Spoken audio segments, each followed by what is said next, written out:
presence of Mazi Nnamdi Kanu. I want them to understand that in the land of Biafra, Mazi Nnamdi Kanu made us to know that in Biafra dictionary, nothing like forgiveness.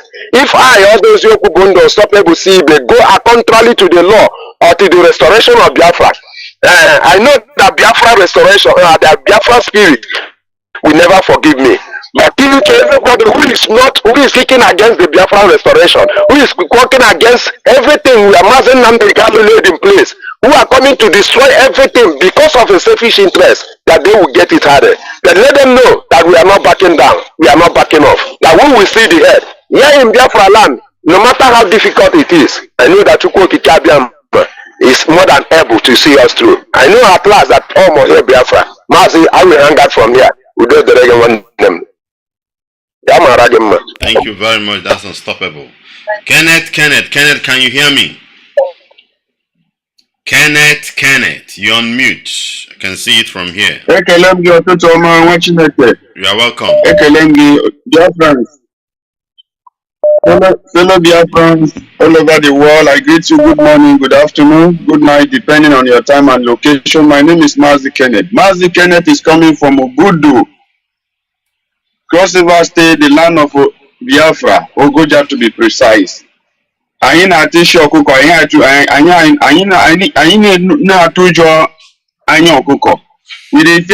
eat the fowl head, they fear the eye. We will come here and say the truth as it's supposed to be, as our leader tells us to do it.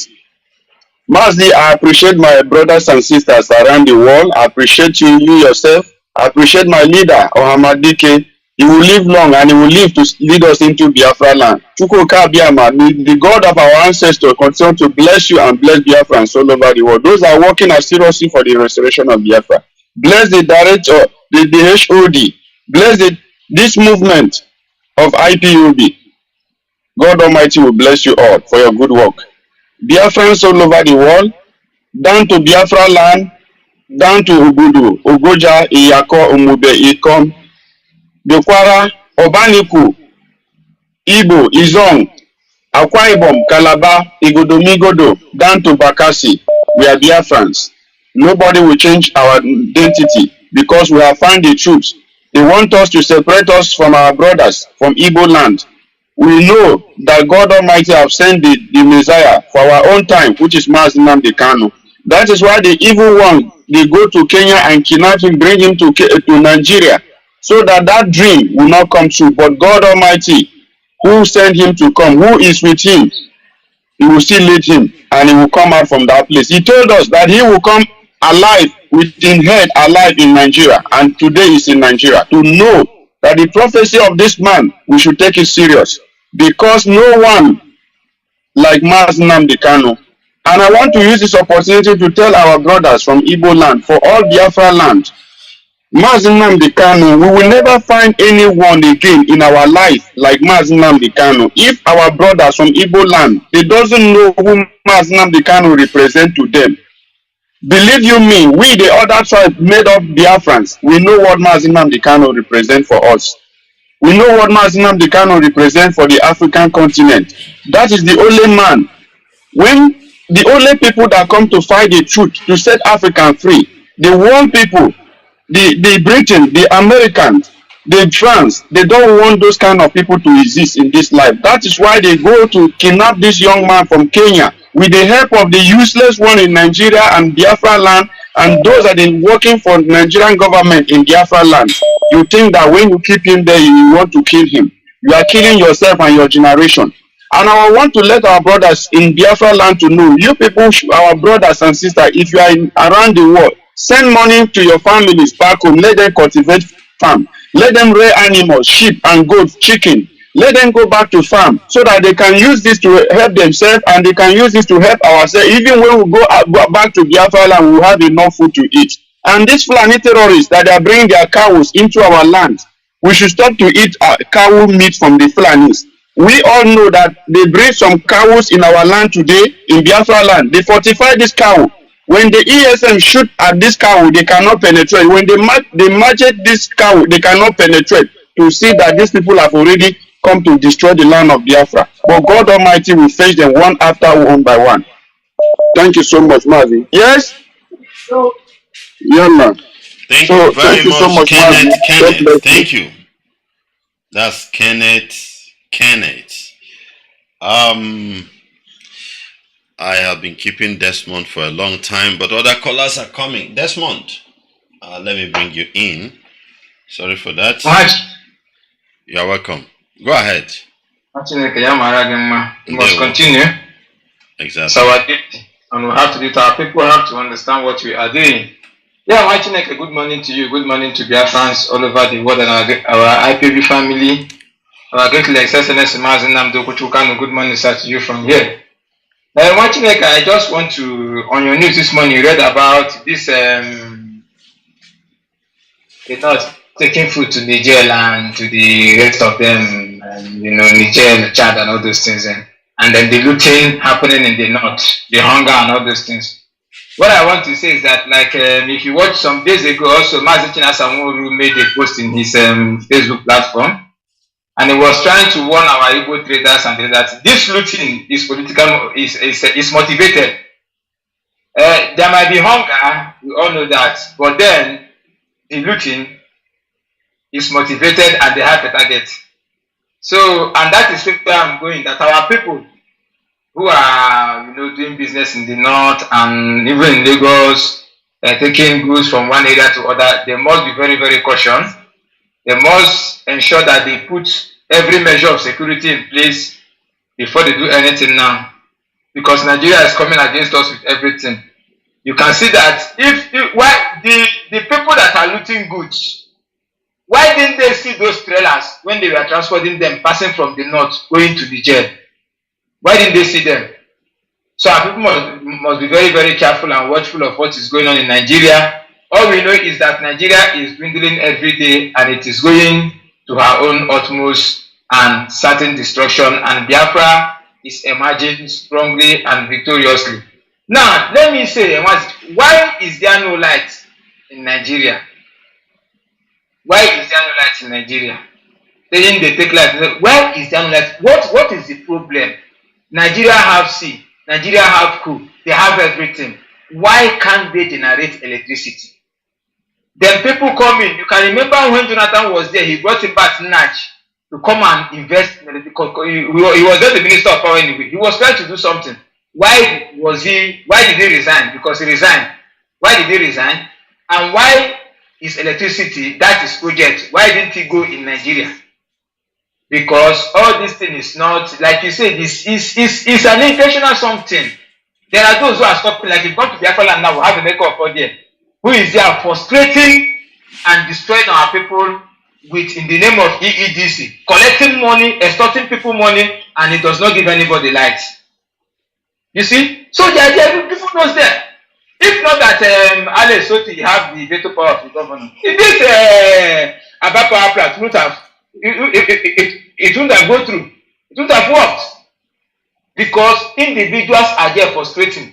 Now, why can't even the Nigerian people who are hungry, why can't they, at least they know this, why can't they even go against these individuals, even in form of protesting?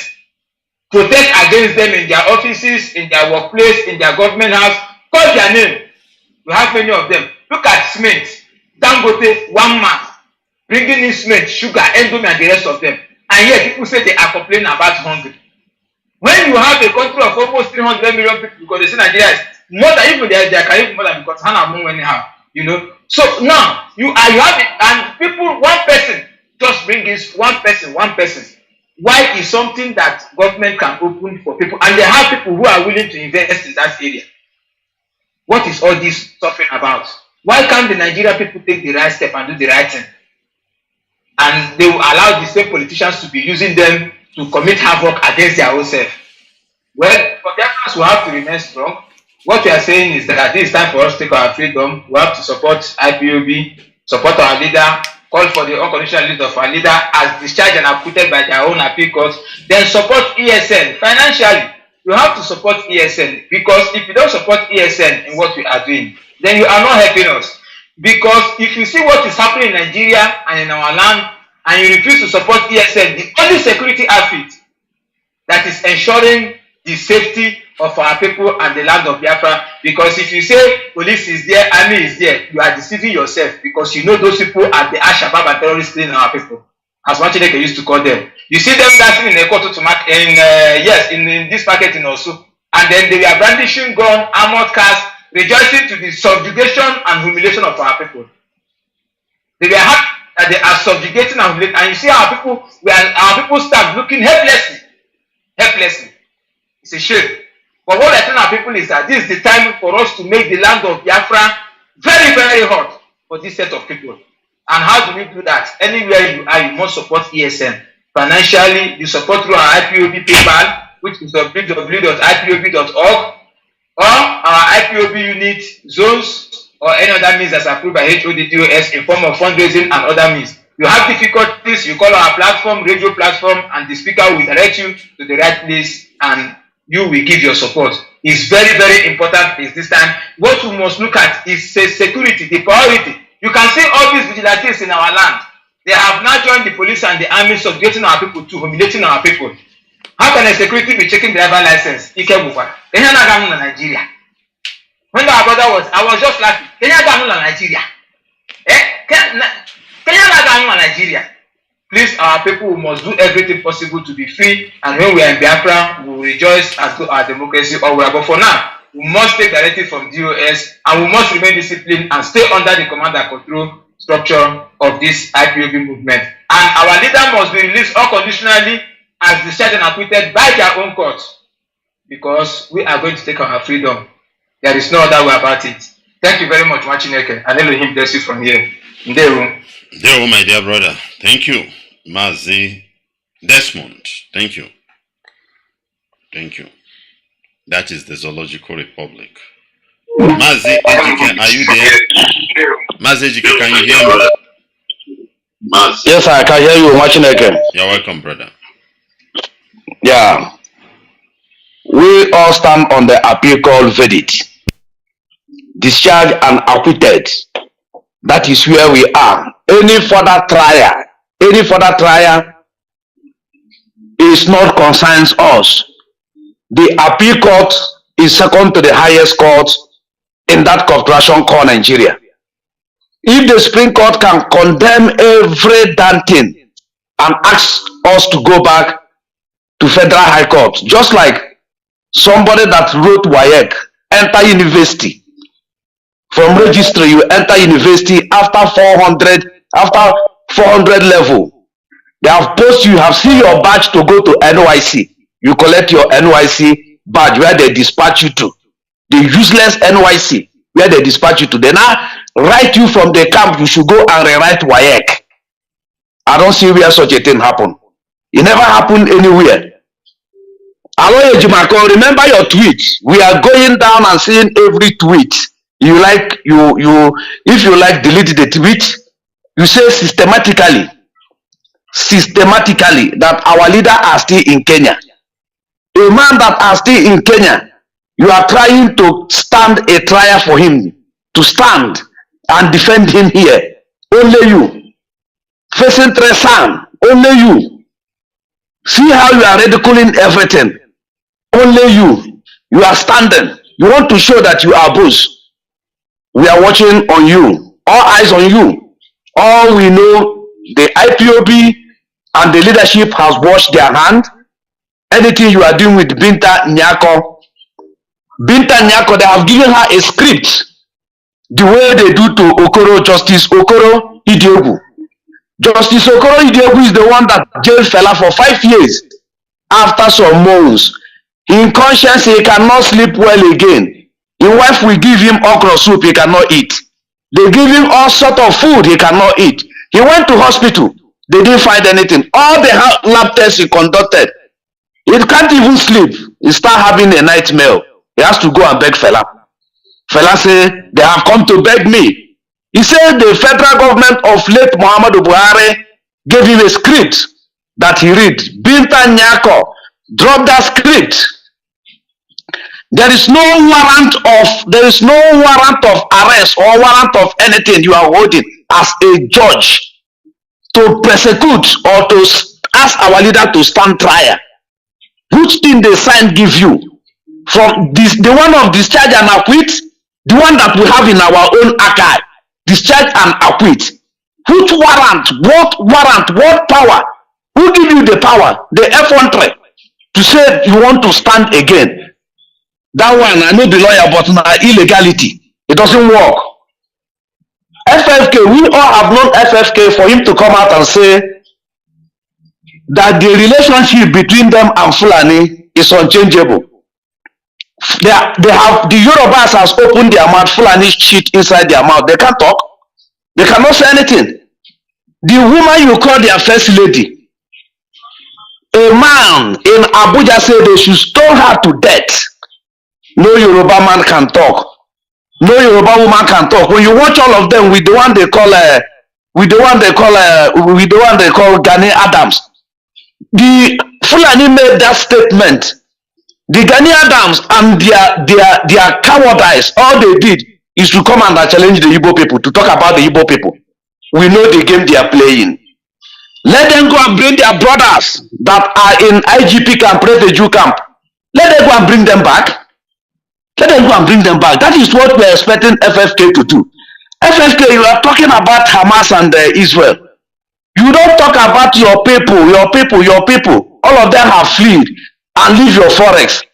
You don't talk about Afonja, your uncle. You don't talk about Ilorin that they have collected from you. They have collected from you, a man that cannot take care of his family. FFK has never worked all his life. He's only eating the father's glory, the father's sabotua money. The father's sabotua money is the only thing he's eating. Tell me what you have done. Obasanjo made you aviation minister because of your late father. As a man, where have you worked? Can I see your pay slip? Idiot, when people are talking, you come out to talk. Look at you. Since you left our sister, woman beater, you leave her. Go and marry another wife, let's see. You Mugu. Watching I will stop here. No going back. All we go to Twitter. We stand on the verdict that appeal court gave. That is what we stand on. Thank you very much. There. Mazi, you can hear me? Watching one name okay,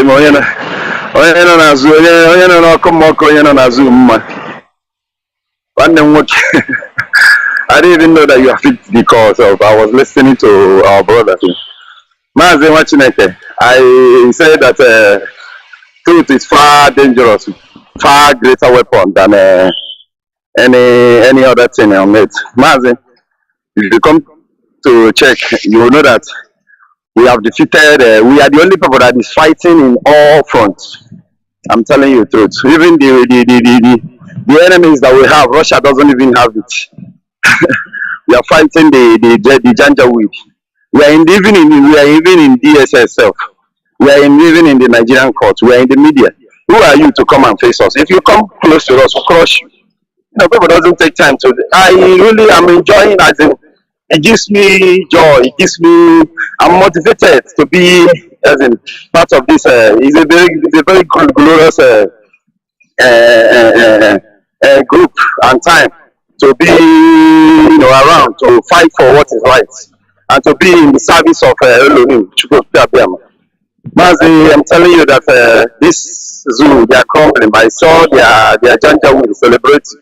I would not say celebrating. They are just trying to force celebration on them because there was no smile.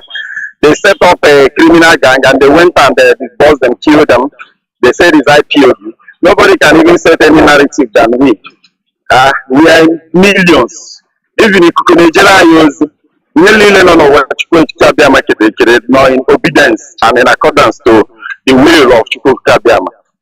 They are dancing, only them, shouting, writing.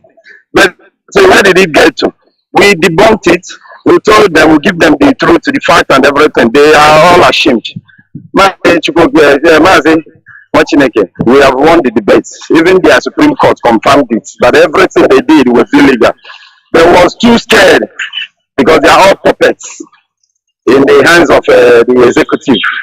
They confirmed all the legality that the federal government is doing, and at the same time they say we should go back to we have such thing happen.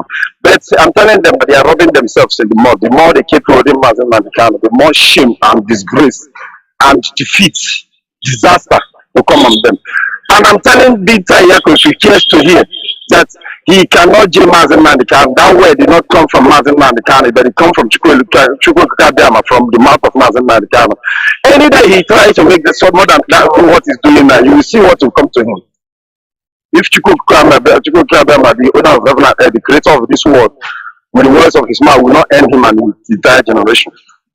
Mazi Nnamdi Kanu has been discharged and acquitted, and there is no judgment.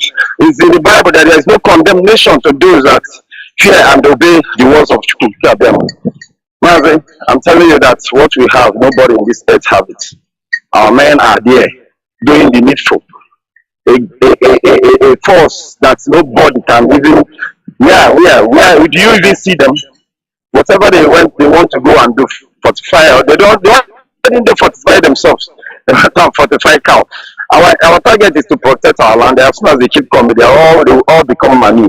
Mazi, you see that these banks that are in Nigeria, 100% they are fraudulent people. Why wouldn't they be fraudulent when the executives, why the politicians and the rest of them are all evil? A banker told me that when they made the amount you remit outside, when they reduce it, the banker told me to go and open more banks and look for people that will use. Is that not a fraud? But the system has been corrupt. So everybody, they are the one giving even Yahoo, they are the one aiding Yahoo, they are the one aiding all the fraud, internet fraud. Without them, so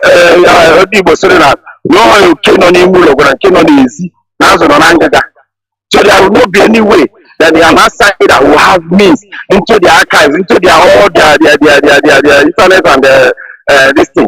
So it is them giving them, because everybody that achieve already. It is in Nigeria that they say that so they are all criminals. Why wouldn't they be so when the executives are looting billion and million? I said Chukwuka has already started this very work, and he will definitely bring it to accomplishment. And before I go, Fenika is not an inconsequential person. Everybody knows that he's the son of a bastard. His father is a sabo, and that is the same thing. He will not do otherwise. So he cannot do any other thing. But I'll tell them, we'll meet him there. Every place he writes up, and they will keep publicizing us. The world must hear about our plight. And Chukwuka will use us to make him name for himself. May Chukwuka bless every one of us. And may I make this announcement on Friday, on 9th, our HOD, Mazi Chikobezim, at this very time, will be live to talk to us. May Chukwuka bless every one of us. Today, Mara Emma. Thank you. Ndewo, that's Mazi Chinedu. Let me bring in my dear brother Mazi Ikenna. Mazi Ikenna. Why now? Why do you drop the line? Okay, you are back. Mazi, can you hear me?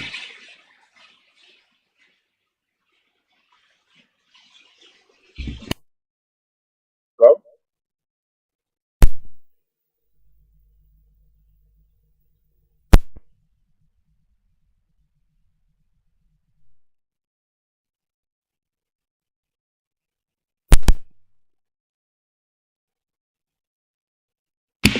Unfortunately, Ikenna cannot hear me. Ikenna, can you hear me? Ikenna, can you hear me?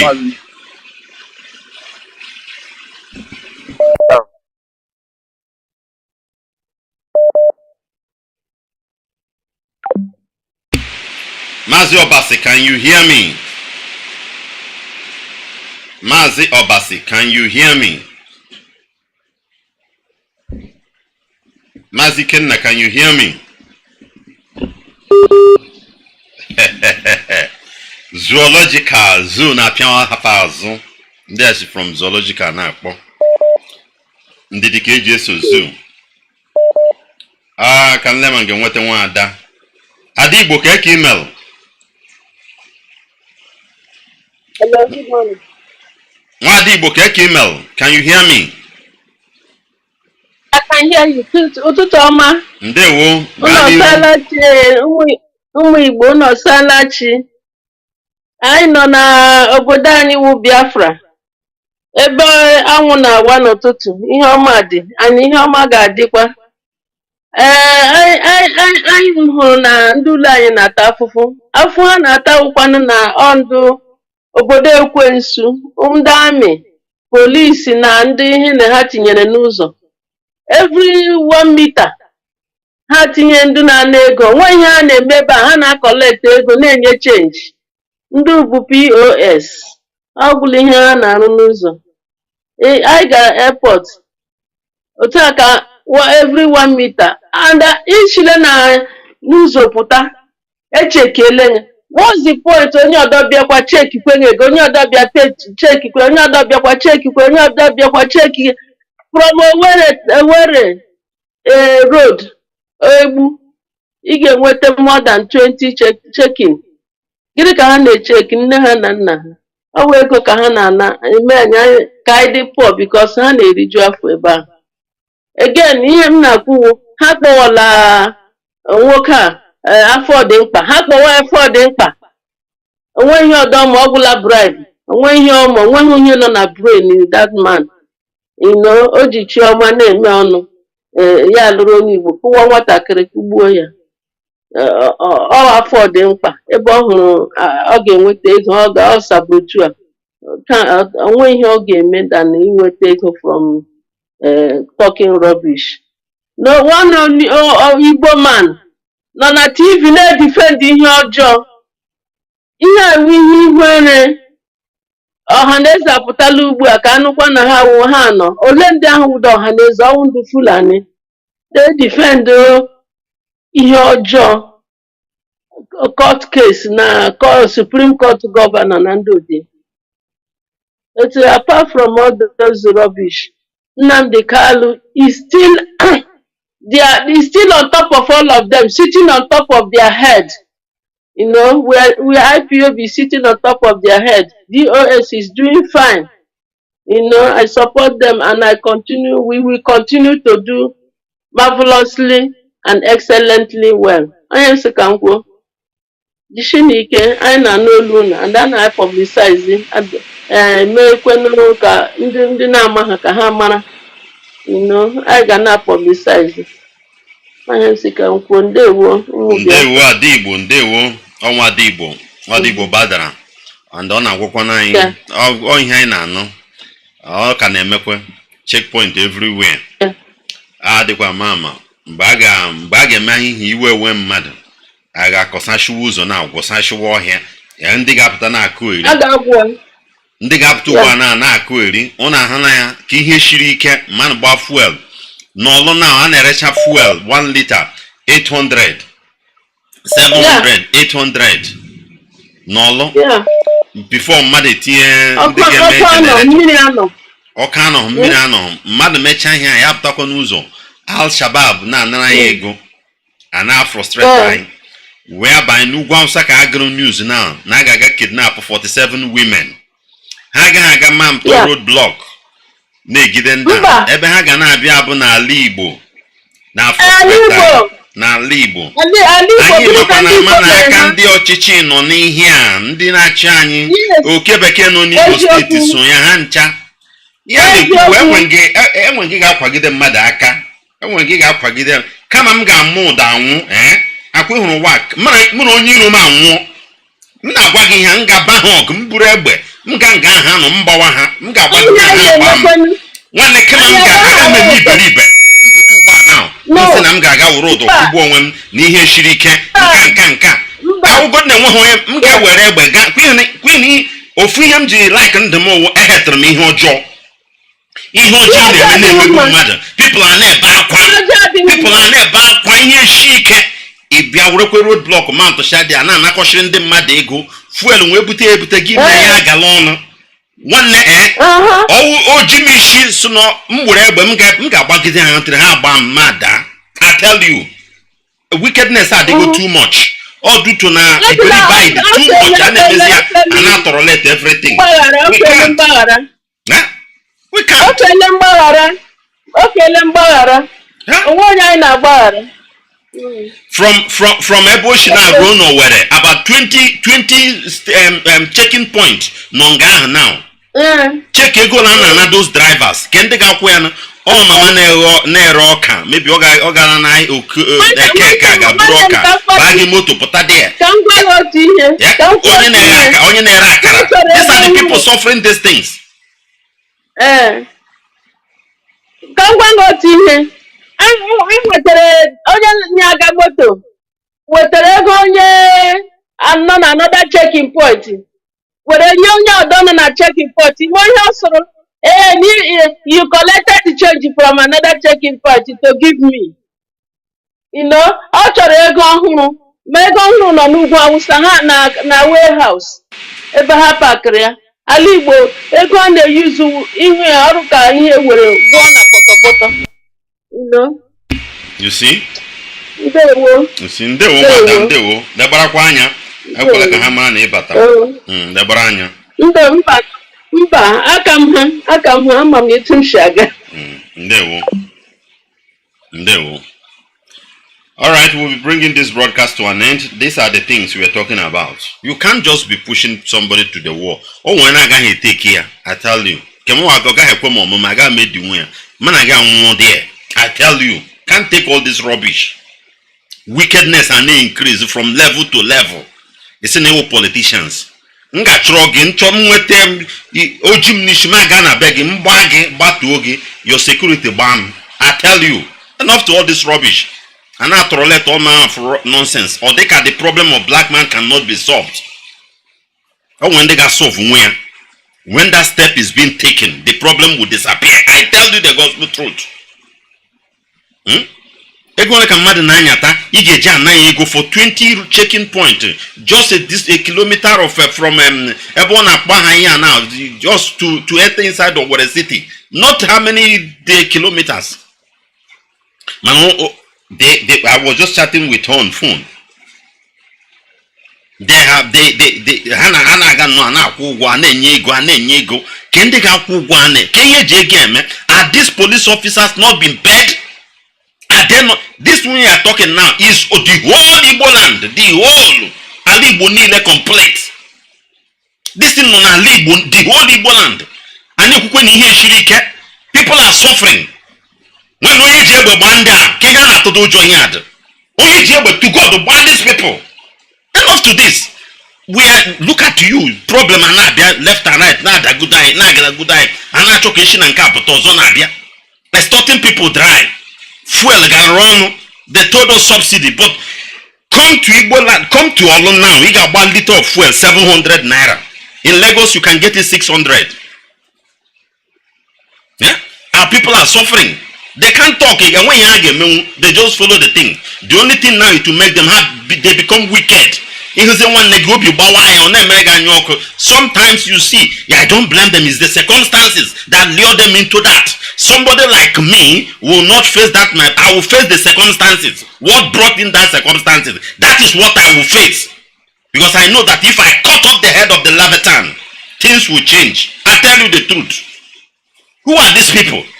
Look at the north where there is insecurity, no checking point like that. They came for business in our land. There's nothing else dry. Making life so difficult for us. Making life so very difficult.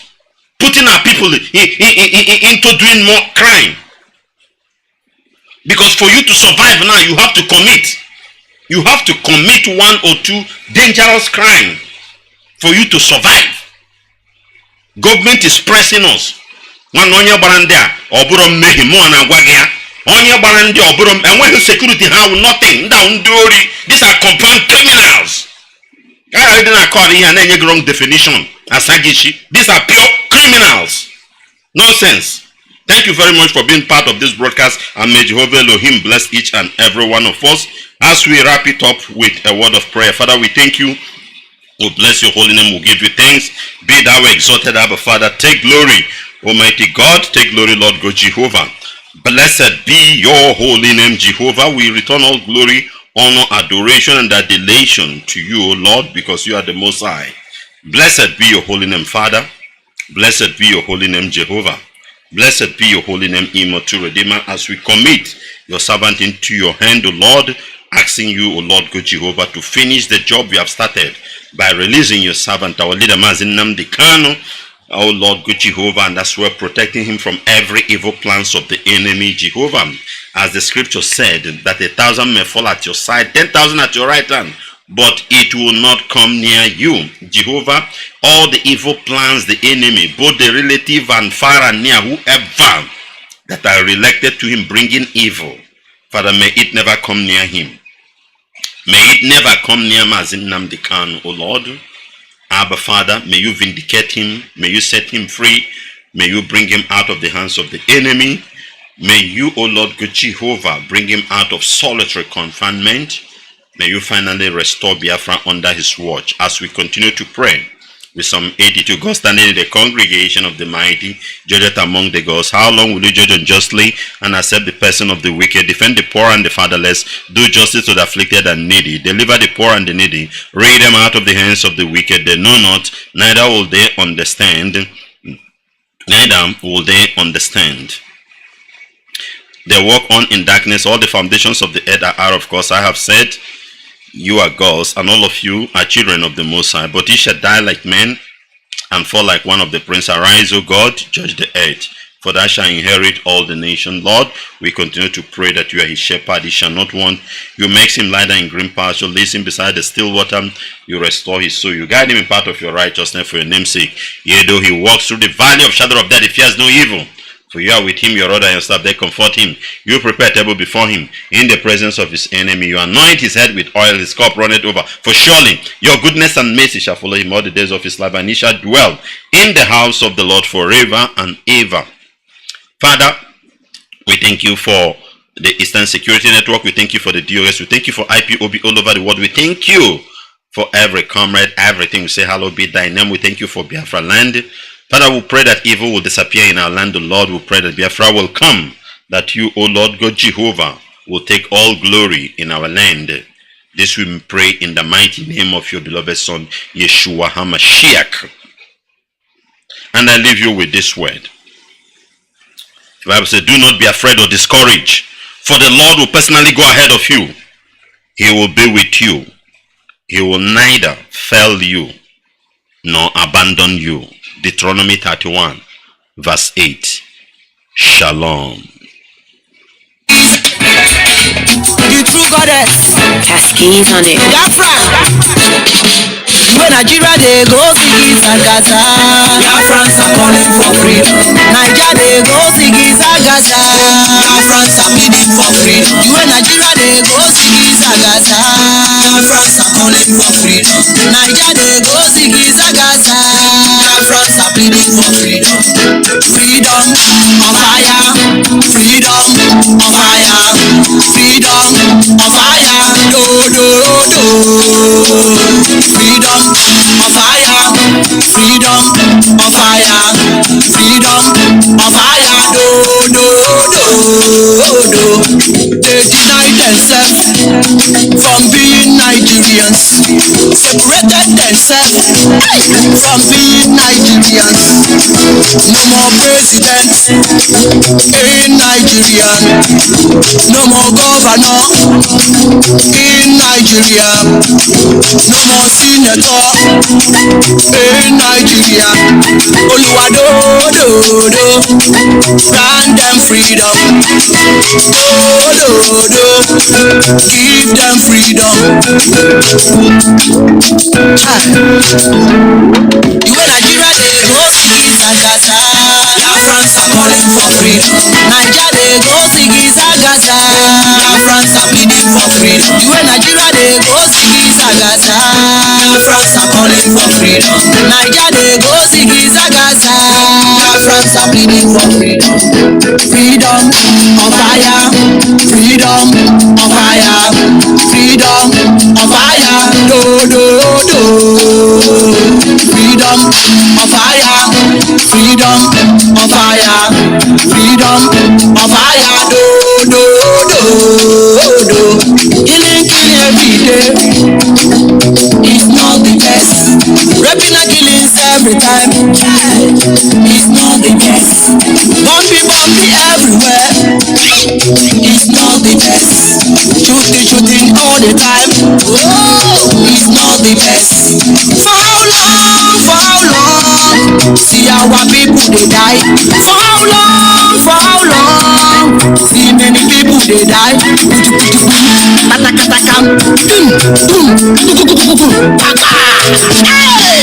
Oh Lord, when will this stop? Nigeria they go Ziggy Zagaza. Biafrans are calling for freedom. Nigeria they go Ziggy Zagaza. Biafrans are pleading for freedom. You and Nigeria they go Ziggy Zagaza. Biafrans are calling for freedom. Nigeria they go Ziggy Zagaza. Biafrans are pleading for freedom. Freedom on fire. Freedom on fire. Freedom on fire. Do do do. Freedom on fire. Freedom. Biafrans are pleading for freedom. Freedom on fire. Freedom on fire. Freedom on fire. Do do do. Freedom on fire. Freedom. Freedom on fire. Freedom on fire. Do do do. Freedom on fire. Freedom on fire.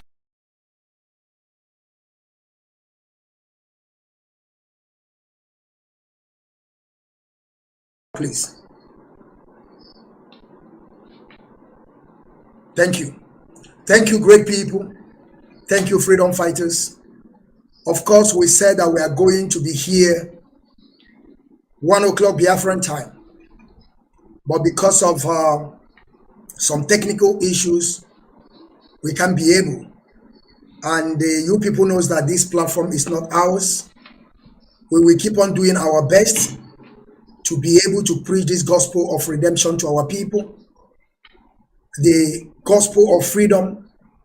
Of course, we are fighting for survival. And our leader, Mazi Kanu, who is championing this struggle today. Of course, we know he is in DSS dungeon. And we are going to talk about him today. We are going to talk about the system of that contraption. A man that have been freed, they discharged him, but he's still today in DSS dungeon. And we are going to talk about all the case that Mazi Nnamdi can have won in that contraption. Through Umuahia, through the first time in 2015, through even though the one that Obasanjo arrested him, and the one that he is into today, that they kidnapped him and extraordinarily renditioned him to that contraption called Daminibu Zoo. I salute you all today, and I would like to say good morning, good afternoon, and good evening. Some of you that are about to sleep, I will also say good night to you all. I would like to introduce myself. We don't have time to waste because we are already late. My name is Mazi Okechukwu, known as the Biafran child in Washineke, the general. I am from Ihala in Anambra in Biafra land. I am IPOB member.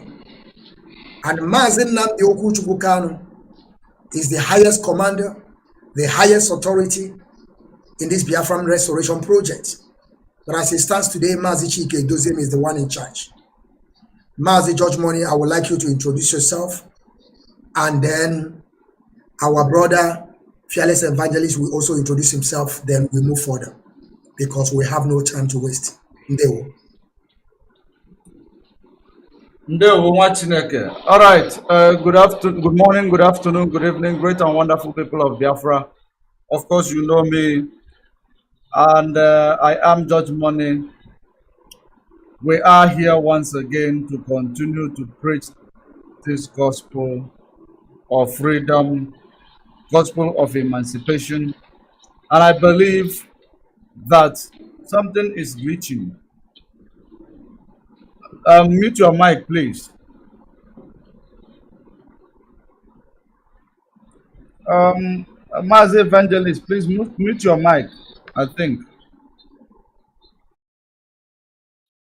Yes. Better now. So, Great and wonderful people of Biafra, thank you for joining us on this program. Meet the panel. I know people has been waiting for this program, but we apologize to all Biafrans and the well-wishers of Biafrans and great people of Africa for the sake of being late to this program. But of course, we are here to continue, and we have continued, and we are not going anywhere again. Thank you for joining us. Share the video, as we are also live on the satellite and Biafra television. We are also live in different platforms on YouTube and on Facebook. And thank you for being here with us. And Chineke, thank you for giving us this opportunity. Thank you, Mazi. Thank you very much. Mazi, I would like you to also introduce yourself, the fearless evangelist, so that we can proceed. Thank you very much, Mazi. Thank you, Omochineke. From here, I remain the fearless IPB evangelist, Mazi Marachimachuku. I am from Ndiabo. Ndiabo is in Aninri. Aninri is a local government in Ojiriba province, Biafra land. I am a homeland broadcaster under IPOB. Nnamdi Kanu is our leader. I am happy to be here this very moment with our people so that we can put things in order and make sure that Nigerian government understand that we know what we are doing and we know the game they are playing. Thank you. Thank you, Mazi, fearless evangelist. Thank you very much. And I hope you're hearing me sound and clear, right? You can hear me. Okay, thank you very much. Thank you very much. Great people of Biafra, we have no time to waste. I would like to start with Mazi, the fearless evangelist. Mazi, the reason why we are here today is for us to talk about Mazi Nnamdi Kanu. Of course, we know that Mazi Nnamdi Kanu have been released and discharged from the Court of Appeal in Nigeria. But up to date, they are still holding him. And we see a lot of atrocities and chaos that is going on in our land today. And we keep on saying that we are not among those criminals in Biafra land, those that are holding Mazi Nnamdi Kanu, because we know that they are orchestrated. We know all their plan. We know that they are scripted people. Because I keep on asking this question every single day. A man they have discharged, why are they still holding him in that DSS dungeon? If it's not that they are still, they are looking for something to tag him. From the beginning, we know they gave Mazi Nnamdi Kanu 15 count charges. But at the end, everything died like dodo. But they are still holding him. Do you think that Nigeria have a system? Do you think that Nigeria is a country? Because we are talking about the judiciary in that contraption. Some people, what happens to Mazi Nnamdi Kanu? I don't know why some people are thinking that a man that the Court of Appeal have discharged and they did not release him, and some other people are having the same case, thinking that Nigeria is going to favor them. How do you think that Nigeria will favor you? Why they are still holding your brother? So, Mazi, fearless evangelist, I want you to tell us, what do you know about Nigerian judiciary? Do you think it's working? Do you think that Nigeria can work? Do you think they can fix that contraption called Daminebuzu? Mazi, fearless, the floor is yours. Thank you very much. Thank you once again. And we are happy for this very topic. It is the topic that we have to hold on this very time. Let me first of all go to the judiciary. But before I go to the judiciary, we must also know that this very, what is it called? Nigerian government, Nigerian president that just handed over, they call Buhari, he just handed over. There is a very serious point Nnamdi Kanu made. Because had Nigeria valued their country, they would have hold on that very point. Nnamdi Kanu said, I'm talking about this president before this present one, or after his first kidnap from Murtala Mohammed. He came back to brokers. He said, if discovered that Buhari is alive, Nnamdi Kanu will surrender Biafra. Mazi Fearless, please, before when you are speaking, please, I want you to now, then you mute your mic from your telephone when you are speaking now. Mute the mic from your telephone and begin to speak. Okay? Yes, continue. Yeah, continue. Just hold on, there is something I want to check. Now, mute your mic here, mute your mic here on the telephone. On the telephone conversation. Yes, mute it from the one that we have connection here, please.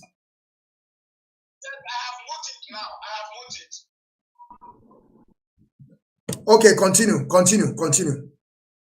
Okay. Thank you.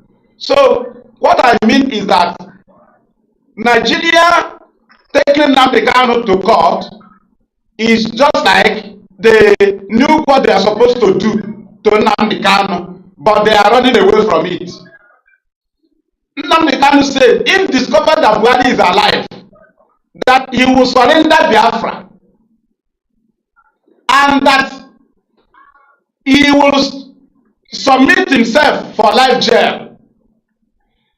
Do you understand? That he will submit himself for life jail. Now, I now ask them, if this is an express way to jail Nnamdi Kanu, why do they not challenge Buhari to come and prove that he's alive before Nnamdi Kanu? Then let me go back to the arrest of Nnamdi Kanu 2015.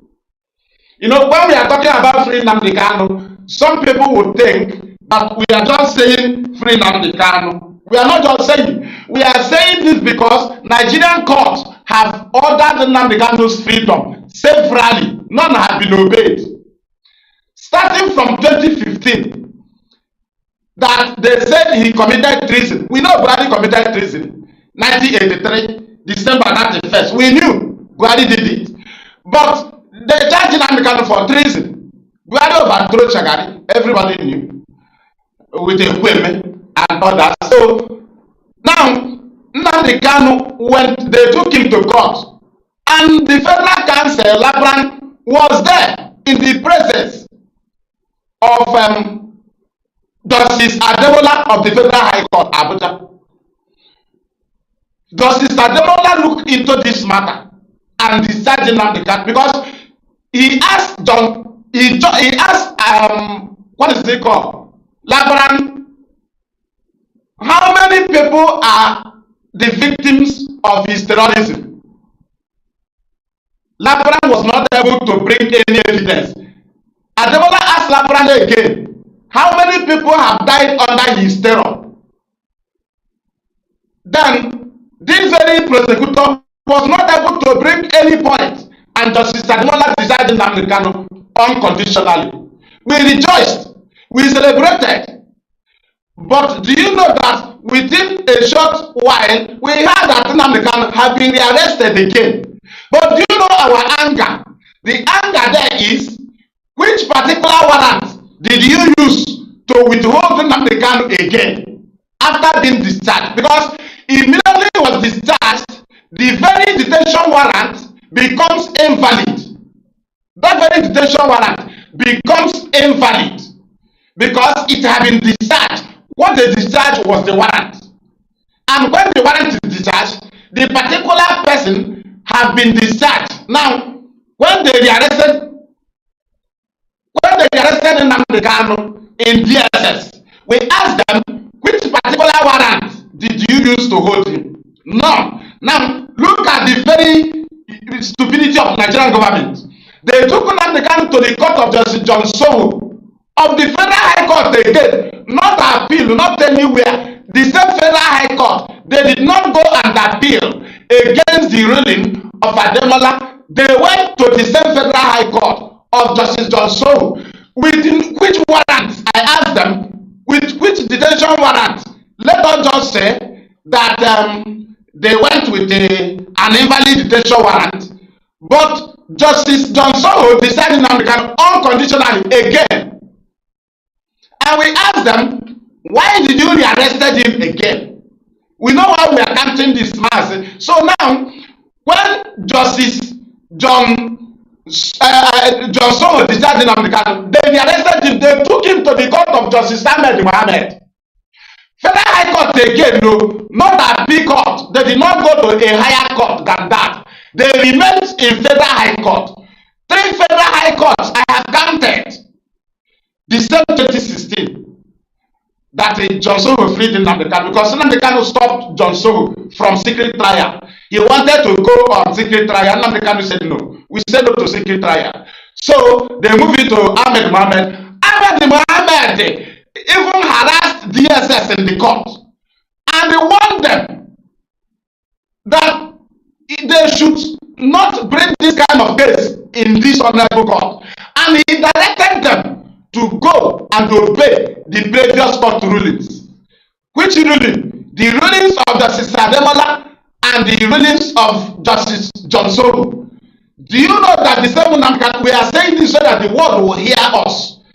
We are not cowards. Waiting is not waiting. Be patient to receive information. We know what we are doing. Now, the same case that 3 Federal High Courts have seen, they took it to another Federal High Court again in Abuja. The Court of Justice Fatima Bintanyako. At the end, Bintanyako, that is, brought herself down and her court by neglecting the rulings of other Federal High Court judges sitting in the same Abuja with her court is in Abuja. These people's courts are also sitting in Abuja. Her court is the Federal High Court, and the Court of Justice Ademola and John Soho are also Federal High Courts. Her own is not different. The federal government told him to grant Nnamdi Kanu bail. Nnamdi Kanu that have been discharged. They told them to bring. They told Bintanyako to grant him bail. And at the end, Bintanyako granted Nnamdi Kanu high conditional bail. 3 men shorty. They said one will be a billionaire businessman living in Abuja, Igbo businessman living in Abuja. One must be Jewish rabbi. One must be a senator from his side. Abadi Beke, the other Jewish rabbi from our land, is in Olo. He came. A people businessman came from Abuja. We signed it. Then they now gave other conditions. He will not address the press. He will not be in the midst of more than 10 people.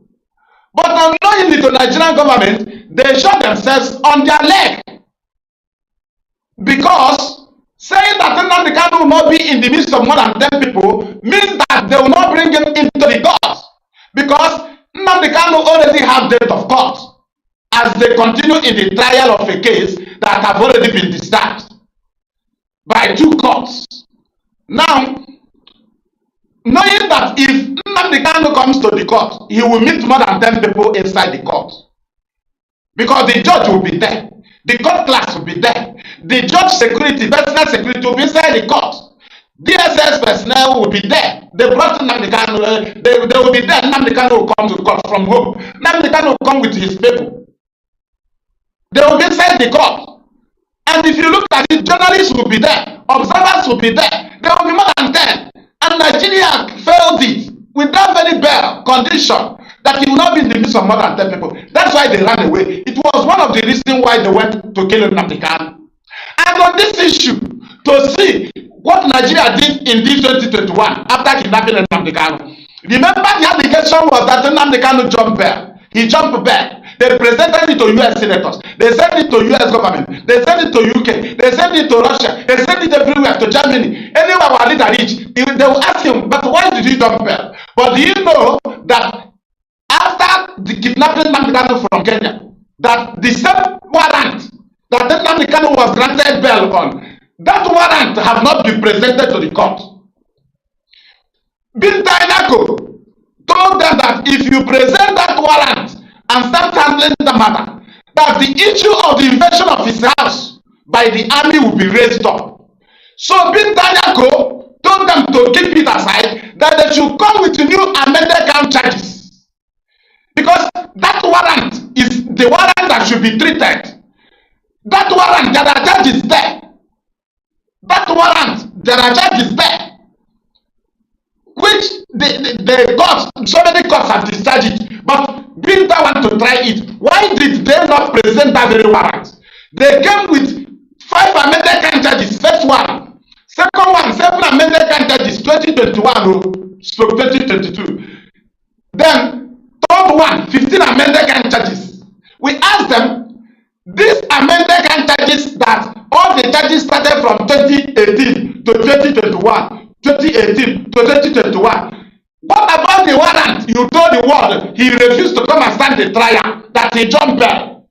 That warrant, is there no charges there? Those charges in that warrant started from 2015, 2016, 2017. Right? Then how come in 2021 all the charges against Nnamdi Kanu is from 2018? That you, Mr. Nnamdi Kanu, incited members of the public to go and destroy government properties and the transport company in Lagos. That is NSAS. You see how stupid Nigeria is. But there is a warrant he was granted bail on. Because you know, you went to his house to kill him. And if that warrant is brought forward, Bin Tanyako knew that the lawyers will raise the issue of the invasion of his house. Because the killing of just Barrister Jofo failed. That was their target. They wanted to kill him before bringing Nnamdi Kanu, so that they can know if they will go ahead with that very warrant. But when the killing of Jofo failed, and they kill his PA, they know that they should not go ahead with that very warrant. They should come up with amended charges, because the bail you told the world he jumped from is the very warrant you are supposed to be trying him on. How come the warrant, the charges increased to 15? You started bringing unknown gunmen because government sponsored it. They brought them attack on INEC facilities because government sponsored it. Because they knew they would not use the old warrant. Everything they sponsored, attack on security formation, it is all in the charges against Nnamdi Kanu, all these amended charges. The only charge from 2015 that came in was the transmitter issue. Now you ask them, why did you not try him on the charges you said he ran away from? Why did you start trying him on new charges after you attack his house? Charges from 2015, well, from 2018. That's where they fell. Now, no, I will not finish everything now. Mazi, I think I will not finish here. Yes, or should yes. I still touch? Yes. Come back. Mazi, we are going to be taking it like one after the other. Can you hear me, Mazi? Can you hear me? Can you hear me, right? Mazi, should I still come? Should I continue? No, Mazi, just hold on, please, hold on. No, Mazi, I mean that we are going to be taking it one after the other from 2015 to 2017 to 2018 to 2021 to 2023, and today we are, Mazi. So I would like to. Let me move. Yeah, I think I want you to wait so that I can be able to answer Good Morning also some question because we are taking it one after the other. Mazi, it's all right. Thank you. Okay. There were Mazi. Mazi George Morning. I want to bring you in now. Of course, you know the mess that we are into. If we are telling people that everything we are doing is correct, that means that we are lying to people. There is a lot of mess in Biafra land, which Nigeria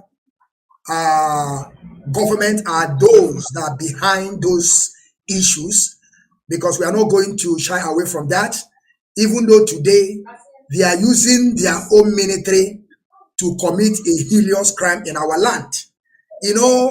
Nigerian government, they always trying to find a safer landing by using other people, we call our people, to use them to send some military in our land.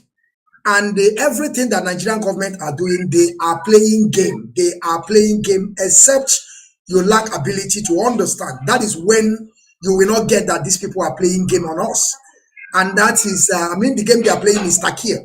You know, Fulani, they too much love to use Takia on us. So, Mazi, I want you to say something to our audience. What do you understand about Nigerian judiciary? Do you think that country or so-called country is working? Do you think Nigeria can be fixed? Because sometimes some people will tell us, let us unite, or they will keep on telling us that diversity is our strength. Maz, I want you to take take mic to tell us what is happening. Why Mazi Nnamdi Kanu still in DSS dungeon today? We are going to be taking it one after the other. The floor is yours, Maz. Thank you very much. Ndewo. It is obvious, looking and having seen the trajectories of the Nigeria judiciary today. Just like my comrade in the studio here said, that there has been a lot in several occasions where Mazi Nnamdi Kanu was granted bail, and then going back to the same court of the same instance to appeal. It is actually something that is Nigeria judiciary. They are behaving very, very amateurly, or will I say they are not professional. Having seen the experience, or ever since the Mazi Nnamdi Kanu's case is presented to them, I don't know if I will say that Nigeria judiciary is actually, professional, because having seen from the case of Mazi Nnamdi Kanu, believe you me, I cannot say that Nigeria judiciary is working. I have never, stand trial in Nigeria judiciary, but I have been in police custody for the case that we have not committed, just that we were in the marketplace where we were working. Police came in to arrest many people. And we know that in every court, in every law of every nation, you don't take more than 48 hours to present somebody before the judiciary. So we were not able to go to the court because we didn't commit any crime. It was a random arrest, the same way they do random killing in Biafra land. So having seen or judging from the perspective of Mazi Nnamdi Kanu's case, I will say to you that Nigeria judiciary is not functional. If you look at giving Mazi Nnamdi Kanu a bail in 2017, and the same military, the same Nigeria government whom Mazi Nnamdi Kanu was given a bail from, decided to send military to go and kill Mazi Nnamdi Kanu from his palace, his paternal home. And as God may have it, Mazi Nnamdi Kanu managed to escape. So when we think about the issue of Mazi Nnamdi Kanu and judiciary, you will see there is a deliberate act to make sure that Mazi Nnamdi Kanu continuously detained in a solitary confinement, because Mazi Nnamdi Kanu is a man who exposed every evil and atrocities of Nigeria. Mazi Nnamdi Kanu, if you will remember, he is the man who made our people to be conscientized and be informed that Ojukwu did not cause a war. Rather, Gowon was the man who caused the war. From there, exposing that secret that they've been hiding from us all these years, exposing that shenanigan of Gowon, which Gowon was granted interview in several occasions. He made Ojukwu the aggressor, just like Britain called Ojukwu the aggressor, because they wanted to overthrow him. There was, a report that I was reading the other day. That report is a report on how, it was a documentation of how Britain, supplied weapons to kill Biafrans. Supply every weapon, including bombs and ammunition, in order to destroy Biafra land. Because the only thing that Britain wanted from Biafra land, it is to establish their business of oil, to establish the business of oil exploration. So in so doing, they had to go to extra mile. They had to go to extra length to make sure, even if it warrants that every Biafra has, will die for Britain's business to stand in Biafra land. That was exactly what the documentation said about Britain. They made sure that they hide the war activities of the war from the United Nations. So when Mazi Nnamdi Kanu resurfaced, you find out that it becomes problematic to Britain and Nigeria because he was exposing everything that even the members of the public were not aware of. So we will not be surprised if Nigeria judiciary begin to act unprofessionally.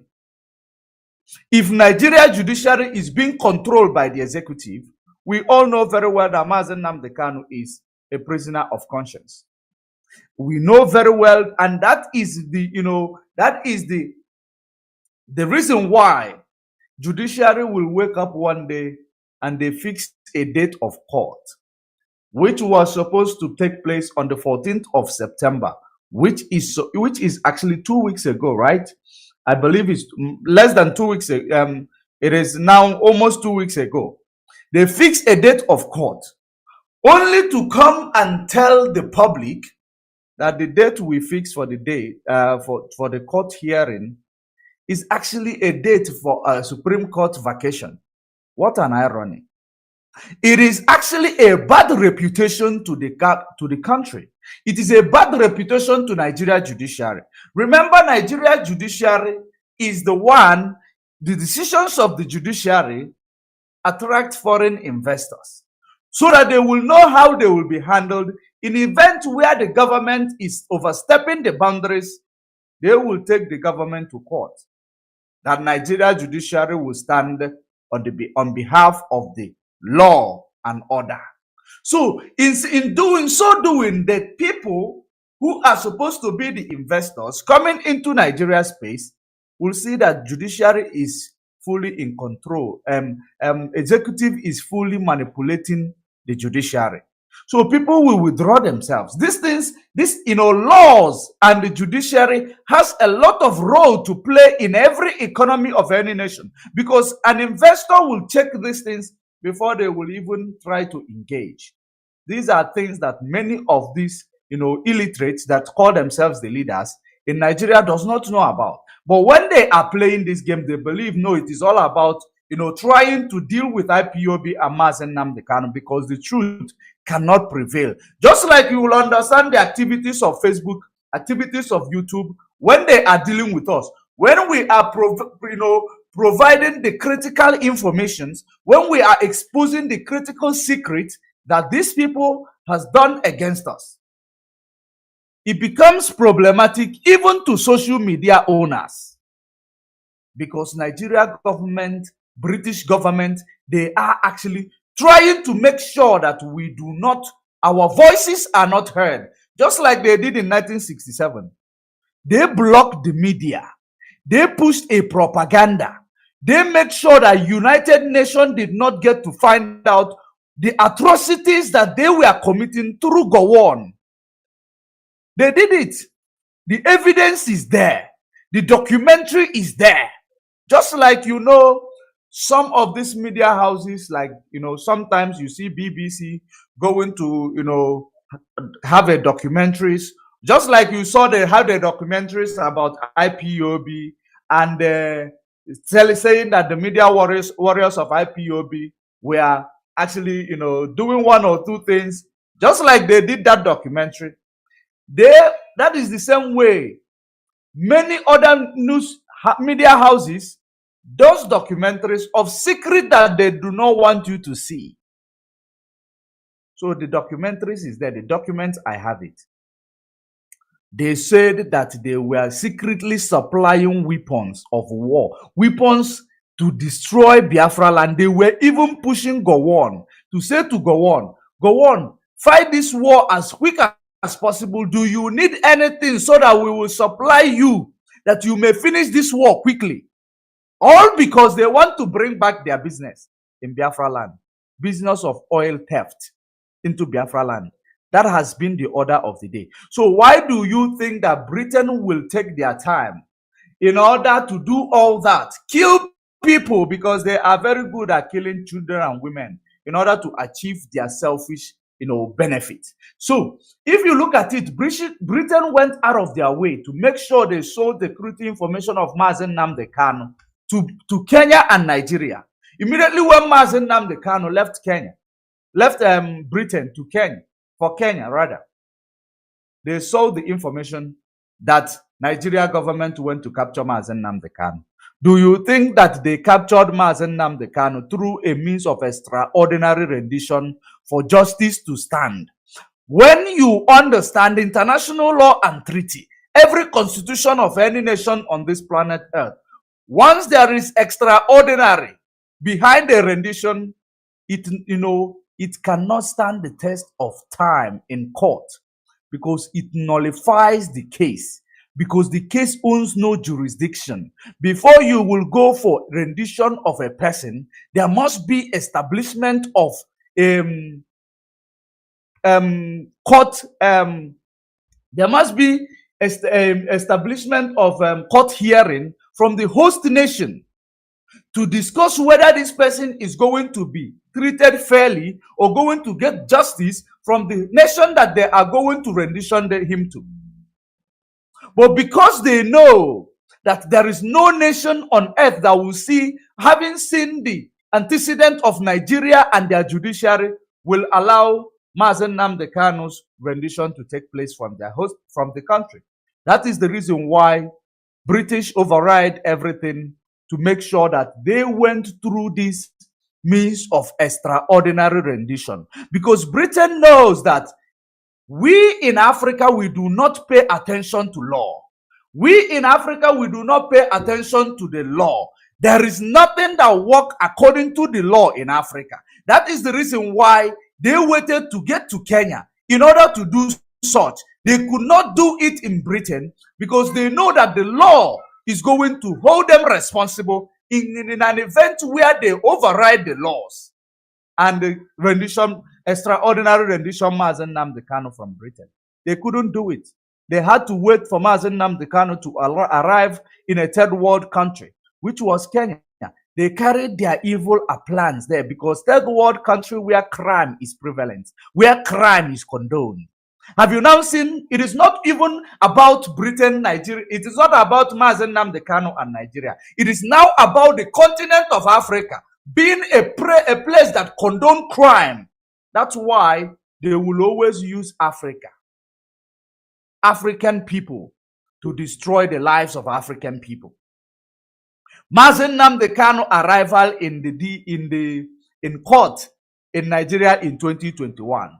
The first thing is, how did this man got here? Is it through rendition or through extraordinary rendition? Because there is difference between rendition and extraordinary rendition. Rendition is the protocols of following the due protocols of extradition treaty.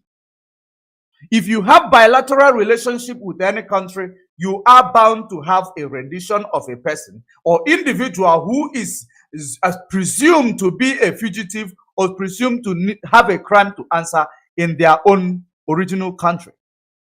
And the establishment of court proceedings must start so that the host nation will know whether this person is going to be killed. Because if the host nation is not a place where does not condone treason, they don't have treason for anything, they will not rendition somebody who is going to be killed back to a place where he is going to face treason. Because they will now, unless if there is a written agreement that this person will get justice and will not be subjected to treason. That is the process of extradition, which is rendition. But in a situation whereby there is extraordinary behind that rendition, the court cannot entertain it. The court cannot entertain it because it is an act of kidnapping somebody to extort information forcibly, which is, the person is subjected to torture. That is the reason why you see Nigeria judiciary from the court of the first instance, which is the court of Bintanyaku. They stood trial. Bintanyaku could not help it because there is a lot of pressure from the federal government. Bintanyaku managed to strike some of the count charges because she does not want to be seen as an unprofessional, and she does not want to, go contrary to the, manipulations or the control of the executives. That is the reason why Bintanyaku had to, remove some of the count charges, knowing that within the ambit of the law, those charges cannot stand. Then he now decided to hand them over so that they will go to the higher court. When they go to appeal court, the three-man panels who were learned, who understood the law, who understood the extradition treaties and the bilateral treaties of nations, international treaties or laws, they understood it very well. They know exactly that as long as Nigeria, prosecutor is not able to analyze to this honorable court how and which means did you use to bring back this man from Kenya, they were not able to prove that there was a rendition process. They were not able to prove there was an agreement between two nations, that there was establishment of court hearing which will now promote a rendition process. They could not prove it. So in other words, it was a extraordinary rendition which there is no competent court in any part of the world who will entertain any case of extraordinary rendition. You cannot commit crime and bring to the court. You cannot commit crime against a person who is even presumed to be criminal. Presumed to be criminal. You cannot commit crime. You cannot go against the law to come and try that person within the law. It does not work like that. So the three-man panel who are learned discharge Mazi Nnamdi Kanu and even tell Nigeria government to send him back to Kenya with actually, making sure that they do something to compensate him for the act of terrorism being meted against him, because he could charge the Nigeria government, and Nigeria government could pay billions of dollars if laws is working in Nigeria.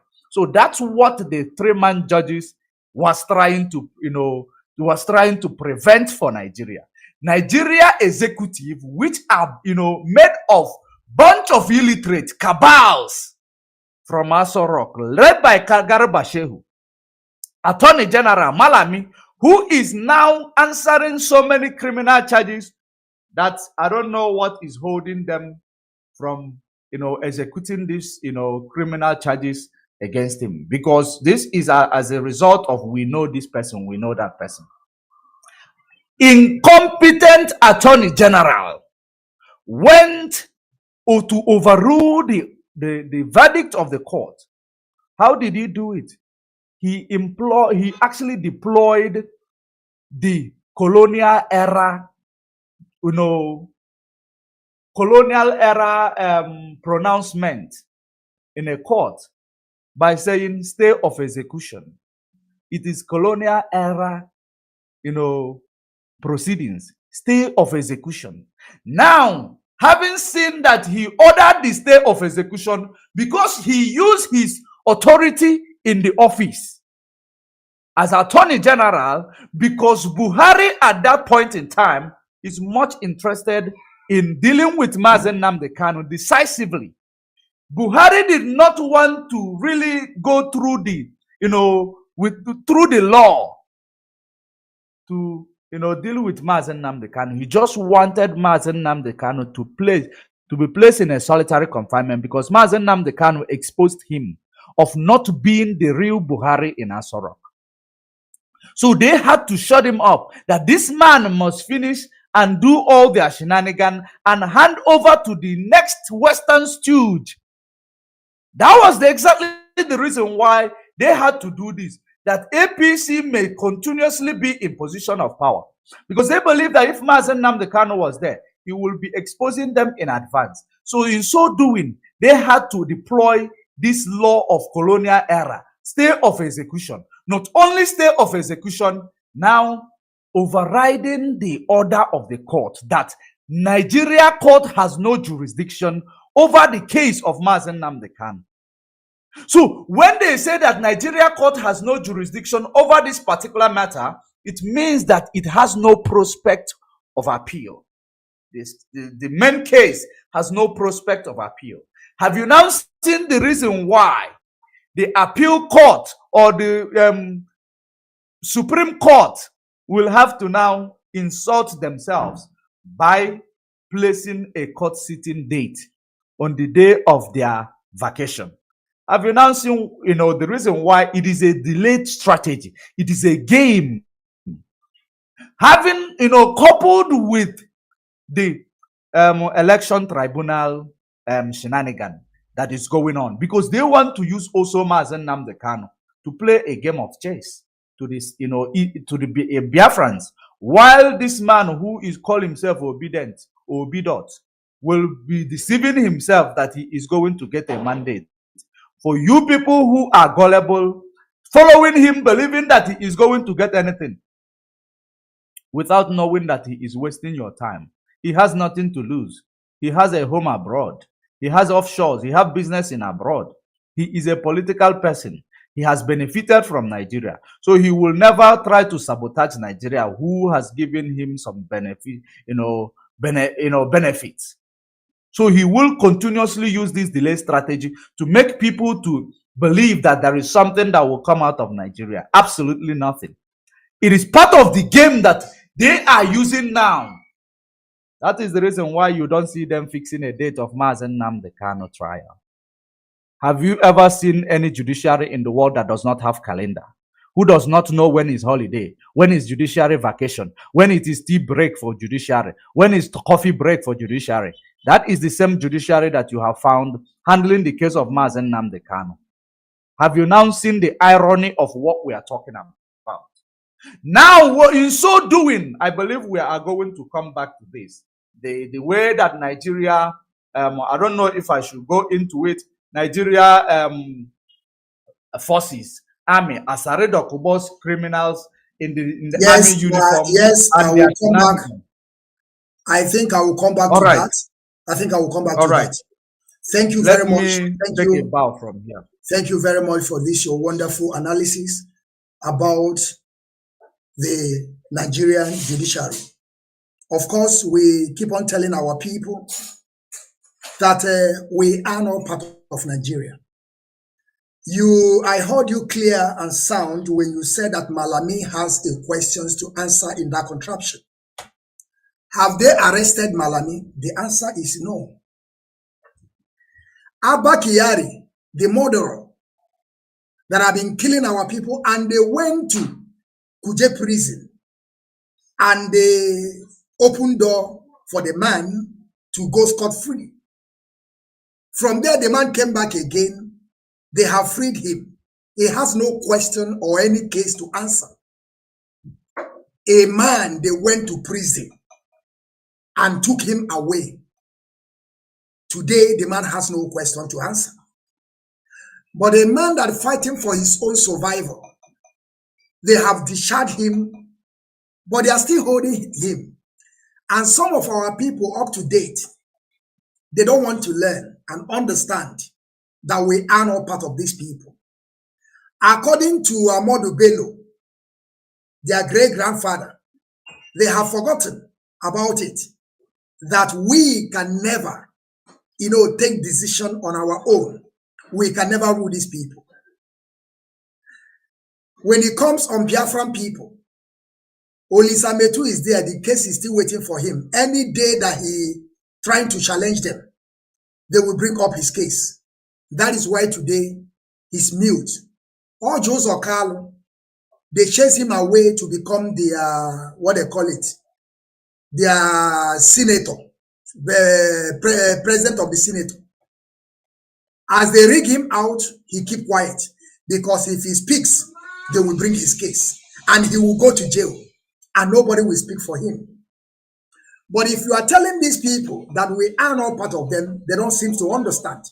Now, I want to go back to you, Mazi, fearless evangelist. Let us take it from that, when the extraordinary rendition Mazi Nnamdi Kanu back to that zoo. They never even talk about that he escaped the court case. They don't want to bring that case back now. But when Mazi Nnamdi Kanu were out there, they were shouting, he jumped case, he jumped court, he jumped court, he jumped court. And now they brought him back. They extraordinary renditioned him to that contraption. Instead of them to start from that issue, why did you not appear in the court? No, they don't want to go there again. Now they are now fabricating lies, concocting stories and begin to pay some agent for them to be able to find a new case on Mazi Nnamdi Kanu. Mazi, I want you to start from there. The reason why they don't want to talk about that jumping of court or did not come to court. Mazi, the floor is yours. Thank you. Thank you. The issue now with Nigerian government is that IPOB neutralized them. Mazi, I am playing, my voice is playing back on me. If your voice is playing back on you, that means that you have to mute your mic from telephone. Mute the mic from telephone, then you start talking. No, but it's coming out clear.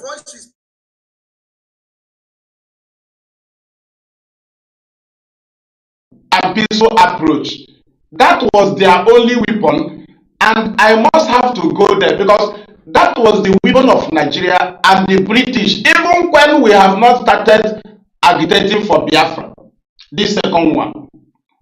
Their weapon was that they labeled our fathers rebels. They blackmailed our fathers before the world. Thereby, they blackmailed their children. That's why so many parts of the world, when IPOB have not come and clarify issues, they don't value us normally. Because if you shout too much, they will now go and check their paper. They check their book, their file. They discover that your fathers are rebels. And that's why it is important you will not start the next Biafra agitation with war. You must come with self-determination. Because with our self-determination approach, we vindicated our fathers. Why? Because when Nigeria started killing IPOB family members in peaceful protest, we refused to retaliate. Because their trap was, when we retaliate, they will tell the world that that's how their father did. That's how Ojuku did. They don't have patience. They don't have that's what they wanted to present to the world. And the children of the Biafran warlords, our fathers that defended this land system to 70, their children supposed not to talk about Biafra without clearing the faces of their fathers. The faces of our father was blackmailed by the British. And we cannot present our matter to any table without clearing our face and the faces of our father, so that our faces can be seen clearly. And today, through our perseverance over different extrajudicial killings uncountable of IPOB family members by Nigerian army and police, we never retaliated. That's when we was able to vindicate our fathers, and we now created express road for ourselves to move to any government in the world, because initially we cannot be accepted. Now, with our endurance and self-determination approach with peaceful conduct, we have neutralized Nigeria plan, and that's why they are angry. They have no other plan than violence, instigation. When they instigate, we retaliate. That's why they failed to make us terrorists. They expected us to act like terrorists from 2015, 2016. We never acted like terrorists. Remember that when they killed IPOB family members in National High School at the 9th of February, that Nnamdi Kanu have already been decided by Justice Ademola. Ademola decided Nnamdi Kanu on the 20th of December 2015. And the IPOB was in National High School praying, not protesting, praying for free Nnamdi Kanu. Not Nnamdi Kanu that have not been freed, Nnamdi Kanu that have been decided by the courts. Upon that, they came and killed us. That was when they expected that we should retaliate. No way. They were pushing. The British told them, keep pushing, because that's what they did to you. Right? Then they were pushing. They now came to Mbo again. They killed us. Daybreak, 29th to 30th May. They told them, keep pushing. They will retaliate. That is the only weapon. We refuse to retaliate. That's when we neutralize them. Now, because they want to tag us, they want to make us terrorists, not even tagging, they want to make us terrorists, we become terrorists, right? And Nnamdi Kanu controlled us. He controlled us. He used IPOB structure to control us, and we understood him, we held ourselves. Do you know that when they saw that they have failed, because they killed us again in Iguacha, IPOB in solidarity with Donald Trump, 20th of January 2015. They killed us, 2017. They killed us. Under Wike killed us. Now, we refuse to retaliate like bullet. And during this very killings of IPOB members, do you know that Nigerian army and police, they burn American flag and Israeli flag and Biafra flag together? That Wike will provide that commissioner of police. That commissioner of police Rivers State, that burn it to ashes. He put American flag, Israeli flag, and Biafra flag together and burn it in Iguacha next to Wike. That this was the main minister now. This criminal, they will later kill very soon. This is for government to kill him. Then we move. Now, when they saw that we refused to retaliate, they now say, okay, we will now finalize, we will grant him bail. When we grant him bail, remember, they wanted us to retaliate while Nnamdi Kanu was in detention. They said, okay, let us grant him bail. They discussed with our let us grant him bail. Then keep him, we'll not give him his international passport. We'll keep him here. Then we'll plan and go and kill him. Now, if we kill him, we'll tag them terrorists. Do you know that when they tag us terrorists, they have not even finalized that Nnamdi Kanu escaped. Even within 1 month, Nigerian government did not believe that Nnamdi Kanu succeeded the attack. Because what they did there was, now we let us go and tag and kill them. If we kill them, the world will ask us, why did you kill them? So what we'll now do is to tag them terrorists, so that if the world come to ask, why did you, we'll tell them they are terrorists. Because we refuse to act like terrorists. So they now make it by themselves, by killing us and to shut us off the target terrorists. The same thing they did to Juku. They made agreement in Ghana. They agreed together. They came back. Then go on. The British told him not agree. Instead of them to call him again and say, let us look into another option. Or instead of them to say, okay, we don't agree, let us arrest him so that we'll still discuss. No, British said, go and kill them. If you kill them, there will be no opportunity to bring out the Abia Accord agreement so that the world will be looking into it. No, just kill them. So now, had they killed Nnamdi Kanu, they know they will now, the court will now be on the fence because they will say they killed a terrorist leader. Because their target is attack them, then we declare them terrorists. That thing they told us they are not to read out. They wrote it and gave to Southeast governors. We know that they just read it out. They first of all declared terrorists. They planned it, they wrote it and gave it to them. They gave it to them. They even gave to Traditional Rulers Council chairman from the East, all the states. because a traditional ruler's palace was invaded and the 28 people was killed. The Nigerian government shed blood in a palace in Igbo land. Why did the traditional rulers kill them? They received a letter. They were controlled. Now, if they didn't fight for Nnamdi Kanu, why didn't they stand for the invasion of a palace? Okay, why didn't they stand for attempting to kill a prince? Attempting to kill a prince. So, Mazi, that's where they fell. When after all this, they were the people that attacked us. They say we are terrorists. They came to our home. We did not go to Abuja. We did not go to oil well. We did not go anywhere. They just killed us. They attacked us terrorists. And since then, they fell. Immediately, Nnamdi Kanu survived it. That's when they fell. Today, they brought him here. So what we're asking them now is, that very blackmailing, you blackmail Nnamdi Kanu, that you jump bail. Why did you run away from it? Mazi, you know their target in the court of Bintanyako this second time. You know, Bintanyako facilitated this thing. Justice Bintanyako.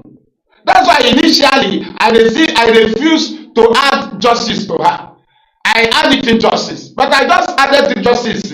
Recently, she just looked into the health of our leader and started granting some fundamental human rights.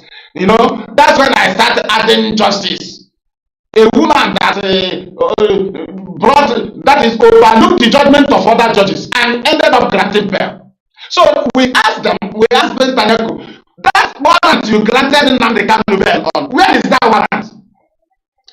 Why did you tell federal government to keep it aside and come with amended camp charges?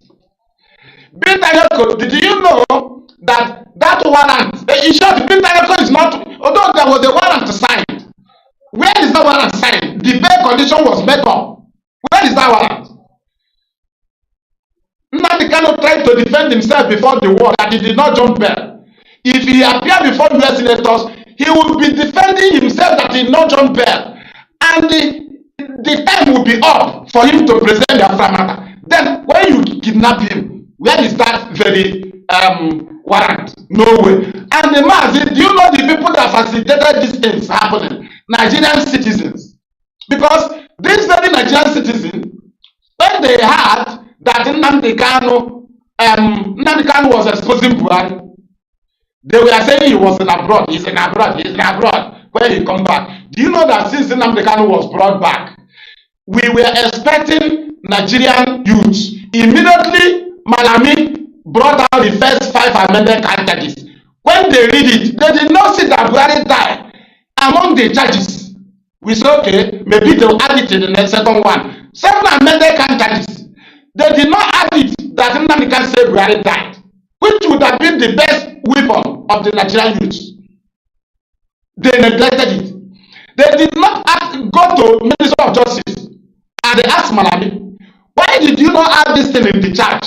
That Nnamdi Kanu tarnished the image of our president. Why did you not add it? We expected them to also go and ask Malami, why did you not add in the charges that Nnamdi Kanu said Aisha, Buhari molested Aisha at the age of 9? Why did you not add it? Why did you not add it that Nnamdi Kanu accused Buhari of raping Aisha at the age of 13? Why did you not add it? Why did you not add it that Nnamdi Kanu said that whenever Muslims gather in Nigeria, even a Yoruba president as a Muslim, that a 10 years boy, Fulani, or 5 years, will lead in prayer?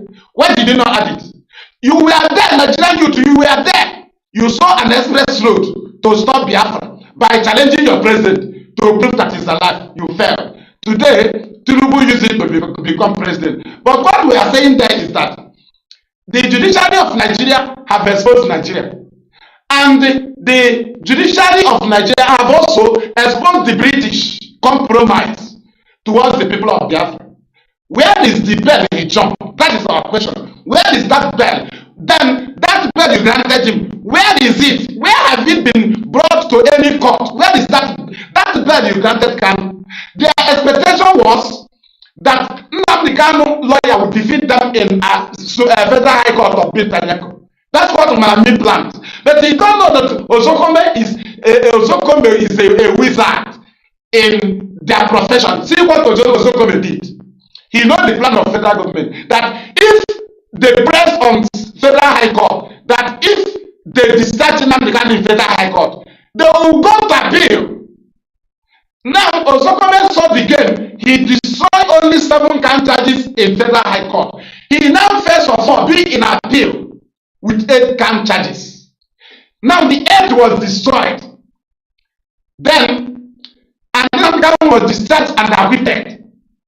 And also, the judgment condemned the way Nnamdi Kanu was brought back to Nigeria. That is a extraordinary rendition. That is to say, the judgment found Nigeria guilty of extraordinary rendition. They were found guilty. Right now, when the judgment ended, instead of Malami to surrender, they went back to the same appeal court. How can your traditional ruler give judgment? You don't agree. You go and remove a traditional ruler and put another traditional ruler in the same community. It's a lie. You must go higher place. But the best way for them to go and appeal is in appeal court. Has it not been decided in Federal High Court? But he was decided in appeal. So they would have been in Supreme to challenge it. But they returned back to the same appeal. Do you see where they fell? Because Osokome don't cross them, knowing that if he defeat them in Federal High Court, they will jump to appeal. But he now went to appeal and destroy them. They have no other option to now dance in a naked dance. Mazi, I'll still come back so that we'll finish the Supreme Court. Thank you. Thank you very much. Thank you very much. And I also greet our people, our audience, those that are listening. I greet you all. And at the same time, I want you people to distribute this wonderful program. You know, we are doing what we know how to do best. You know, we are in a different way. You know, that's why you see the media warriors, we are unique. We are unique. You see, this thing we are doing today is not that we learn it, but it's because of the wisdom that Chukwu Kikabiyama gave to us. We are thinkers. Even though when we are in our mother's womb, we can do everything. That is why we are fighting for survival. We want to be on our own. We don't want to depend on people. You see all this depending on people that without us, you people cannot grow. You brought clothes to us. You bring this one to us. We want to try to manufacture things by ourselves because we have been doing this during the time of our great-grandfathers, during even though 1967 to 1970, we built our own. All the armament we use, we build it. Even though before they came to colonize us, we have been building.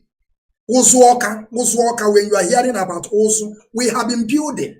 No, it did not start today.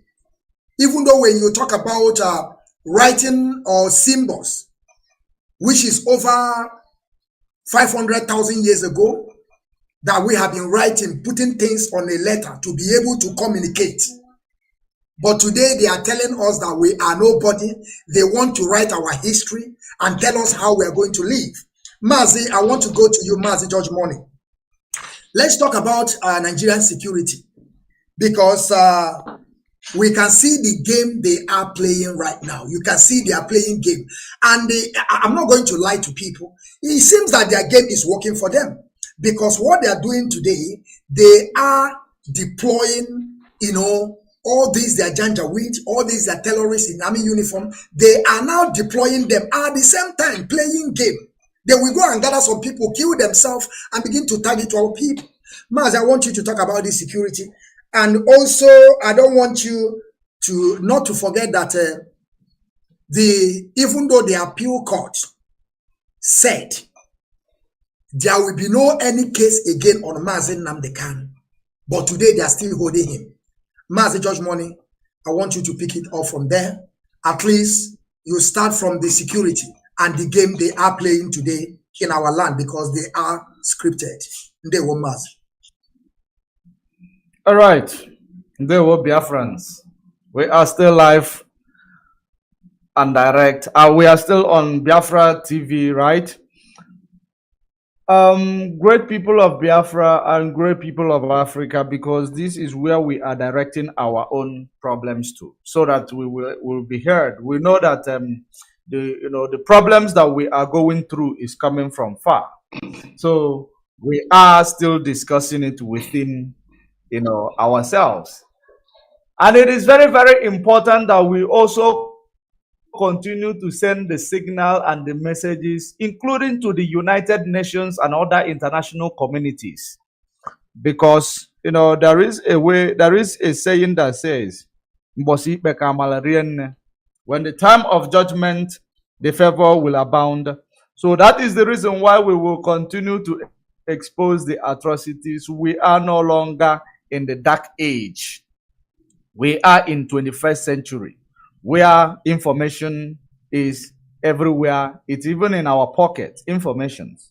So it is now understanding the activities of the insecurity in Biafra land, understanding the security apparatus in Biafra land, or in Nigeria rather, how they set up their security, and what ends will Nigeria's, you know, government go in order to tag IPOB, the aggressor. They are willing to go to extra mile. They are willing to go to any length to make sure that they tag IPOB, the bad guys. But that is exactly what we are going to clear up today. Of course, we have seen so many videos where people are making, you know, the video of the execution of people in military uniform. You have seen those videos. You know, so many people saw that video and they believe, and they, you know, they believe that there is, you know, something extraordinary about that killings in Biafra land. Remember, there will be no smoke without fire. When you start seeing things like that in Biafra land, you should know that there is a serious attack being orchestrated, being planned against our people in Biafra land. Because not even more than 48 hours when this video was circulated, you find people's shop, people businesses being looted, being burned. You know, you will be seeing these things and you will ask yourself, what exactly is going on? The same law enforcement in Nigeria were the same people carrying out these plans, the attacks on themselves, in order to have access into Biafra land. Because everything they are doing it to have access into Biafra land.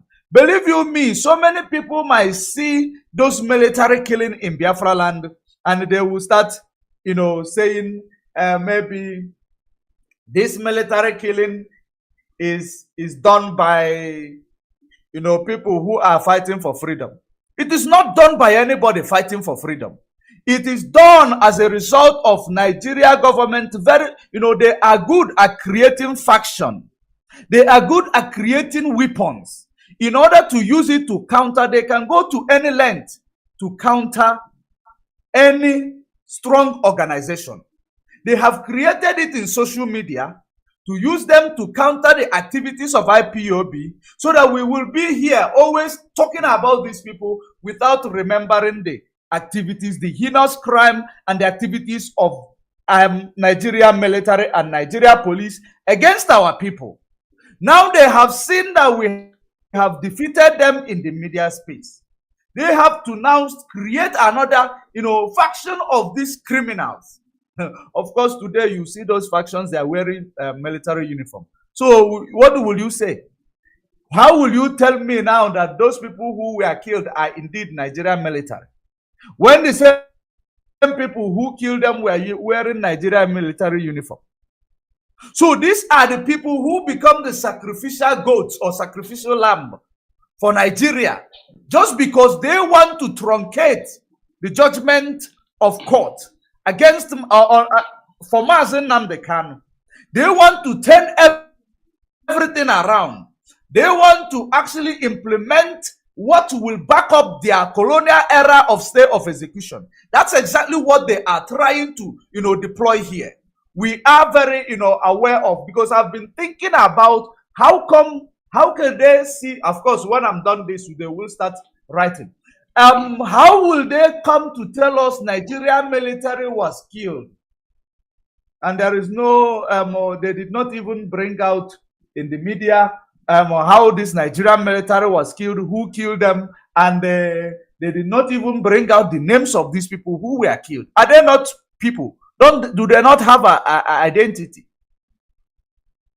They show us the video. Who will go to kill Nigerian military? After that, they stood there.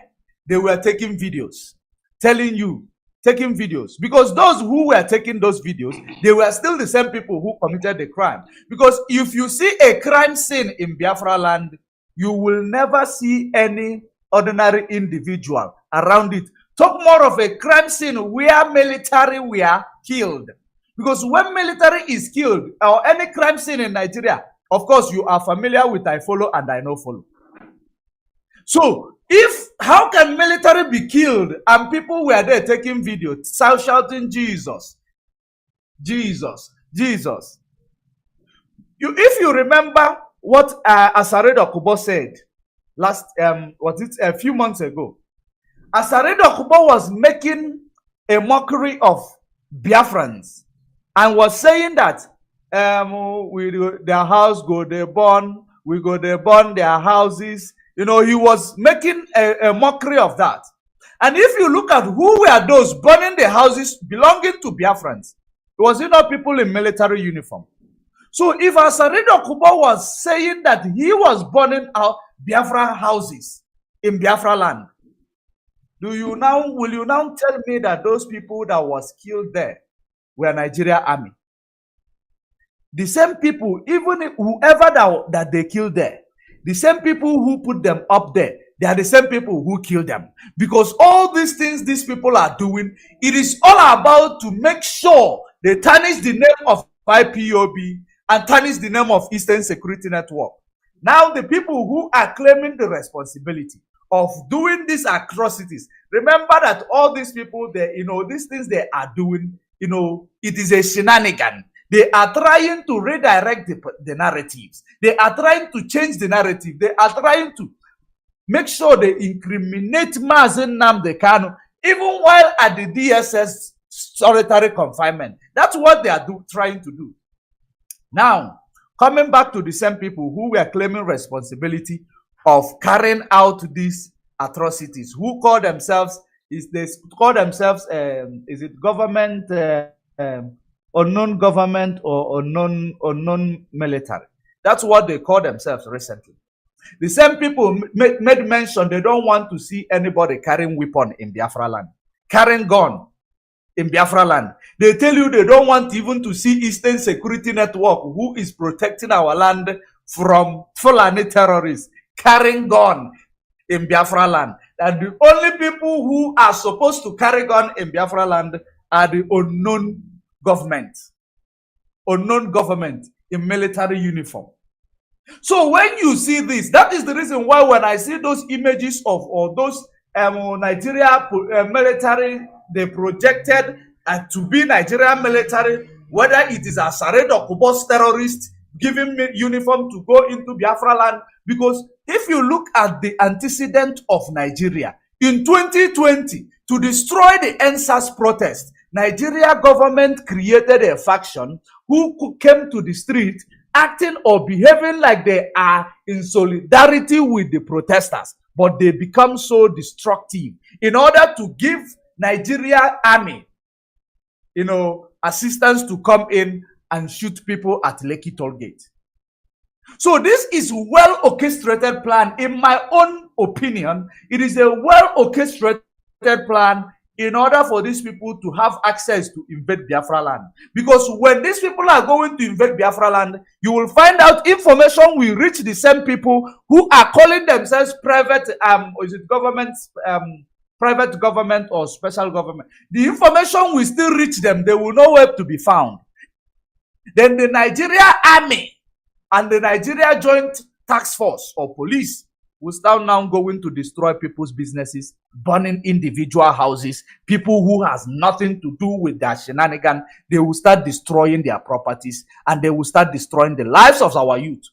So when you look at all these things, will you come to the conclusion to say, now Nigeria government and those who are carrying out their, whatever they are doing, the shenanigan? That's why I didn't talk about it. That is why I didn't even, feel pity about any of them, because We don't know who is who anymore.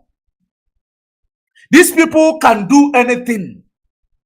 And when we say, when this thing started from the media space, I continuously telling our people there is a Western agenda here. And that Western agenda is to make sure that they destroy the grip of IPOB. They want to destroy the foundation of IPOB. They couldn't succeed in the media. They're now trying to, bring out a plan on the ground. But, the only thing I am so happy that IPOB of today, we know what we didn't know before. We have seen the tactics these people are using.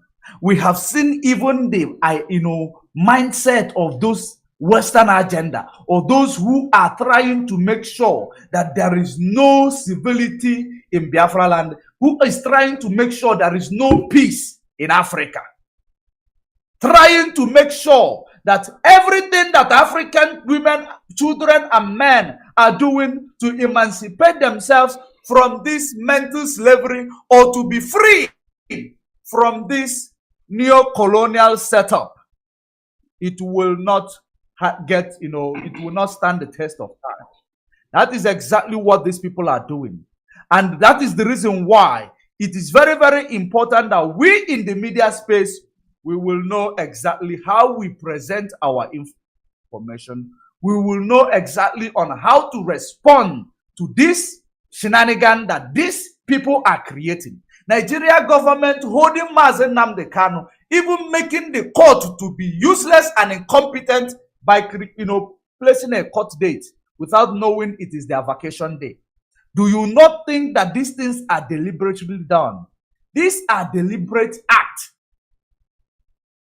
Now they have done it. They are so scared to come out to stand to bring Mazi Nnamdi Kanu, because the Supreme Court, they have checked within the ambit of the law that every judgment given by the appeal court 3-man panel was authentic and there is no flaws in it. That is the reason why these people are so scared to come up for that trial, because they know if they come up with that trial, they have to quash every stay of execution being implemented illegally by Malami. So they know very well that this is what is going to be happening. So they are so scared in establishing that court sitting. They want to know what they will use, the joker they are going to use it to play. But we are watching.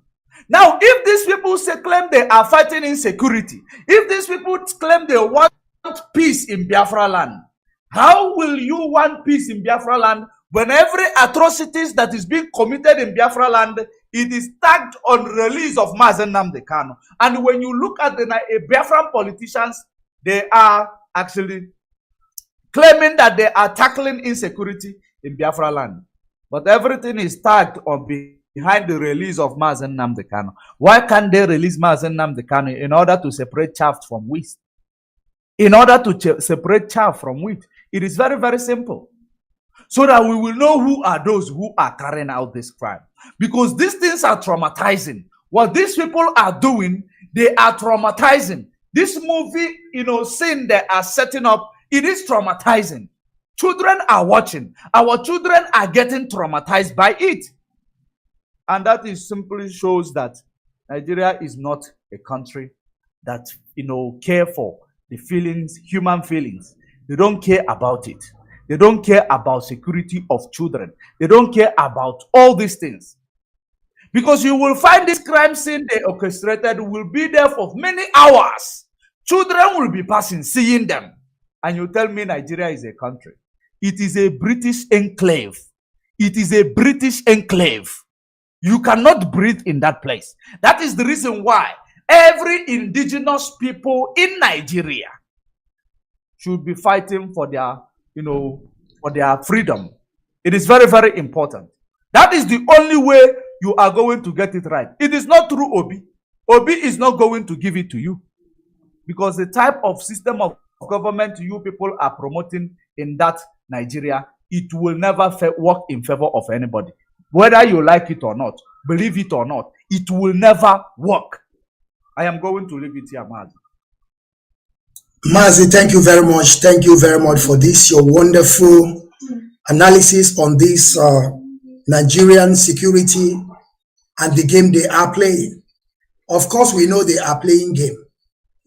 But before I will come to you, Mazi, the fearless evangelist, there's something I want to talk about here because you know that they are really playing game. And also, I don't know what is wrong with our representatives. If you people haven't forgotten, they went to Abuja. Most of them went to go and met. They met with Onyendu Mazi Nnamdi Kanu, asking him because they want to try his power. They want to know if Mazi Nnamdi Kanu remains the supreme. All of them were trooping to Abuja to see him, to stop, sit at home. And today, when you go to their newspaper, they will be telling you that the military stopped sit at home. And how the military stopped sit at home? Is it not when Mazi Nnamdi Kanu spoke? And now they understood that the man powers remains who he is. Because we are here. We can never abandon Mazi Nnamdi Kanu. It's impossible on this planet Earth. We need him so much as he also needs us on this Biafran restoration project. But I want to ask something. Why is that these people went to Abuja to meet with Mazi Nnamdi Kanu for him to stop sit at home? Now sit at home have stopped. Why are they not talking about the release of Mazi Nnamdi Kanu? Now you understand that even though our politicians, our representatives, they don't have goals or balls. Only what they are doing is what they are going to benefit. Now, Mazi Nnamdi Kanu have settled the case of no more sit at home. Let us turn it to, I have forgotten what they call it. Somebody should remind me, please. What we changed that Monday to economic booming also. Empowerment. Huh? Economic empowerment. Yes, economic empowerment. Thank you. Now we have turned it. Instead of them now to begin to speak, how are we going to free this man that the court have already discharged? They don't care. You see, that is why I'm telling my people that we are nobody in that contraption. And as it stands today, there is no any position that so-called Igbo man is occupying in that space today. They are nobody. Only what you can see them, they can only be secretary, they can only be deputy. You can never see them stand on the head to give decision because they are nobody. But we keep on telling them this, but they don't seem to understand. Mazi, fearless evangelist, before you start, I would like you to start also Abuja, Umuahia Court. I would like you to start from there because you know that we also warned them in Umuahia. When they were ranting and saying sometimes they will be promising a huge of money they know they are not going to pay. We don't care about the money. At the same time, with the British people, and I want you people to also, I want you to touch this thing also, the game of British people. They say they are coming to our land to help us so that people will be submitting their passport in Enugu. And they never talk about how they are going to free their citizen. Because their plan was, the plan they gave to Kenya people is that when you are going to extraordinary rendition this man, don't let his passport to show. Don't show his passport. Seize that passport. Don't write it that he even have a British passport. That is the mind they gave to Kenya people, and that zoo called Nigeria. Don't ever bring out his passport. Don't write it that he have even British passport. So when the case will get to British people, they will say, we don't know because they did not show his passport. But you don't know that it's a game plan. So Mazi, I would like you to also start from Umuahia Court. And we are listening, Mazi. Thank you very much. And the mic is yours. Ndewo. Okay, Mazi, thank you very, very much.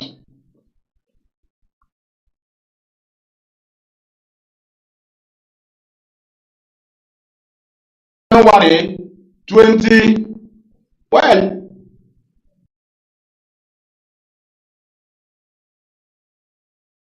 January 20 22, Nnamdi Kanu was, the ruling said that it was all about jumping on bail.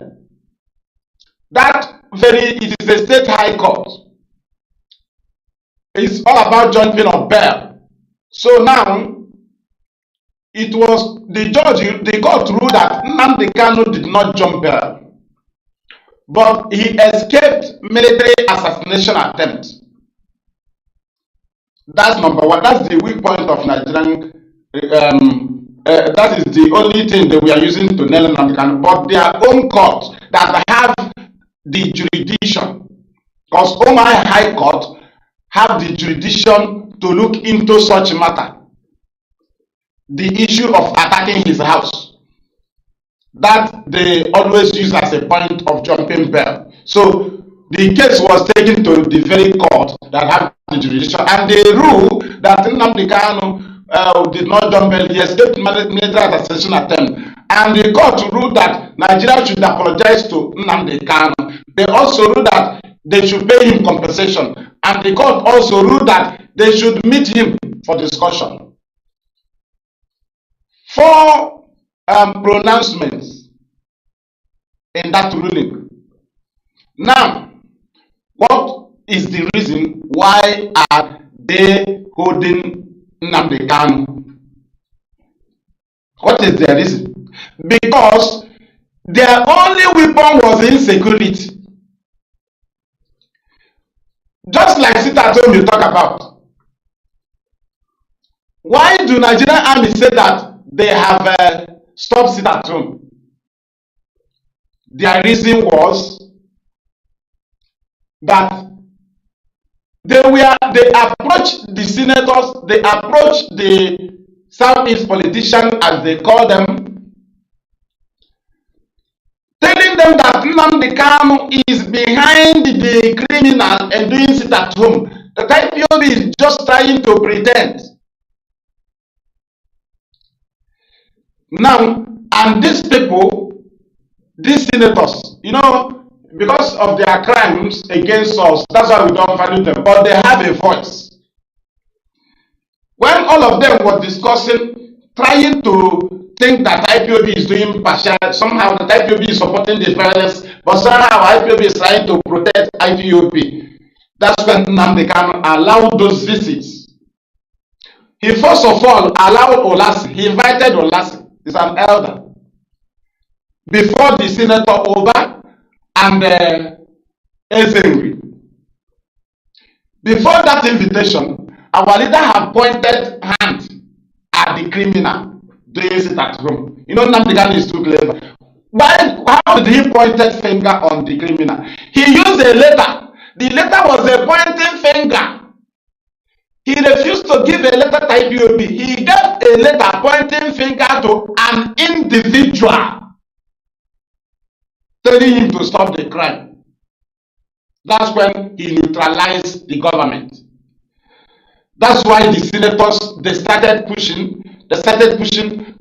coming, they come to confirm again, and he now told them direct, and they went back and told other politicians that truly IPOB is not in this, as we thought. They are not in this. That's why they now calm down, and now federal government give them another narrative to push the case. They now told them, say, okay, you should be talking about insecurity.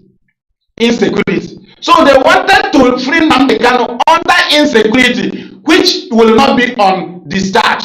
It will be on bail. If they base on insecurity to free him, it will be on bail. That's why they started coming. Free him now because there is a crime. They are killing us. They are kidnapping us. Monday sit at home. They refuse to present Monday sit at home because the Monday sit at home is unpresentable. It is full of crime. In the issue of Nnamdi Kanu, you should not present it. It is a crime. It is crime. Had they not been committing crime, it will be presented. The only thing you can pick up from Monday sit at home was the crimes. And that's what the House of Assembly members and senators, they always present. You cannot present good thing about it. Only crime. They will tell you they kidnap, they kill, they burn vehicle. So nobody, no sensible person will go to government and say we are presenting sit at home because they are sitting at home. Nobody sat at home. They were sitting at home under fear. So in that matter, a sensible government official will only condemn the crime. You don't talk about that issue. That issue should not be presented. That's why they were pushing on the one time. But they want to confirm from Nnamdi Kanu fully. Because they plan this very secret with Nigerian government. They employ people, infiltrators, and then the federal government hijack the infiltrator from them, using it out of their knowledge, using it against them. They try to bring him back, no way. It's already the hand of the federal government, top hand. They started using him against their will, against their wish. Now, when IPOB through Nnamdi Kanu stopped sit at home, the Nigerian army was frustrated. They now try to see if it can still work to use it and blackmail IPOB. The next Monday, they brought the fake news to the world and said IPOB ESN was enforcing sit at home. The world rejected it. Any government they took it to, it was rejected. So when they tried this and tried this again to use Monday sit at home to blackmail IPOB, it didn't work. They now called the chief infiltrator. They told him the sit at home cannot be used to blackmail IPOB again because no international body accepts it again against IPOB. Do you know what you use now? Or you use the language coffee. Use the language coffee because we cannot, if we present sit at home, nobody accepts it again. So what you now use now is coffee. So when you are using coffee, tell them that it's not, have no business with sit at home, it's not sit at home. So when he now announced coffee, they tell him, okay, use army. Now launch your army, launch 8-man army. Because we want to, is the only means to invade our land. You know, the only work of the infiltrator is to invade our land. Because Nigerian army want to keep our leader in detention and force us into war. But IPOB beat them. And that has been their target is now, they told this man to launch army. So when he launched army that is fake, few people, they now go to their intelligence room. They said, how do we present it to US? They gathered it and said no. This man, IPOB has succeeded in separating him from their name, IPOB. Now they have no name. So if we are presenting the army to US now, whom shall we say, which group launched the army? That's what is holding Nigerian government from invading our land. Because the people that launched the army have no name. It's just an individual. In freedom fighting, they have no business with an individual. Now, if they present such thing now, the world will see Nigeria as a people facilitating criminality. Because those people have no name. That's why they push them to use the name of IPOB. So that by now, they use the name of IPOB to launch army. And immediately you launch army, you have invited the government to defend their territorial integrity. It's an international law. So somebody that declare army or launch army have already invited government to come and wipe out our people. But the issue is that the name, the pointing arrow, the arrow is IPOB. As far as the name of IPOB is not involved in the army, what ground do Nigeria have to invade our land? They have no ground. So they now say, okay, we ended it at home. That's what Nigerian army said. Because it is for them to take the glory. Instead of them to allow the glory to IPOB and Nnamdi Kanu, they say we ended sit at home because sit at home can no longer be used to blackmail IPOB. Amnesty don't welcome it. UN never welcome it again. EU don't welcome it again. Nobody, US will reject it. If you bring it to UN, they say go. If Nigeria take it to EU, they say go. Which sit at home? They will bring more than 50 press releases of IPOB. Can't sit at home on their table. Now, that one died. They are now doing criminality. Very soon now, you see some of them with the police uniform. What is their reason? They want to bring war. Why did IPOB not accept war? They cannot fight our land without the name of IPOB. They cannot. They will only be instigating trouble because IPOB is the face. That's why people people that said that in that of our ESN said they launch army, they was not able to present up to 50 men. They presented 8 men. But ESN is 250 something thousand. But somebody claimed to be in charge of ESN. This is what they wanted to use ESN to do. Because at this point, they would have said, we have turned ESN to Biafra army. That was their plan. Had we allowed them to claim in charge of ESN, at this point, they will tell you we have, from this night, we are declaring that all ESN personnel is automatically a Biafra army. And that's the plan. That's how Nnamdi Kanu plan it. That's how he will be bragging. And he will not tell you that officially we are now not a judge as a general commander before, but we are appointing Gen tonight. That was their mission, to use the name of, to turn ESN to Biafra army. But have we not succeeded in separating them? Now ask them, why do they now come up with a video telling you that ESN have no right to hold a gun? And you know that ESN does not hold gun in the community. They have gun in the bushes. Do you understand? So this is a defeated war. What we are seeing now is the final bus stop of federal government. They have failed the judiciary. They have failed that area. Judiciary, Supreme Court must win Nnamdi Kanu. But what do they want to do? They want to set a scenario here that our land will be uncontrollable for Nnamdi Kanu. And they want to create rival. That if Nnamdi Kanu give order, the other one, they will say another Biafra group who counter it. They give order, they disagree. Unless they say that Nnamdi Kanu and the other group should agree together. They should agree, they should come together. That's what they plan, but there is nothing like that. Because there is a voice, there is a channel. What actually destroying the Nigerian government is the channels Nnamdi Kanu created.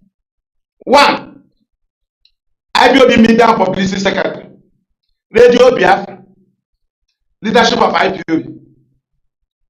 These very channels is authentic channel that the world takes words from us. This is where we defeated Nigeria in their court. Their plan was to dribble us in the court proceedings, then bring war to our land. But we rejected war and we are using people to bring war, and we said no. And today they are ready to go into war. But which name will you use? Is IPOB involved? The answer is no. Because Nnamdi Kanu have cleared all. IPOB have cleared all. There are evidences all over the world that we are not involved in the criminality, because we even catch criminals. We even call names of criminals. We even share pictures of criminals. We even give them ultimatum to leave our land. That's why we beat them. So, Mazi, I will still come back again. I just thought the insecurity. Insecurity is that why the governors, you see them talking about it, is because it have gone out from their hand. And initially, the governors that organized this thing have left seats, right? So that's why when they are criminal, they saw that it doesn't work. They now tell you everything I'm doing now is not under the order of Nnamdi Kanu, but you kill people in the name of Nnamdi Kanu. When everything fell, that's the first stop. Now, he now wants to act as, to be a freedom fighter. What is your name? You must have a name. So that is it, Mazi. Thank you. Thank you very much. Thank you very much, Mazi, Fearless Evangelist. Thank you very much for this, your wonderful analysis on courts in Abia State and the reason why they are playing their game. Of course, Mazi and Nnamdi Kanu have already been discharged. We know they are playing game, and that game they are playing is not going to work for them. That is why I keep on praising the leadership, that they are wise, because the pattern of their leadership this time around is different. That is why they can't hold them. That is why they don't know what they want to do tomorrow, and the things are working, and we are giving them the way they want it, because as they play, they show, and believe you me, they are I cannot hear you. Okay, you can hear me now, right? Thank you. I'm sorry. Yes. So they play, they show. I want to use also this medium to still salute Mazi Shike Doziem, a man with a wisdom and intelligence, because after the rendition of Mazi Nnamdi Kanu, he came out He told us this time around his pattern will change. He's never going to tell them what we are doing. That is why today you can see we'll be able to secure some interview with the wife of the leader of indigenous people of Biafra. Some are asking, is it now the wife of our leader start talking about the husband? But some of them don't know that we are fighting different phases of war. Who want to allow the wife of the freedom fighter that want to free his own people? And you know the hand that they are holding us is part of them, the British people. And you think that they will allow the woman to just speak anyhow. Some of our people can't even reason. They are telling you they are going to free Mazi Nnamdi Kanu. Since they release Mazi Nnamdi Kanu, they keep on making fundraising. This time around, they came out and told us now that everything they are doing now, they are doing it on their own. But whenever they want to raise funds, they will still put Mazi Nnamdi Kanu picture. You see the game they are playing. But I'm so happy that you have already said it. And we have already taken the record. And the zoo by themselves, they will know that the guy have already shot himself by saying that anything that he's doing is not Mazi Nnamdi Kanu. Thank to Chukwu Okike that such a thing, such a word come out from his mouth. It's applause for us. But what we are going to push more again is for him to stop using the Mazi Nnamdi Kanu picture. Because the zoo themselves have known that this guy is against Mazi Nnamdi Kanu. And there's no two ways about it. Mazi George Morning, I would like us to listen to this voice note of Mazi Nnamdi Kanu because according to Bugari, he thought that they are going to jail Mazi Nnamdi Kanu. But he have forgotten that Mazi Nnamdi Kanu said in many of his broadcasts that he's going to destroy Nigeria with the truth, not guns and bullets.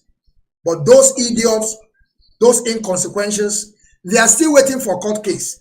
And where they have already declared they are in armed struggle. And they will just fold in their hand. Just stealing things from people. Using it, saying that they are protecting you. But I want us to listen to this voice, please, before I will come to you, Mazi George Morning. Please.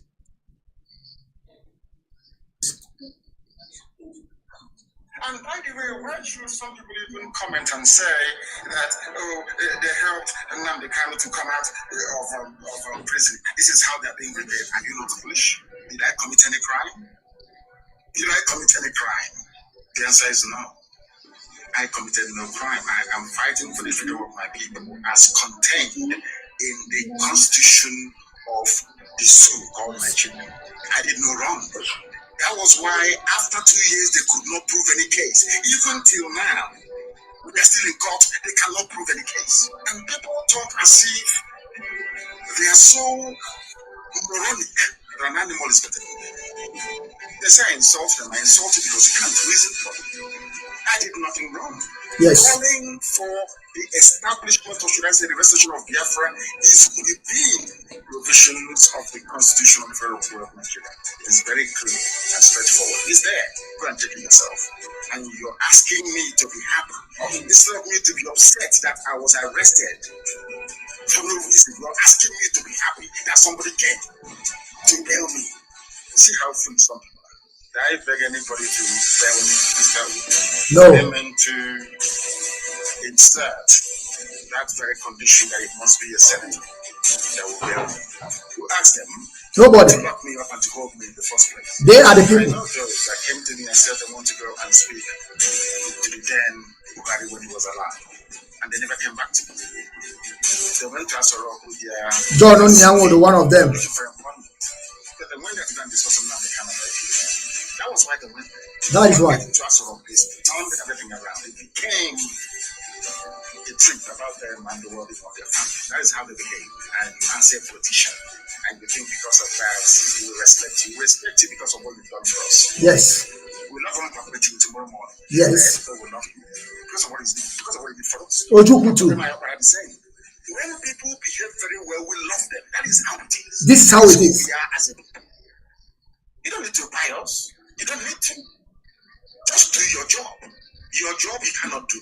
Protect the people, you cannot protect them. On top of that, you have the temerity to talk back when we are complaining that you are making a complete idiot and mess of yourself. Thank you, great people. Thank you, great people. I hope every one of you listen to this voice of the leader of indigenous people of Biafra. You know, when we are saying that Mazi Nnamdi Kanu is a God sent, you know, some of people will be thinking that this is a new video. This man knows what is about to come. That is why you have to keep on listening to his voice. His voice is like Bible.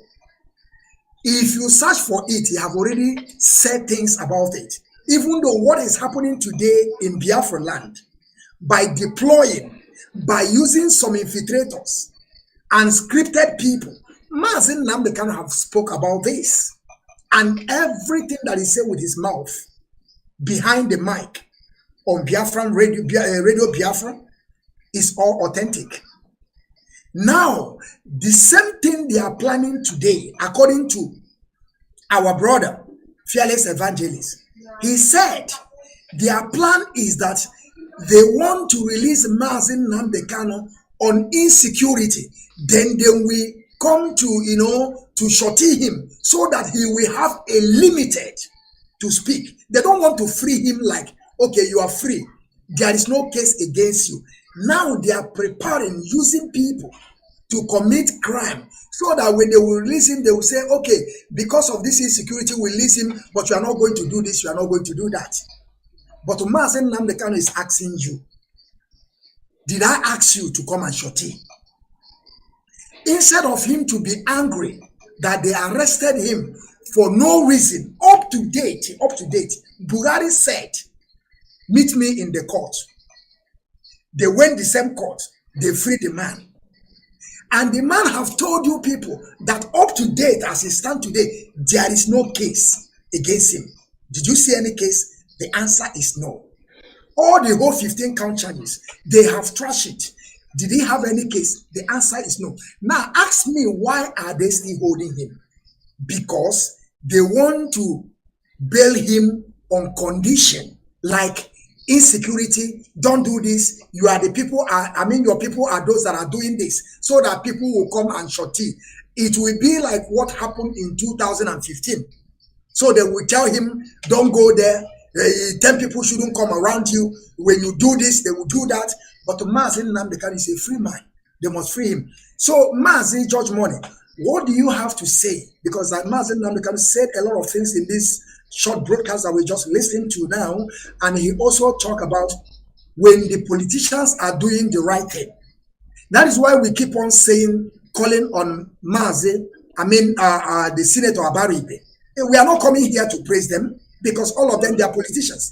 But as far as you are doing a little thing to support your own people, to fight for your own people, of course, we are going to talk about you, but we are not going to praise you, because we don't know who you are.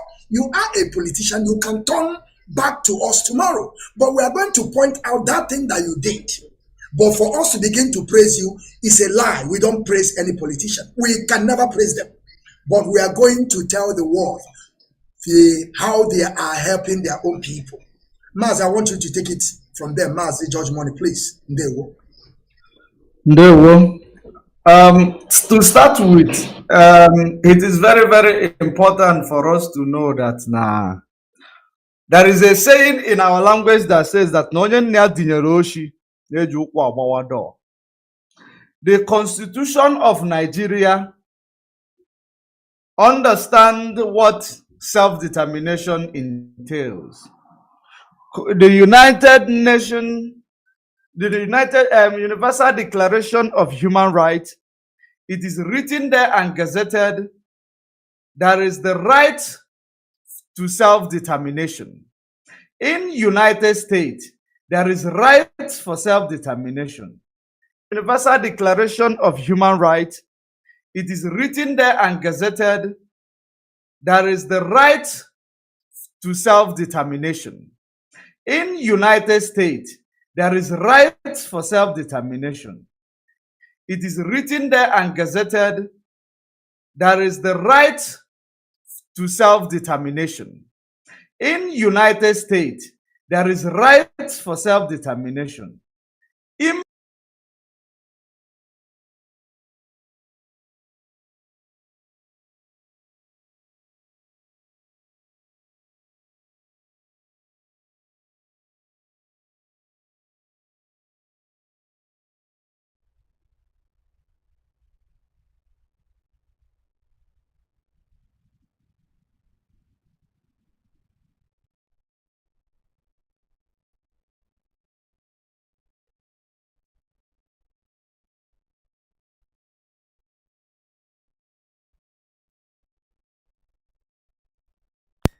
Nnamdi Kanu kwara na mo Radio Biafra kwara na mo kwara na mo kwara na ikono imene kwara no ikono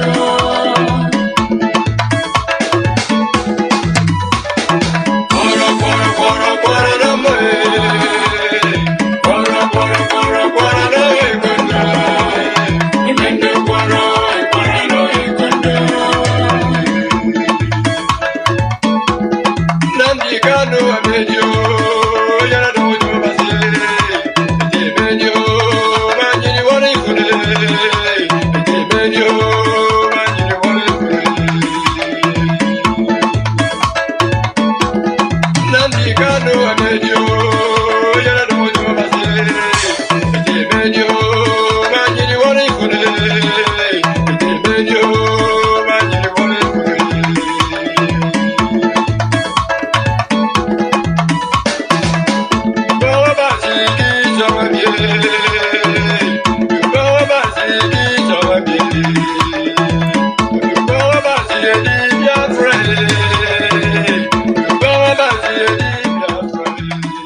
All right, good morning. This is Radio Biafra USA 2, back again on air. And we're still testing the equipment and making sure that everything's okay. But this morning, we're going to start with the Australians. They are all waiting to get to ramble with you guys. And then from tomorrow, I'll take over the podium completely. This is Radio Biafra USA 2. We got all the equipment. Looks like they're working perfectly well for now. If you're not hearing me, or if there's anything you think is not going to work out properly, please let me know. Australians, are you ready? Because I'm here to stay with you guys. Yes, we're here. All right. Okay. Let's go. Let's take it from there. I'll let you guys run the whole program today, from prayers to the end of the program, and then I'll be here in case if there's any problem. So take over.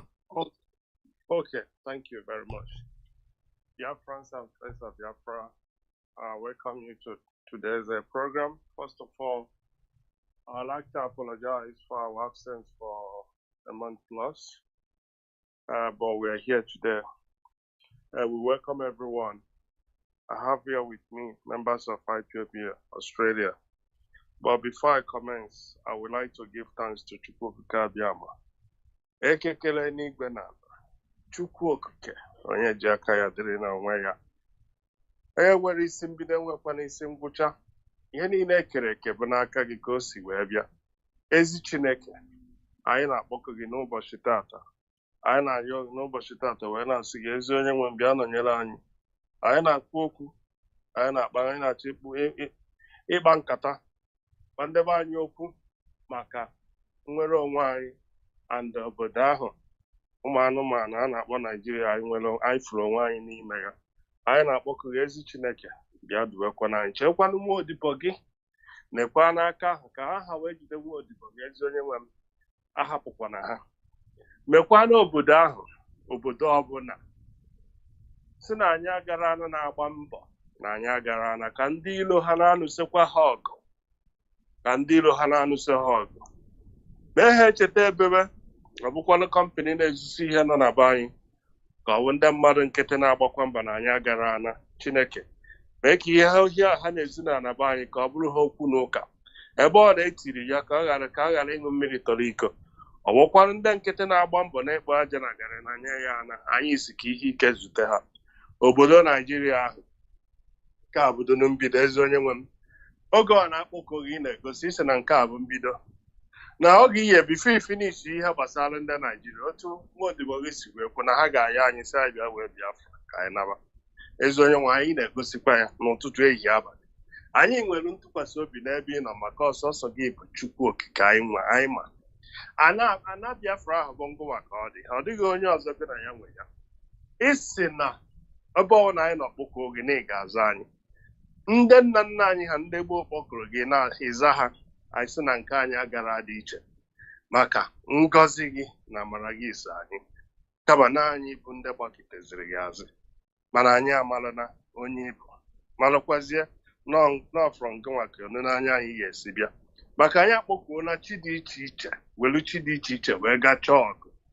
emeriri anyị mana o nwebeghị ụbọchị anyị ji wee gaa ọgụ emeri anyị wee na-asị nọọ ngụ maka anyị ga-eji wee gaa ọgụ a nsisi anyị ji bidoro IPOB ngụ maka anyị ji aga ọgụ ana anyị na-emeri chebekwa nwa odibo gị aka ọna jienu ka aka ha gbajisikwa nekwanụ ụmụ odibo gị ndị ọzọ dịghị ihe ha mere nọ n'ụlọ mkpọrọ anyị na-asị gị ezi onye nwe m chetakwanụ akwa alịrị ha ọ dịkwana ihe ha mere sọsọ ịga gbasa ozi ọma gị gbajisikwa anụ ebe niile ha nọ otu anyị wee na-ayọkwa gị n'ụbọchị nke tata wee na-asị gị ezikwa n'aka niile ahụ na-agba mbọ na Biafra ga-abịa obodo ọ sokwara anyị abụrụ tinye ọgbaghara n'obodo ahụ rasasị obodo ahụ rasasị ekọnọmi ha ka aha ezu mmanụ anyị ihe niile nọ na naba anyị ekọnọmi a na-eji ya ka a na-gasasịa ya tisasịa ha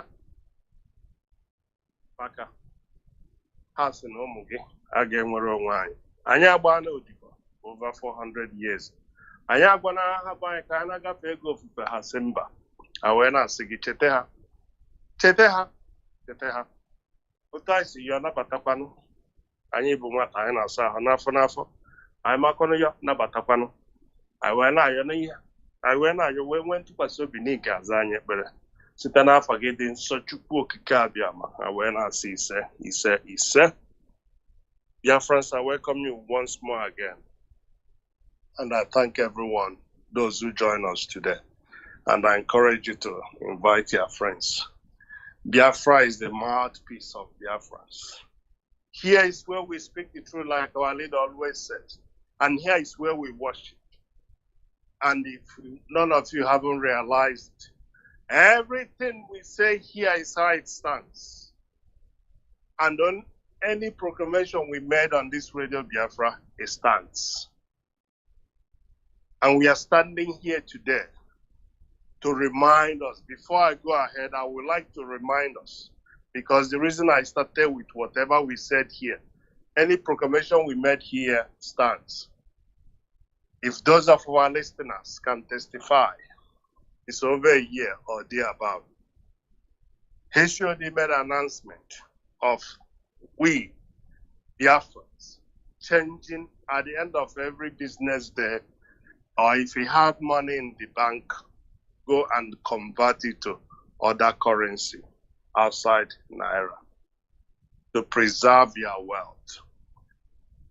On this radio, after HOD made the announcement, on this radio, every Wednesday, 12 p.m., we keep on reminding our people, lamenting, screaming, give a lot of references of the reason why we should hasten to go and change all our money, because the Naira is going to lose value. And today, what happened? Naira has lost value 3 times. I recall when we were saying this, Naira was around 400. But today, it nearly touched 2,000 and then it returned back. I don't know what the rate is as today. It has gone up more than 3-4 times. If we are Daddy Gio, people will be programming. Here he prophesied it, he said it, and this and that. It's only a fool will not listening to Radio Biafra to pick valuable information. Some of the messages are not from us. Some of the messages are from divine, and we are tasked to speak it out. And today, millions of Biafrans has become poorer because of the devaluation of Naira. I gave instances then. If you go and buy, if your money can buy 10 goods, after you sold that goods, go back to buy another one, your money can only buy 8. But today, with the situation, if you have sold all those 10 goods and you want to go and buy again, you can only afford to buy 3. We will use a typical example like a cement. We know the cost of cement today and other things. So let those who have ear hear. And those who follow the instruction and save their money, pull it in the bank and convert it into other currency. Kudos to you guys. And I must say, now is the beginning. More to come. Naira will lose more value. So if you like, you take adequate precaution. If you do not, it's up to you. Now I'm going ahead to talk about the case of our leader. Last month, February, he appeared before the court of Zoo, presided by Justice Binta Jacob. Like IPOB has released in their press release, we do not have any confidence.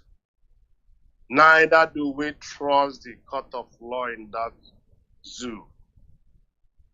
And we are not interested in continuing with the trial of Mazi Nnamdi Kanu because he has been acquitted and went back at midnight and revised everything, and now forcing him and others to stand trial. Forgotten or just threw away the extraordinary rendition that cancels everything. The matter was before the High Court, they threw it back to low court. I haven't seen where in any war such thing occur. It's only in the zoo. And based on this reason, Mazi Nnamdi Kanu will not receive any fair trial. And based on that, IPOBs withdraw it and are not interested in continuing of that case. Mazi Nnamdi Kanu is innocent and he should be set free, just like any other political prisoners. Whether you people like it or not, Biafra must come. The sooner we realize it and work toward it and save what's left of Nigeria for those who still want to bear that name, or we continue and keep on prolonging the suffering. The prophet himself has prophesied many, many times, Mazi Nnamdi Kanu. Each time he stands on this radio to speak, I record those days, he says, Mazi, if I open my mouth, this will be coming out. I never prepared, never rehearsed, I never did any of those things. But information, messages keep on coming out of my mouth. Many times he prophesied this and said it, that if Nigeria keep on holding us, then we keep on sinking. And today we are testifying to it. And everything is collapsing. While things are collapsing, our people, we must be ready. We must take our things back home. As the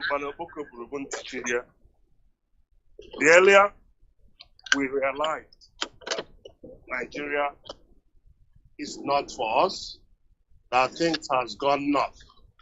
and nothing good will come out of what left of that country, the better for every one of us. Because as it is, that country has nothing to offer anybody, any of us, Biafrans, of that matter. The more we stay there, the more we keep on losing everything we have. I have sat down and looked at this. Do you know that for the past 100 years, Igbo land didn't see any advancement in any technology? Not anything of modern, not even a house. What we are building down home there is nothing. It's useless. The technology of the colonial masters in 1900, that is what we are still practicing today.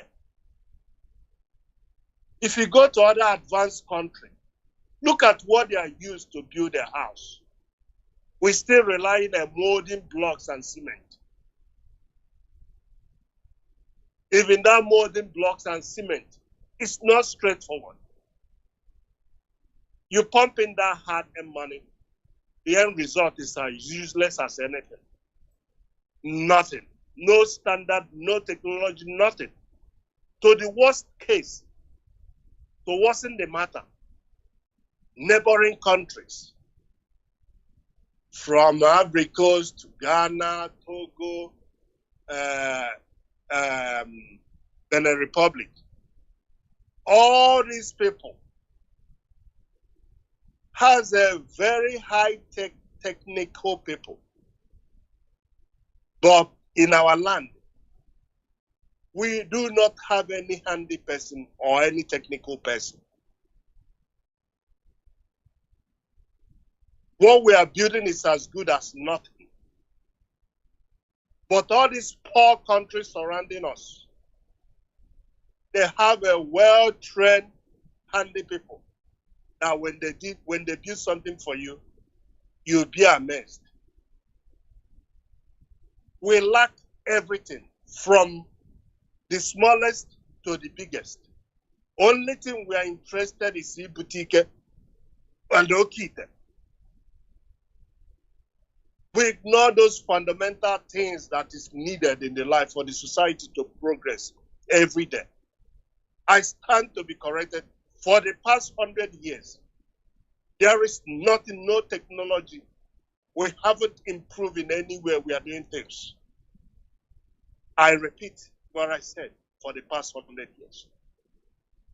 Where the colonial master left us, that's where we still standing. And upon all these things, we say we were educated, although this is the fault of us still being part of that zoo. They are holding us back. And everybody knows it. And the current situation is worsening the situation. So that is why we, everywhere we are, Biafrans, you must head east. We have been lamenting this for more than 12 years. The day it will set, that is your own cup of tea. Just like I started with the dollar, Naira collapsing, losing value. It will lose more. Naira will lose more. The reason is, the previous administrator borrowed up to 90% of their revenue.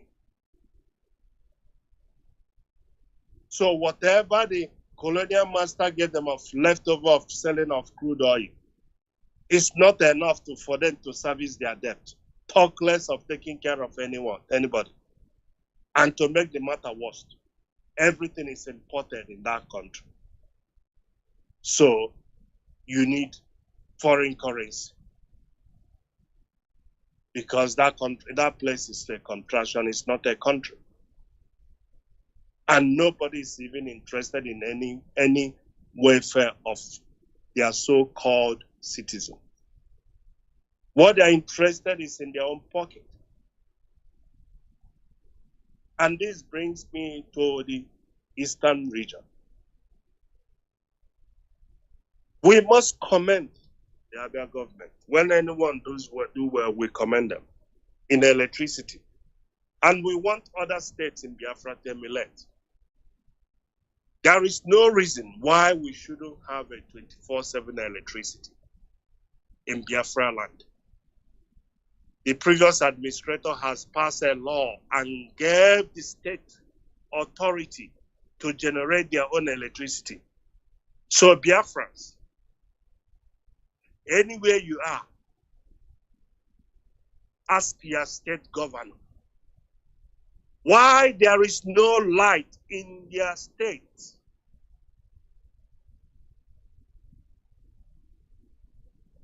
Abia State today now, is it a more nine? Is it? I can't remember how many local government has been enjoying a 24/7 electricity. So we should be able to generate electricity, and so that this will help people to employ themselves and see how this poverty is going to be regulated for the time being. Everybody ask your state governor, what are they doing? Are they not seeing what the Abia state government did with electricity?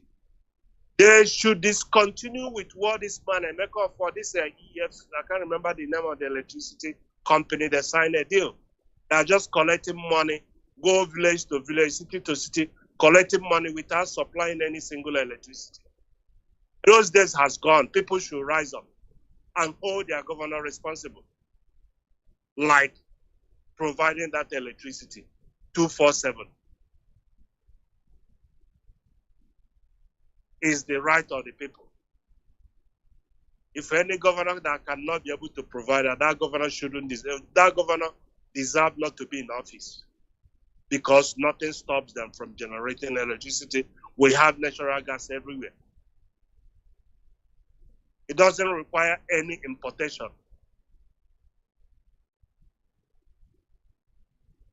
We must remain strong because the world is changing. Biafrans, like I said, we must be heading east and go and develop our land.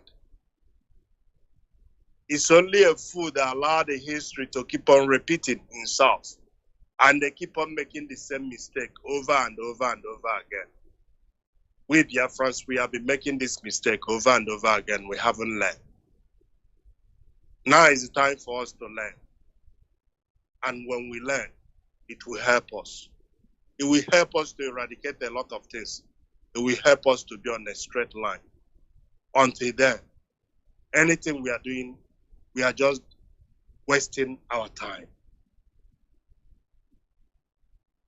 On this, I will hand over to my colleague, give them opportunity to speak. Mazi, if you are here, I will yield to you. Thank you. Thank you, Mazi. Thanks for starting this program for us today. I want to use this opportunity to say a very big thank you to every person that's listening to us tonight. We are here because we understand that what we are doing is important to each and every one of us. And for the listeners tonight, you are a proof that the spirit of Biafra will never die. We are resilient in this. We are not giving up. We are committed to this. We've sworn an oath of allegiance to this cause. And what that means is that it doesn't matter what time of the day. It is midnight, almost midnight here. We are awake for this broadcast. You might be in your business place right now, but you are listening to us because this is important to each and every one of us. And I want to also thank my comrades who's made out time to join us in this broadcast tonight, and also to Mazi Peters for coming on the console for us. Thank you. And all Biafrans, wherever you are, each member of IPOB, each family member, you are well recognized. Your efforts is not in vain. And for you to have continued in the right course for you to have continued in the right course means that you understand the task at hand. If you are traveling to a destination and you have a traffic situation or congestion and you reroute and keep going to your destination, it means you know where you are going. But if you reroute and you start going to a different destination, it means you've lost it, you've lost focus. So for each and every one of us that's committed to this, no matter what's happening, no matter what's playing in the background around us by the Nigerian government, by the detractors, by the infiltrators, and you have continued on course, it means that you understand the duty at hand. And the path to freedom is not free. I think Winston Churchill said that the tree of freedom is watered by the blood of tyrants. So what it means is that many people will fall for us to receive our freedom. Many people will be the stepping stone on which we need to stand to get this freedom. And if we are not committed to this, if we keep dilly-dallying, if we keep changing topic every time, if we keep finding excuses every time, we will never get to our destination. We will never realize our full potential in Biafra, because once we change the music, it means that we've changed course.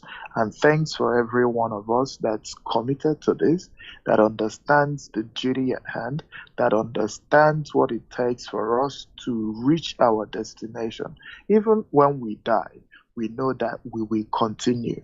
Even when we are falling, we know that the people will continue, because we are blazing the trail that people had blazed in the past, that we are walking in the footprints of people that has gone before us, that we are continuing on the journey to freedom, that we are swimming the path in this ocean of trouble, but we are on course to get to our liberation, to our freedom as a nation, to get back to Biafra, to the country, to the nation that gave birth to us, to motherland.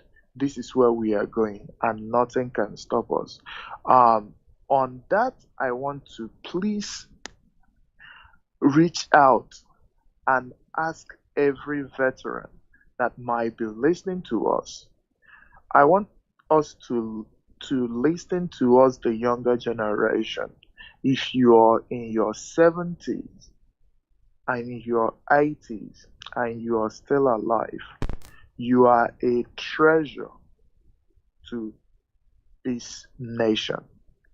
You are a treasure. You are a national treasure. If you are in your 70s or your late 60s and you participated in the last movement for Biafra, in the 67 to 70 movement for the restoration of Biafra, this is a clarion call to all of you to look back, to reflect, to recount what you suffered for, what you fought for, what you were deprived of, what you were fighting for, going through those deprivation, what you saw that made you commit to this journey in those 3 years of turmoil, what made you kept going when you saw corpses of young people, mothers and children littered all over the street. What made you continue in that journey? The day, most of you now, you are overseas. Most of you, you are in different countries all over the world because you were removed from Biafra land and you found solace in that land. This is a clarion call to all of you to think back, to reflect on the spirit because Biafra is a spirit. The spirit of Biafra is still calling you each and every day to do your duty. What is the spirit of Biafra telling you? To come back home. Coming back home doesn't mean coming back to Biafra land. It means coming back to the ideology that made you fight those 3 ungodly years of problem. To be resilient for those 3 years. Whatever that was in your head that made you live through those 3 years needs to be transmitted to your kids. You need to teach those to your children. You need to bring them back to understand who they are. It is a shame to most of us that people that were removed from our homeland because of the war, today they have kids that are overseas, that are in their 40s, that are in their 30s, some are in their 50s, and they do not have an idea why they are opportune to be living overseas. Most of them have names that speak volume, and you talk to them and they do not understand why they bear that name. Veterans, you are failing us. You lived through this war. You understood what it meant to be in a war. And today you are not lending your voice to this cry. You are sitting down in your mansion. You are not contributing intellectually to this struggle. You are not coming to admonish us to say, this is what we have gone through.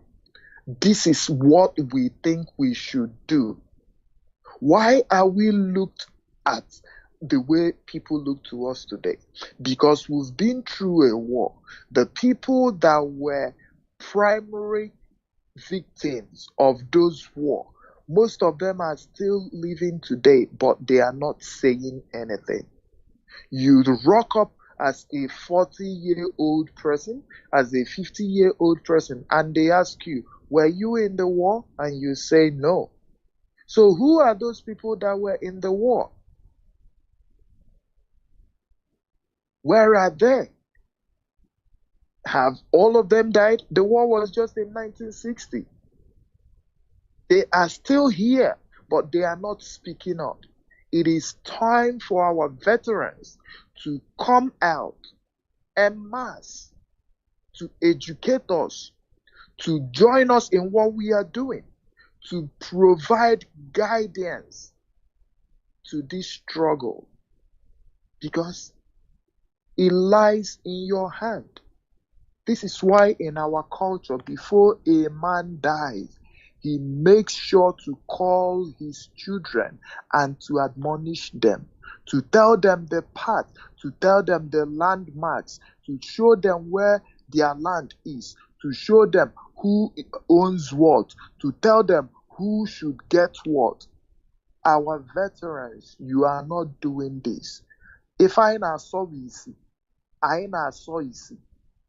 we do not know it all. We have the energy, we have the vibrancy, but we do not know the knowledge. We do not have the knowledge because we were not opportune to be in the war, most of us. We came just after the war. We need you. My call tonight is for every veteran. It doesn't matter the country you're living. We have IPOB families all over the world. Present there, and join this movement. Like we say, again, when can you believe it?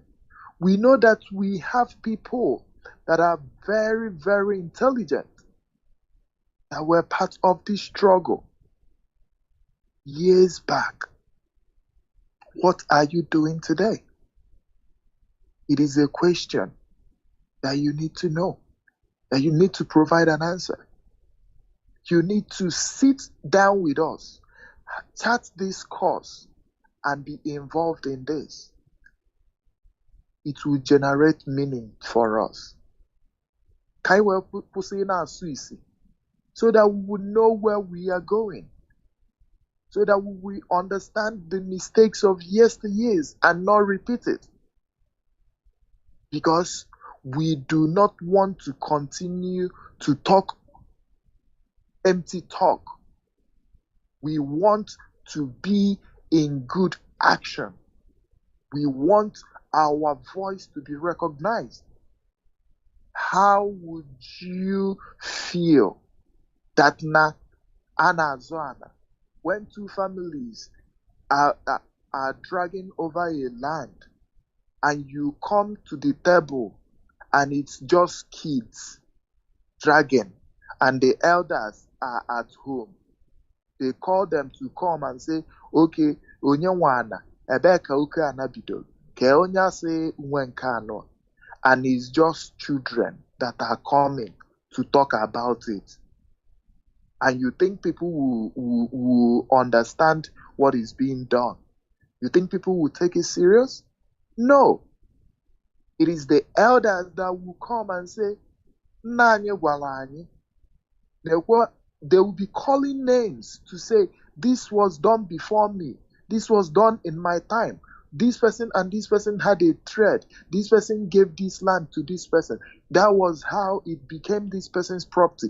Oh, this person didn't have a son and this person married the mother. That is how they have this land. These are the things you need to do to us. These are the things you need to inform us about the war.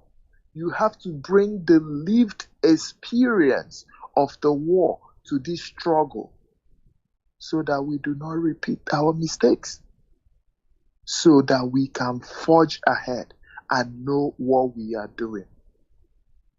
Yes, we have the energy, we have knowledge, but we do not have the complete knowledge of what we need to do in all ramifications.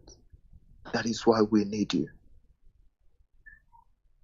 And please, do not tell us that we do not consider you.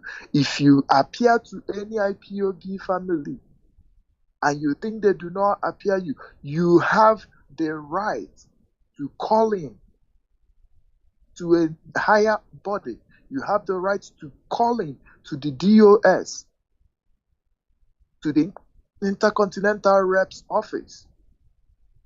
We need you people to join us in this struggle. We need you people to be there so that when we march, it wouldn't be just vibrant youths. It will be people talking, saying, this is what we fought for. And they will be asked, were you in the war? Yes. Not, were you in the war? No, I was told by my father. Where is your father? No, he's at home. He's not interested in what we are doing. How do you think we will realize this aim, this nationhood, if we continue like this? So, dear veterans, this is a clarion call. We've mobilized enough youths. We have the number, but we do not have the number of elders. You are interested in going for political whatever. You are interested. I got a news couple of months that chiefs are being invited to Abuja for training. And I asked the person telling me this, what is a native chief going to Abuja to learn? Are they going to teach you your culture? Or are they going to, what training are they giving to you in Abuja from Biafra land? This is just a ploy to take the people that should know and be custodians of the laws of our land, to take them away, blindfold them with money and fake promises, and then infiltrate our land and continue killing our people. It is a time we put a stop to this. It is a time that you will say to your father, if you go to that Abuja, I will not give you money again. It is a time to say, if you go and attend that political whatever, we will not give you money again. It is time that we need to start challenging our parents about their actions, because they are inimical to our growth, to the sustenance of our culture as a people.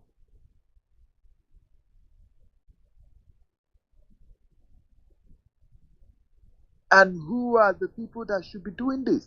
It is more of the elders. So it wouldn't be like the younger generation is challenging the older generation. It should be you, the veterans, that should come out and say, this is what we fought for. And then we will stand behind you to get this done.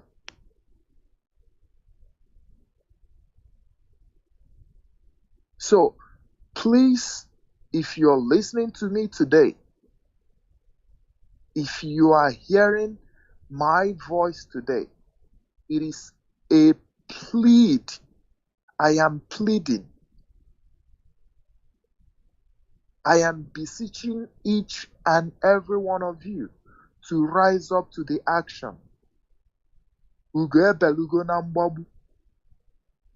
If we miss this opportunity, we have been praying, we have been making waves to create political catastrophe in Nigeria. And this is the time for us to ultimately finish the job that we have done. Over 10 years,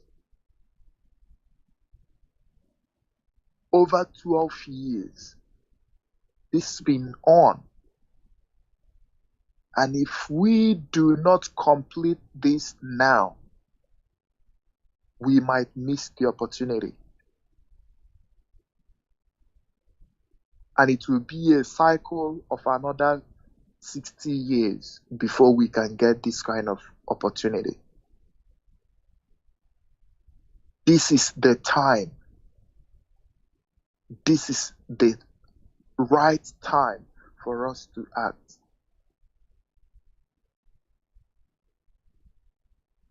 We need to wake up and understand the times and the seasons. Things do not just happen. Things do not just happen.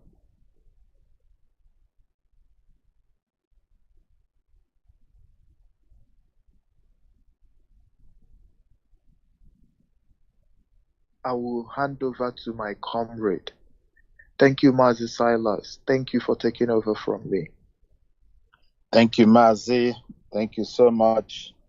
I applaud our audience around the world, Biafrans and great freedom fighters all over the world, for standing with us, even though we don't see them face to face, but we can feel their appreciation of what we do. And I thank our host, Mazi Peter Ikes, for your support, time, and opportunity that you've been given us. And to my colleague, Mazi Uche, and Mazi Former, one of the pillars of IPOB. I thank all of you very much. And I will continue by saying prayers to our Almighty God for preserving the lives of our people, especially Mazi, Nnamdi Kanu, and all IPOB members that are in detention for what crime we don't know, for being Biafrans, for agitating for a separate and independent Biafra. We continue to pray to our Almighty God to keep them safe. and alive to see Biafra restored. And continuing on with this broadcast, our departure from Nigeria is the aim of IPOB. If anybody is doubting our resolve, they are still stupid, and they will not come out of their stupidity. Ever since we embarked on this holy project, we have always seen more reasons why we should continue pursuing restoring Biafra. We have always seen more reasons why we should leave the contraption, the stinking geographical area called Nigeria. And the more we see reasons, the more we harden up, the more we resolve to make sure that we secure Biafra from the impending doom that is even yet to affect and afflict Nigeria. To separate from Nigeria is to find survival for all Biafrans, is to find survival for peace lovers in that entity called Nigeria. Whoever so loved peace, whoever who wants to survive, who lives in that area, in that geographical area, that would support Biafra, will enjoy Biafra when it finally, comes into full existence. I can tell you, in the minds of so many Southeasterners, they don't value the name Nigeria. They do not like to hear that word Nigeria. They don't want to associate with it because it is evil. We will say it boldly anytime. It is evil. To separate from Nigeria is to find peace for all Biafrans. To separate from Nigeria is to find common food for Biafrans, because our ancestors, our great-grandfathers, our fathers, in as much as we can remember, as much as we have lived, and as much as we can see, lived hunger-free in the areas of Biafra, the most fertile part of the world, the area blessed with, rain, sun, and any good attributes of the weather you can think of. A place blessed with so many edible species of plants and animals. And that is where our people have lived for more than 5,000 years, as documented. And to leave Nigeria is to find education for our people, sound education for our people, free education for our people. It will be to find growth again in the land of Biafra. You can see it happening in Abia State, where the people's mandate manifested because a professor who was told to rig the election refused. Who knew? Who would have known that Abia State would have light if the people, if the likes of Okezie, Ojo Kanu, and those of them that squandered the money that was given to Abia State were still in power? Who would know? And you can see what is happening there. If you free Biafra, what is happening in Abia State would happen times 10 or times 20 under 8 months in Abia State, and in some states of Biafra, it will even be very rapid. This is why we want to leave Nigeria, If anybody can't see it, they are blind. This is why we are convinced with facts, with evidence, as can be seen in Abia State. And if we do, we will create growth for our people. Biafrans will flock back to their natural and ancestral land. Biafrans will be prouder wherever they are. And at home, our kids who do not know how to speak our language, who do not know their land, will come back and live in their own ancestral land with greater pride and respect. We will build excellence. We will build excellence, by the way we do things, by our culture, by the way we respect our people. We will bring in all the good things we have in different sections of the diaspora where Biafrans are domiciled at the moment. That is what we intend to do, and it cannot be clearer anytime than now that we have seen one governor from the southeast, from the Biafran region of Nigeria, performing wonders with little or nothing. Can you imagine when we are completely free? The freedom we are requesting is not the flag independence Nigeria got from Britain. No, that's not what we want.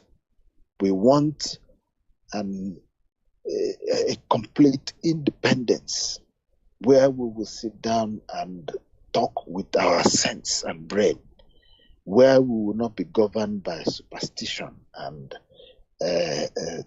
doctrines that come from here and there. It has to be by facts. That is how other nations have developed. If we do that, the world will marvel.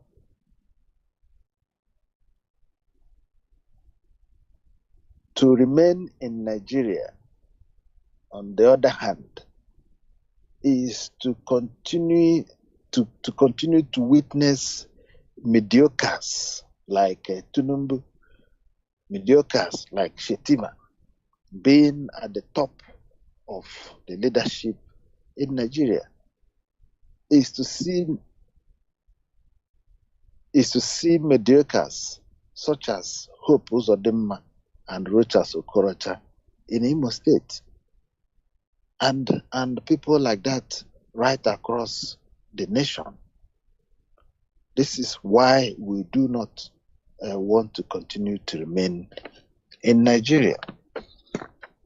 To remain in Nigeria is to continue to be in the bondage that is still existing in Nigeria, where no one can grow up to half of what they can grow to. To remain in Nigeria is to continue to be in danger. And for our people to continue remaining in Nigeria will be maintaining ourselves in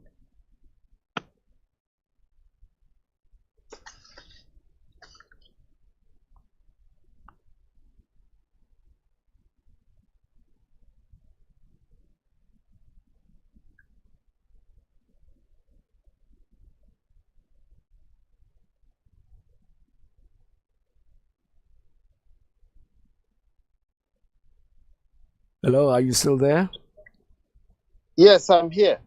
Okay, go ahead. Can you hear me? Yes, I can hear you now. Yes. Okay. So, as I was speaking, to remain in Nigeria is to continue to witness mediocres like Tinubu and Shetima emerge from elections that obviously rejected them. To remain in Nigeria is to see people like Hope Uzodimma and Rochas Okorocha supervise or govern a state of intellectuals, ruin the state beyond irrecognizable face, and so on. To remain in Nigeria is to be in bondage, like everyone in Nigeria is. Bondage of absence of health. You have a health situation that you can, treat.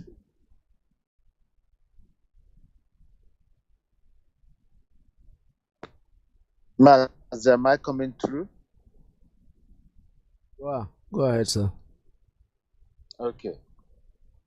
So to remain in Nigeria is to remain in bondage, as I've said, to be in danger, and also for your people to become endangered species, as the Biafrans have become in Nigeria. Day in, day out, they are bringing in foreign populations, sequestering them in the backyards, in the forests of people, preparing them for an onslaught, and using those foreign populations as a danger spot or group that then fishes the best in the community, kidnaps them, kills them for body parts, kills them for ransom and all that. That is what it means to be in Nigeria. Absolute insecurity is what you're going to observe if you remain in Nigeria. If you remain in Nigeria, you are remaining in abject poverty. To decide the rate or the speed of a team, of a group of people, that the speed of a group of people is determined by the speed of the slowest in that group. If you then translate that into poverty or richness, if you want to know how rich people are, you go to the people on the street and find out how rich they are. At the moment, some people are not able to find food for days. That is how bad it is in that zoological republic called Nigeria. It is very inhumane, and to remain in Nigeria is to remain in inhumane conditions. To remain in Nigeria is to remain in an endemically corrupt system. Corrupt in every side of it. The people have been corrupted. Corruption has eaten to the bone marrow of Nigeria, and you cannot wipe it off. And when you have a place that is highly infested by pests and disease, you need to smash that nest and get all the pests and all that out and start building again. And that of Nigeria is already broken. What component parts needs to do, and what we are proposing is to separate Biafra from Nigeria, and we can start mopping up and cleaning.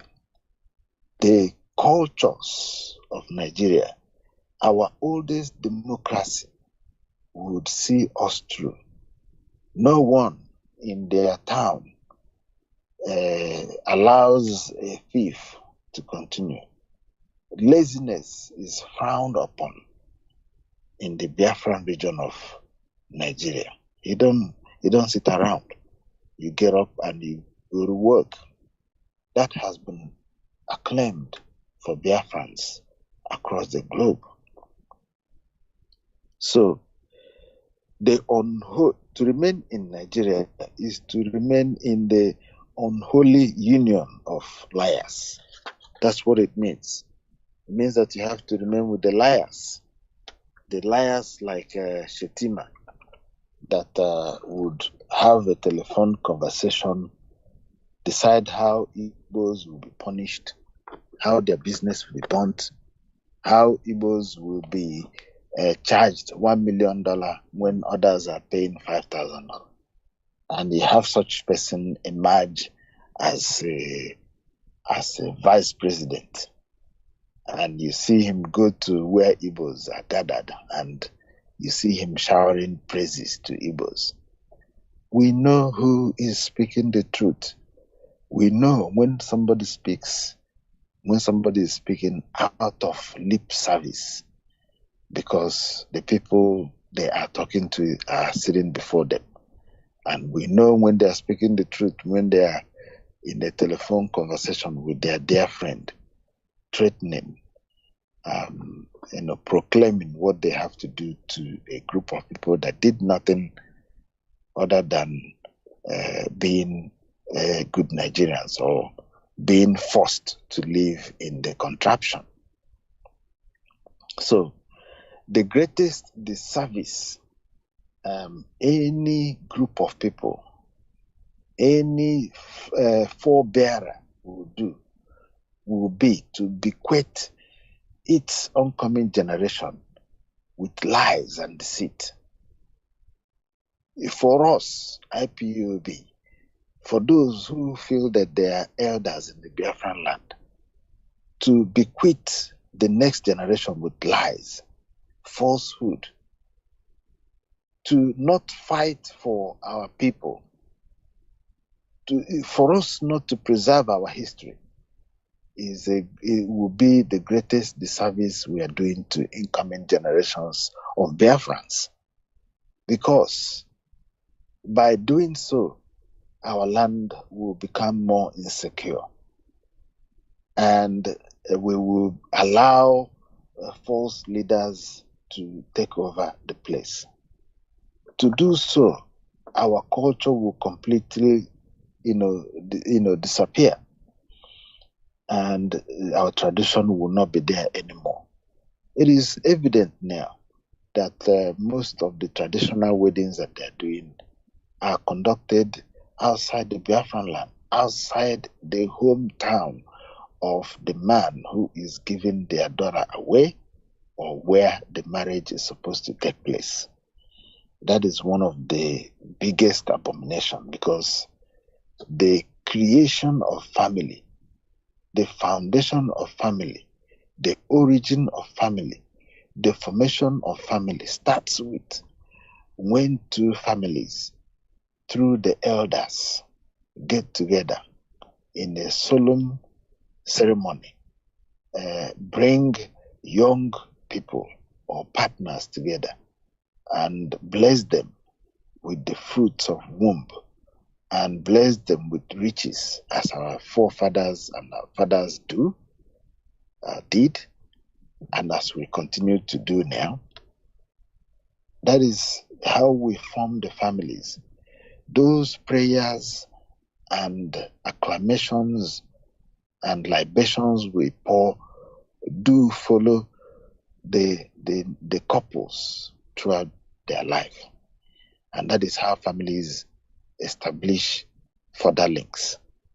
But that is not done the way it should, because our land is under siege. So the Nigerian state has failed in several aspects.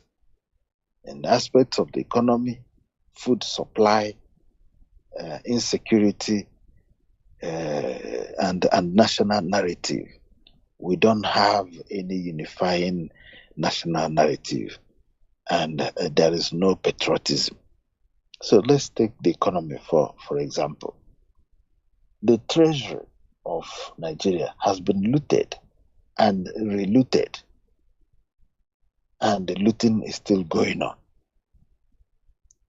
The cabals, those who felt that Nigeria belonged to them, especially the Fulanis that took over the houses and they are now in control of everything, have killed the goose that lays the golden egg.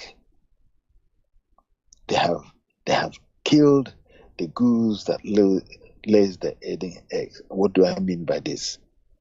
They have killed the peoples of Nigeria, starting from Plateau, the Middle Belt, down to the south and southeast, and they are hunting individuals of high caliber and taking them off secretly.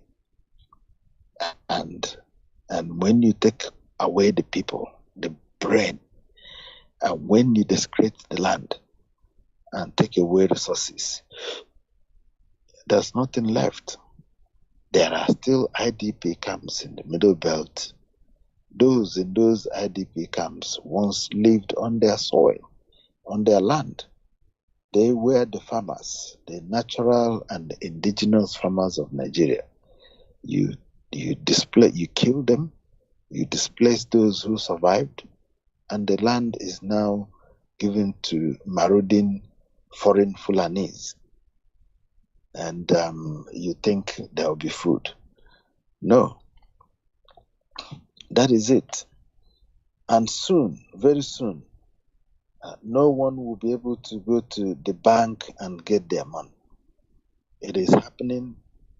Dollar, went off rail, nearly got up to $2,000, 2,000 naira per $1.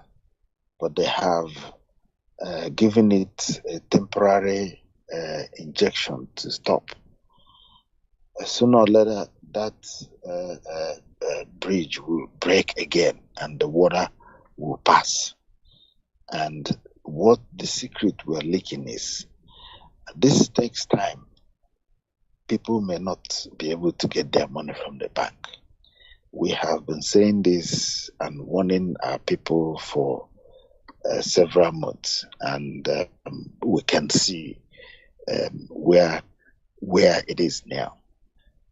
The northerners that are in control of the local currency are printing the local currency and using it to buy any dollar that comes into Nigeria.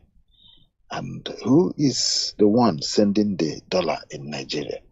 Who is the one sending money back to Nigeria? It is not them. So Biafrans should be more smarter than what they do now and save their money in dollar. If you're a businessman, that's what you have to do. So let's I'm about concluding. You look at the food scarcity. You can link it to the insecurity that is going on around the country. The indigenous peoples of Plateau, the killings are still going on, and most of them unreported.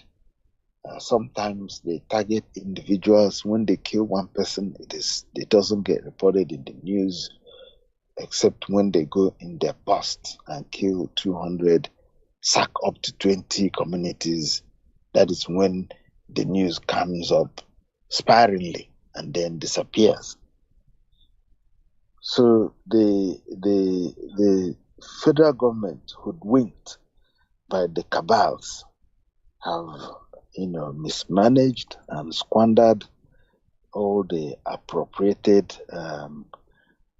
agricultural funds, both the ones given by the international community or foreign aid and the little money that comes from the petroleum that the Nigeria sells. They have squandered it. They loot the treasury. The former accountant general took 110 billion.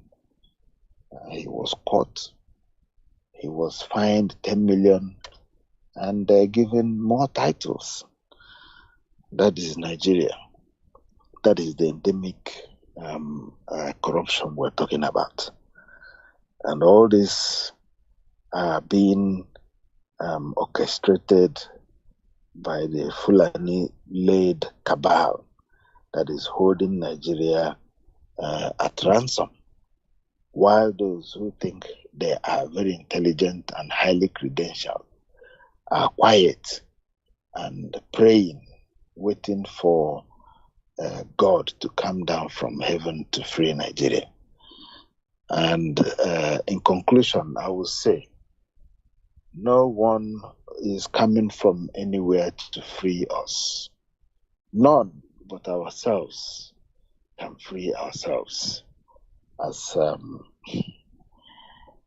has been said and widely, recounted. So I will conclude by saying, all hail Biafra. Let us continue the struggle under our able leadership, Mazi Nnamdi Kanu, and the Directorate of State. They are doing very well. They are working underground. They have maintained IPOB as a family as left by Mazi Nnamdi Kanu. And that is where we stand, to free our Biafran nation, to free our people and restore sanity within the shores of Biafra. All hail Biafra. All hail Biafra. Thank you very much, Mazi.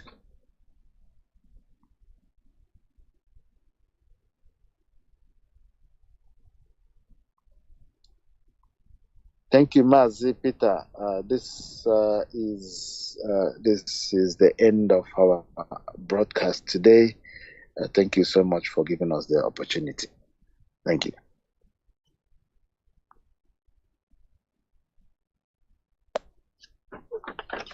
For the day, and that's wonderful. Thanks for coming, and hope next week we'll be again together. Getting too much feedback here. I am just struggling with the equipment, but I'm happy that at least you guys have been able to do your thing.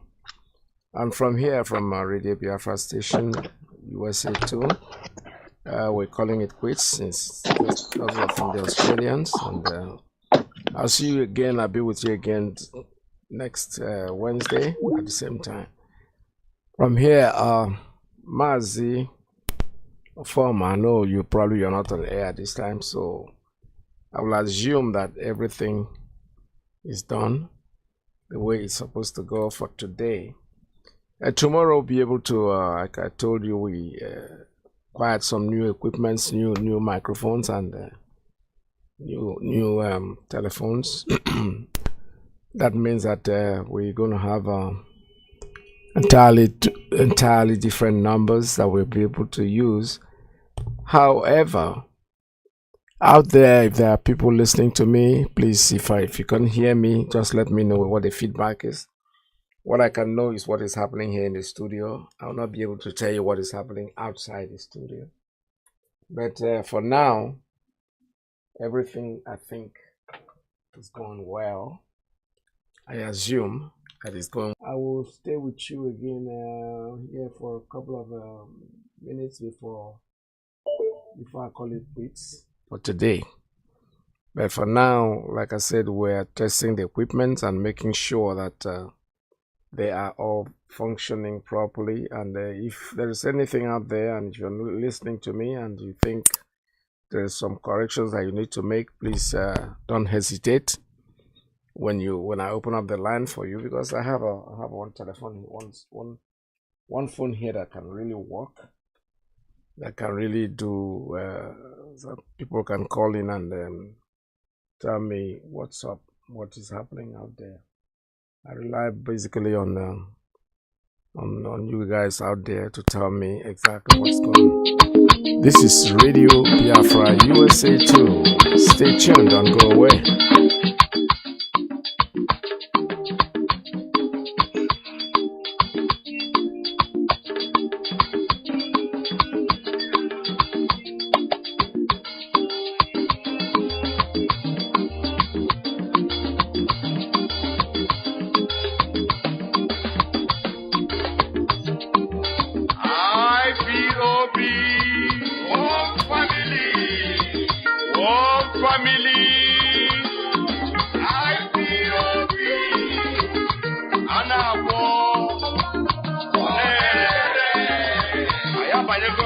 point of no return.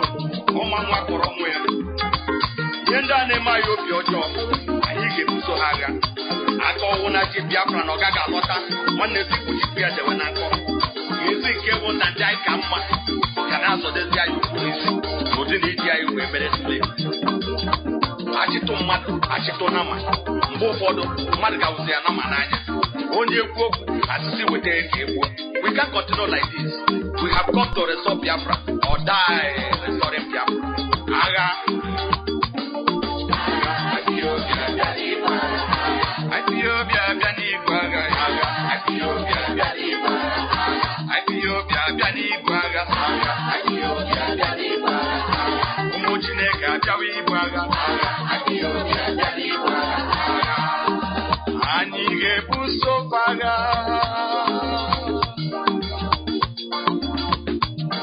Anyị ga-ebuso agha n'ụwa. Ihe ndị na-eme anyị obi ọjọọ. Anyị ga-ebuso agha. Ajọ mmụọ nke bukọtara iwu Naịjirịa anyị na-ebuso agha. Mkpakpa Britain mara iji megide ụmụ Chineke. Ihe ndị so n'ihe na-eme anyị obi ọjọọ n'ụwa. Anyị ga-ebuso agha. Anyị ga-ebuso agha.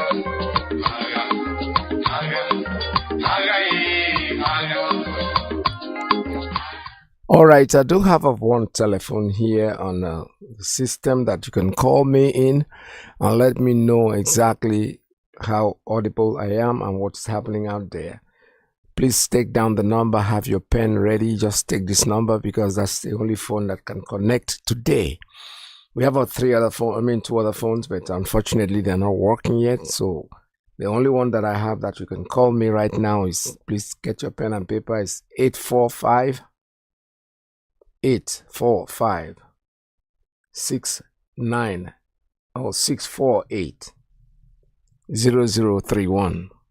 One more time, 845 648 0031. If you can hear me on this number, then you can call me at this line. One more time, let me repeat the number, is 845 648 0031. If you hear me, please call me and let me know what the output is out there. Meanwhile, I don't think there's much I can say this morning, except, like I said, we're testing the equipment to make sure that everything goes well. So call me whenever you are ready. I am here to take your call. And the main thing we're going to be talking about is how audible I am and how the equipment are performing out there. It's just a test thing. I'll run it today and tomorrow, and then we'll make sure that everything works perfectly well before we go into the nitty-gritty of our program. This is Radio Biafra USA 2. Stay tuned, don't go away. This abominable entity called One Nigeria must remember the biggest of World War. Who will do anything humanly possible to ensure that Biafra comes?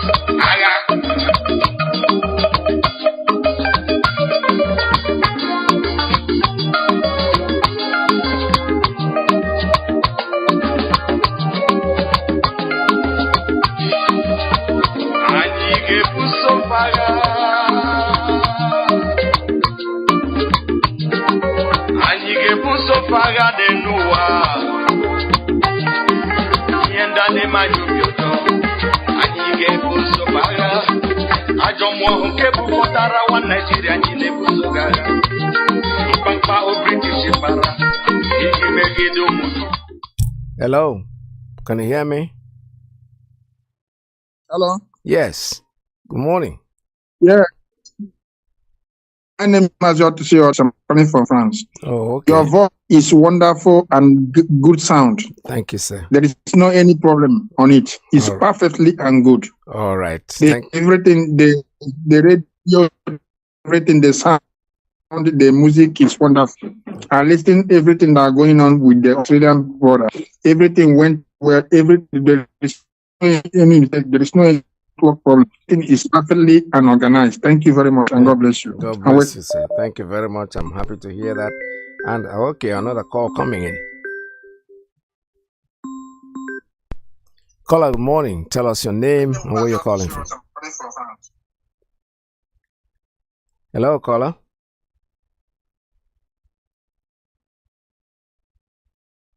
Caller, good morning. Tell us your name and where you're calling from.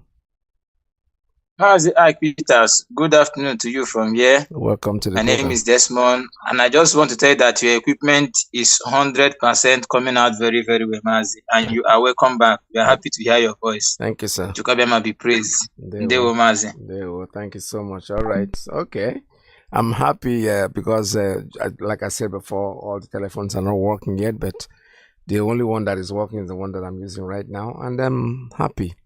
I'm happy to be back. I went to Biafra land and I spent some time there. And this is a story for next program. Honestly, it's better experience when you go to, because I spent about how many weeks? About 6 weeks in Biafra land, and it's beautiful. It's nice to see your people, especially people you have not seen for a long time, and we're very happy together.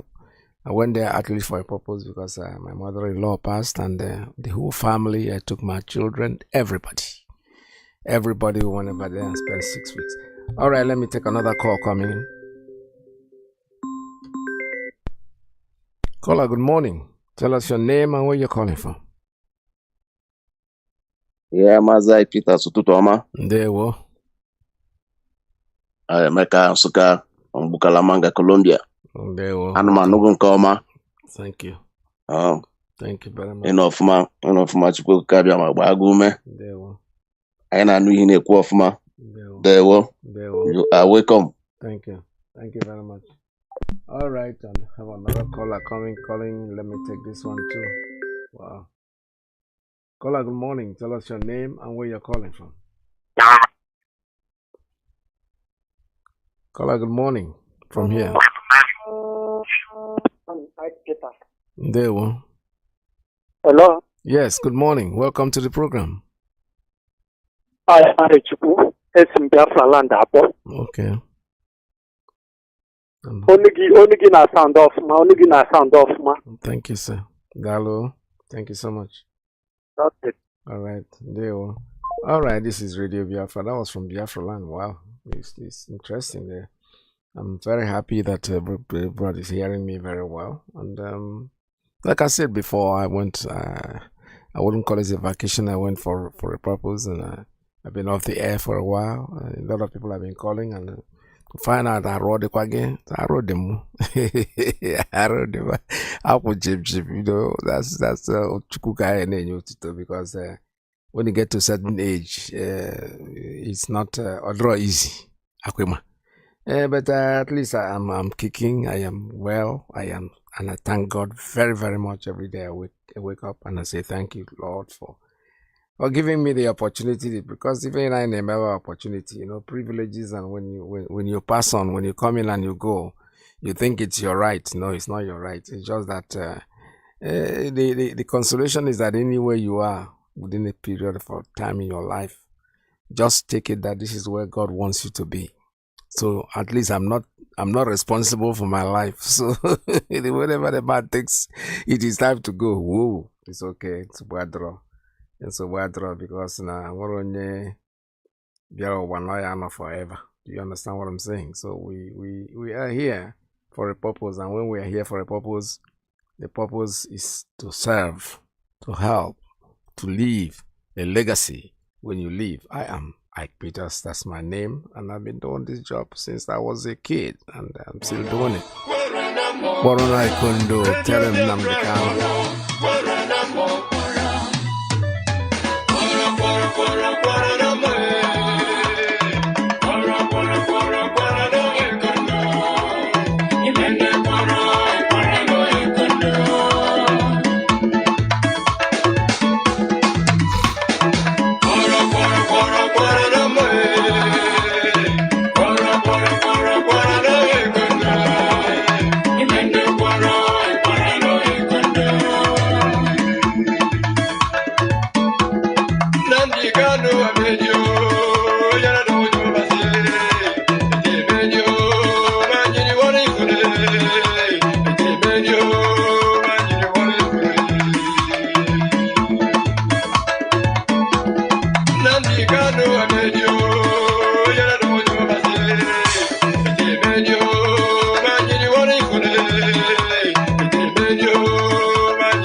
Yeah, this is a golden opportunity for me to thank IPOB New York.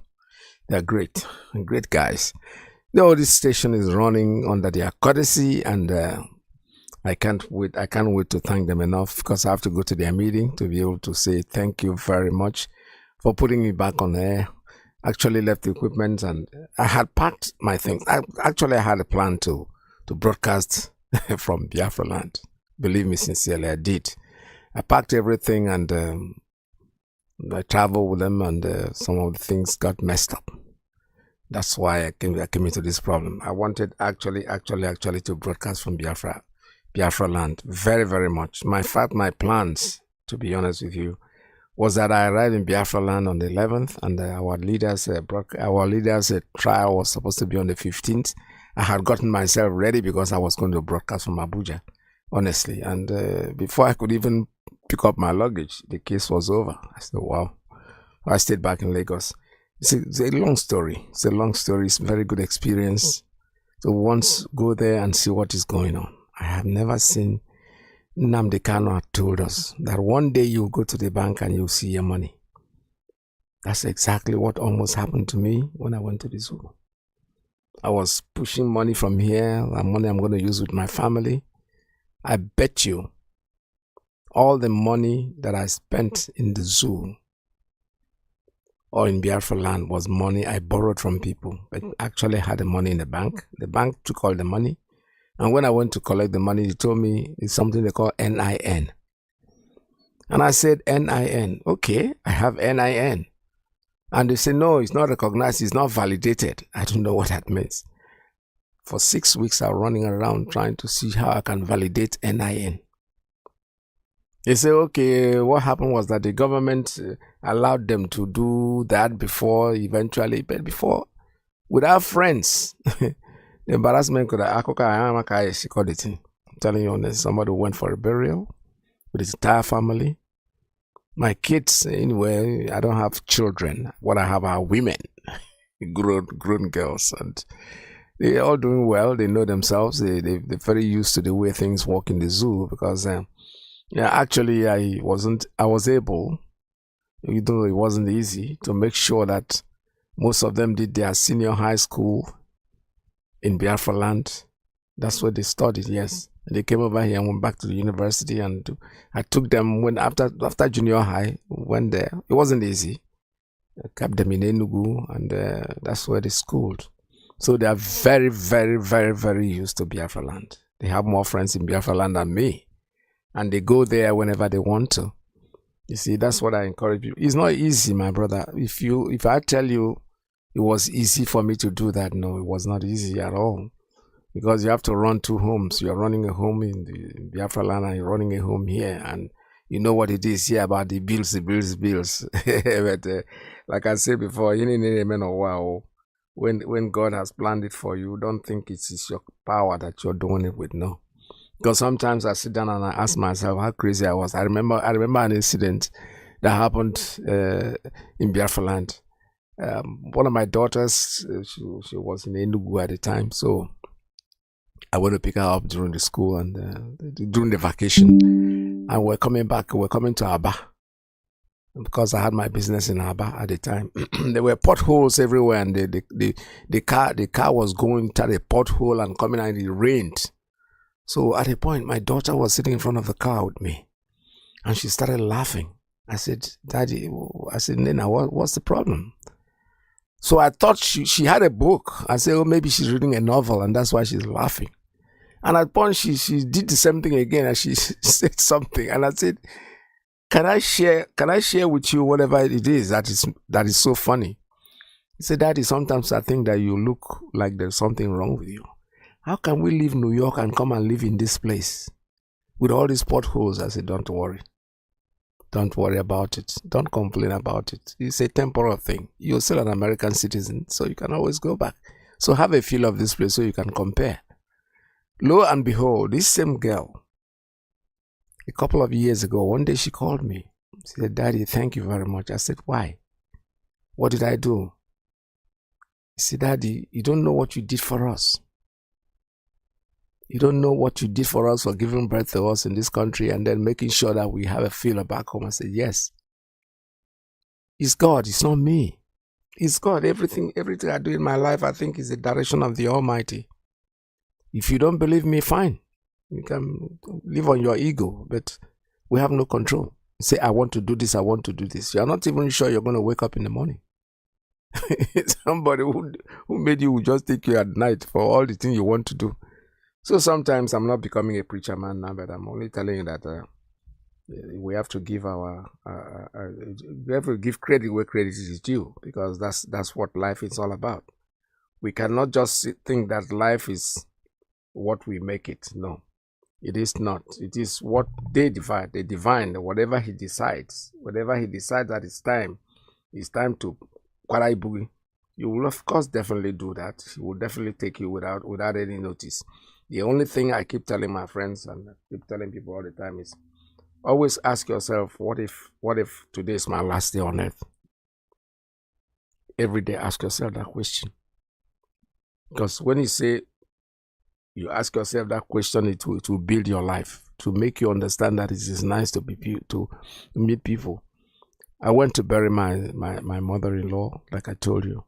My community was like a carnival, just because of my relationship with them, not because of any other thing. I'm telling you, somebody even told me that one of the sons said, you don't live here, you live out there, but look at the way you've buried my mother. It's like you came in style.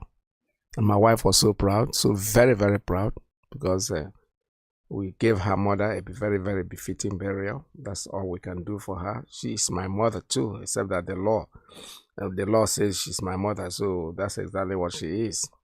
My mother, my biological mother is no more, and I took her in as my mother, as the person that I'll have to rely on. This is Radio Biafra USA 2. I'm doing too much talking this morning, but just talking to while away the time, because it looks like the nitty-gritty of this job is going to start really, really tomorrow. I have a lot of clips, a lot of stories to tell you, a lot of things that I have to tell you, but believe me sincerely, it is good to be back to America. Was good to go to Biafra land and see things for yourself, because you know, I see a lot of things that people say about what is going on in Biafra land, going on in the zoo, thinking that the zoo is gonna get better tomorrow. My brother, people stop lying to yourself, because I don't see the magic that anybody can do to bring the zoo back. The zoo is going down and down and down and down. A country that has always completely turned its citizens to beggars. I have never seen that kind of thing before, honestly speaking. You're so afraid because money doesn't last in your pocket. Everybody is basically begging. Everybody. And there's a way they do it, you cannot even say no to it. Because when you see an old lady or a young woman with about 3 children, 1 in her back, 2 on her hand, she's dragging them and she's coming to you to ask you for money. You can empty your pocket for her, because she genuinely needs that money, not that she's making it up. And even it is not just the poor ones.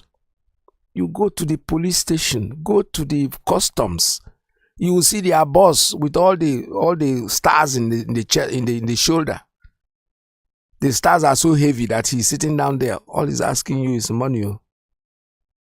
Chairman, he will call you chairman. Chairman, what do you bring for us? So where will you start? The problem is that we have a problem. We have a problem in our hand that nobody, not Tinubu, not anybody, even P2B, when he was struggling, and I said, what is he going to do?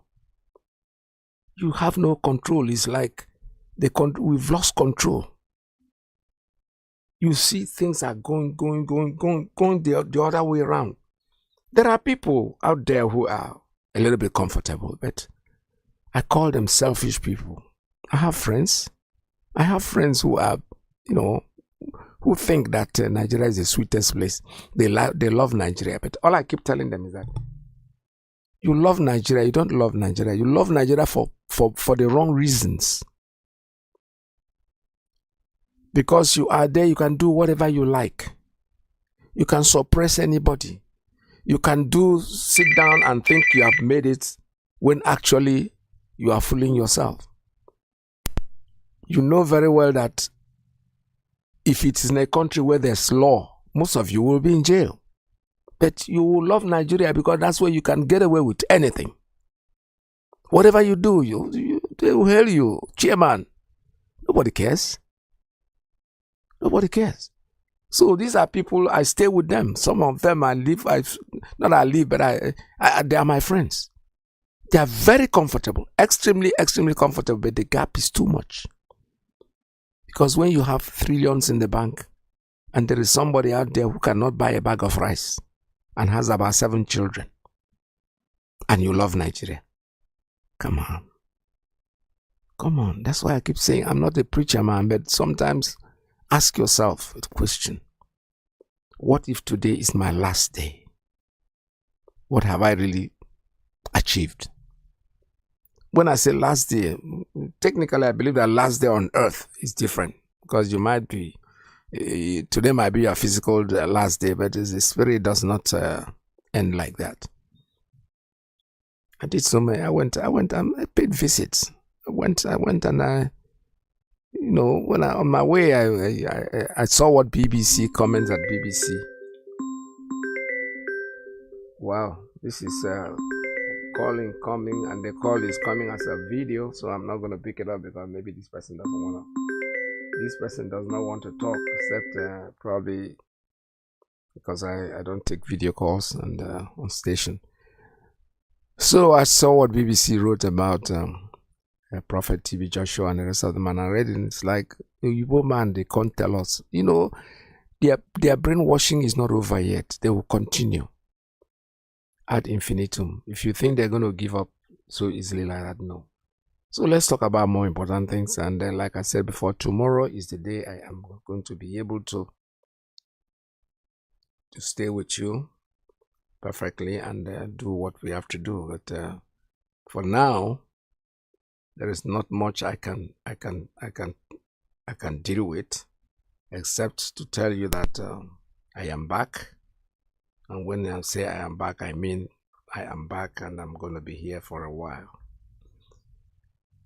So let's stay tuned. Let's hope that tomorrow, at this point, I have to go because Mazi Alozie is getting up. I wasn't prepared to do a full program, but felt happy to know that at least the system is working. So hopefully, I want you to stay tuned. Don't go away, because you know that for us, Biafra is our religion. And here on Radio Biafra is where we worship. We'll be here forever. There is nothing, even when we leave, our children will continue, because we must get to the end of this struggle. It is Biafra or nothing. Thank you from here. From me, goodbye. I'll be with you again definitely, hopefully by tomorrow. Stay tuned, don't go away. For Mazi, I'll see you next. I believe, listen to Radio Biafra. It's where we worship. As a true king, as your kingdom come. Listen to Radio Biafra. It's where we worship. As a true king come. Listen to Radio Biafra. It's where we worship. As a true king. It's where we worship. As a true king.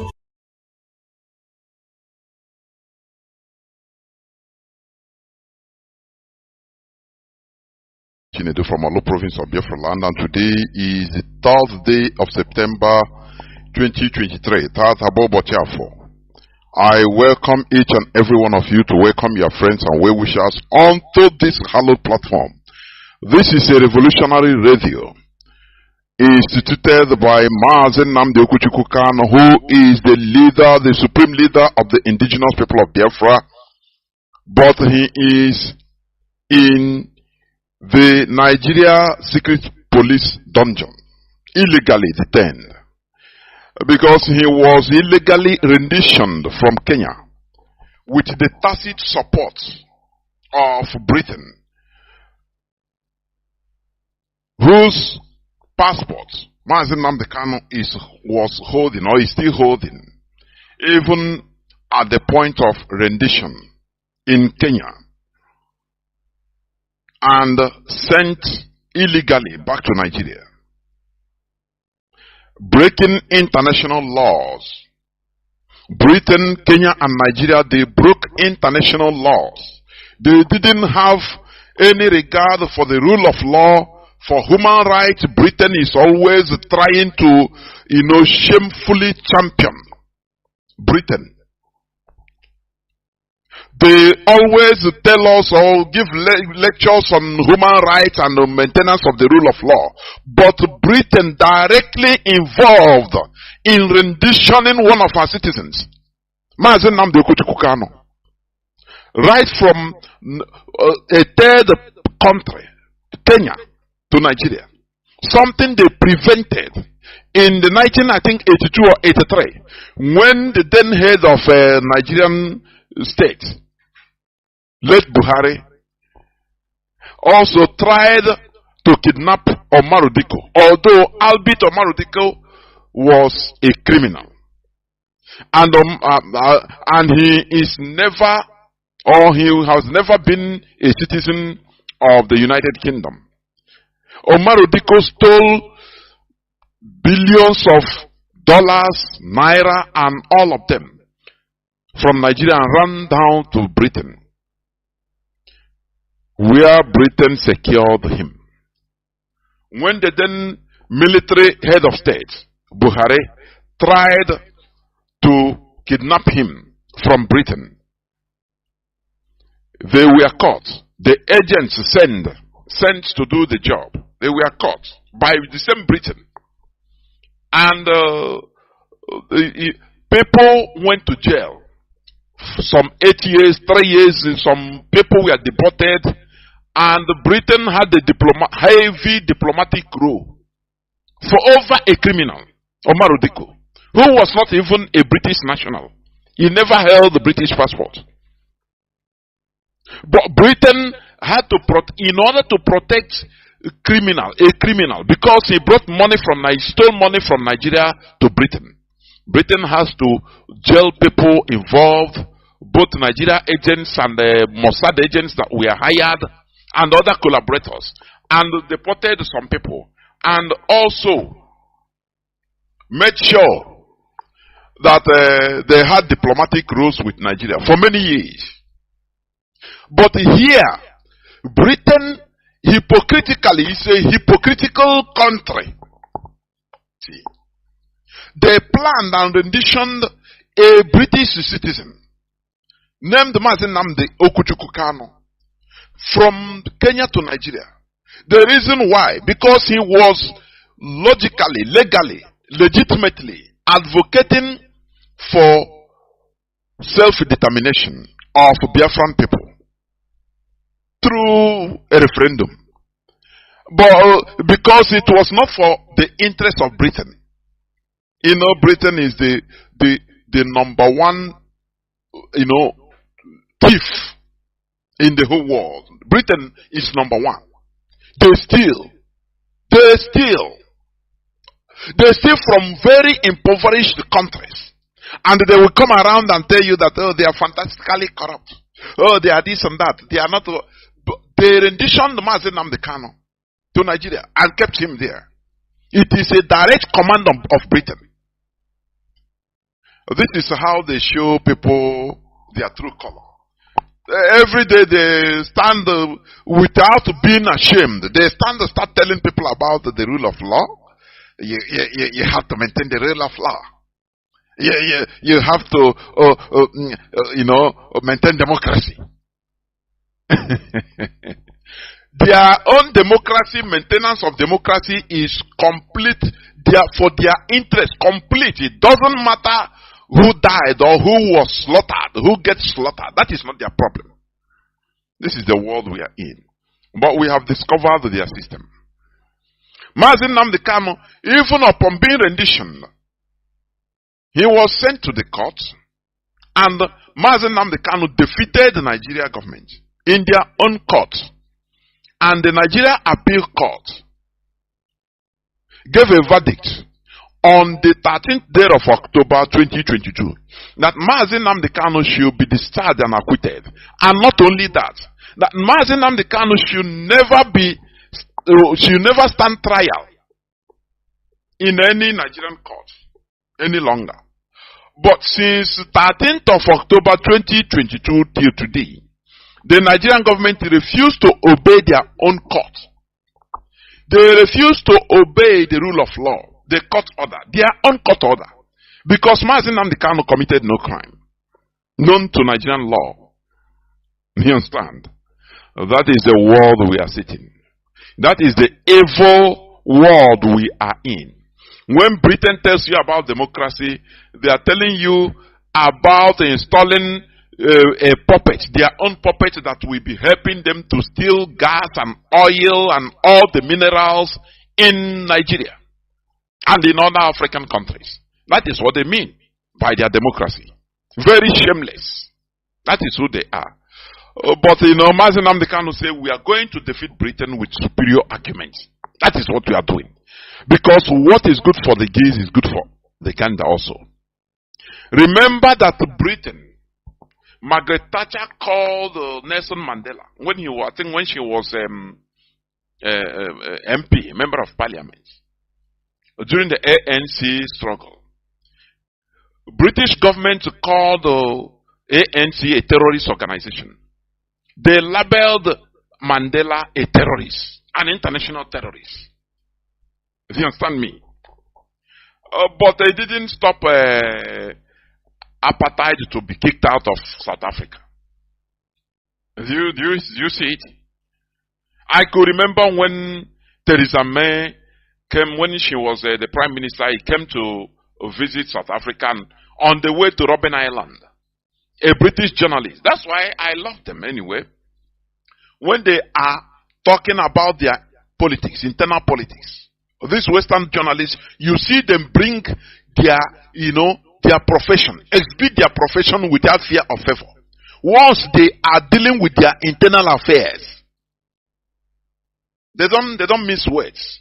But once, if they are dealing on international politics, like African politics and, news about Africa, it is there they try to deceive, polish news in order to deceive.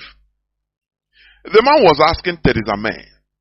He said, now, you are going to visit a person that you labeled a terrorist during your time. I think as a member of parliament in the UK government. What are you going to say about it? I watched it.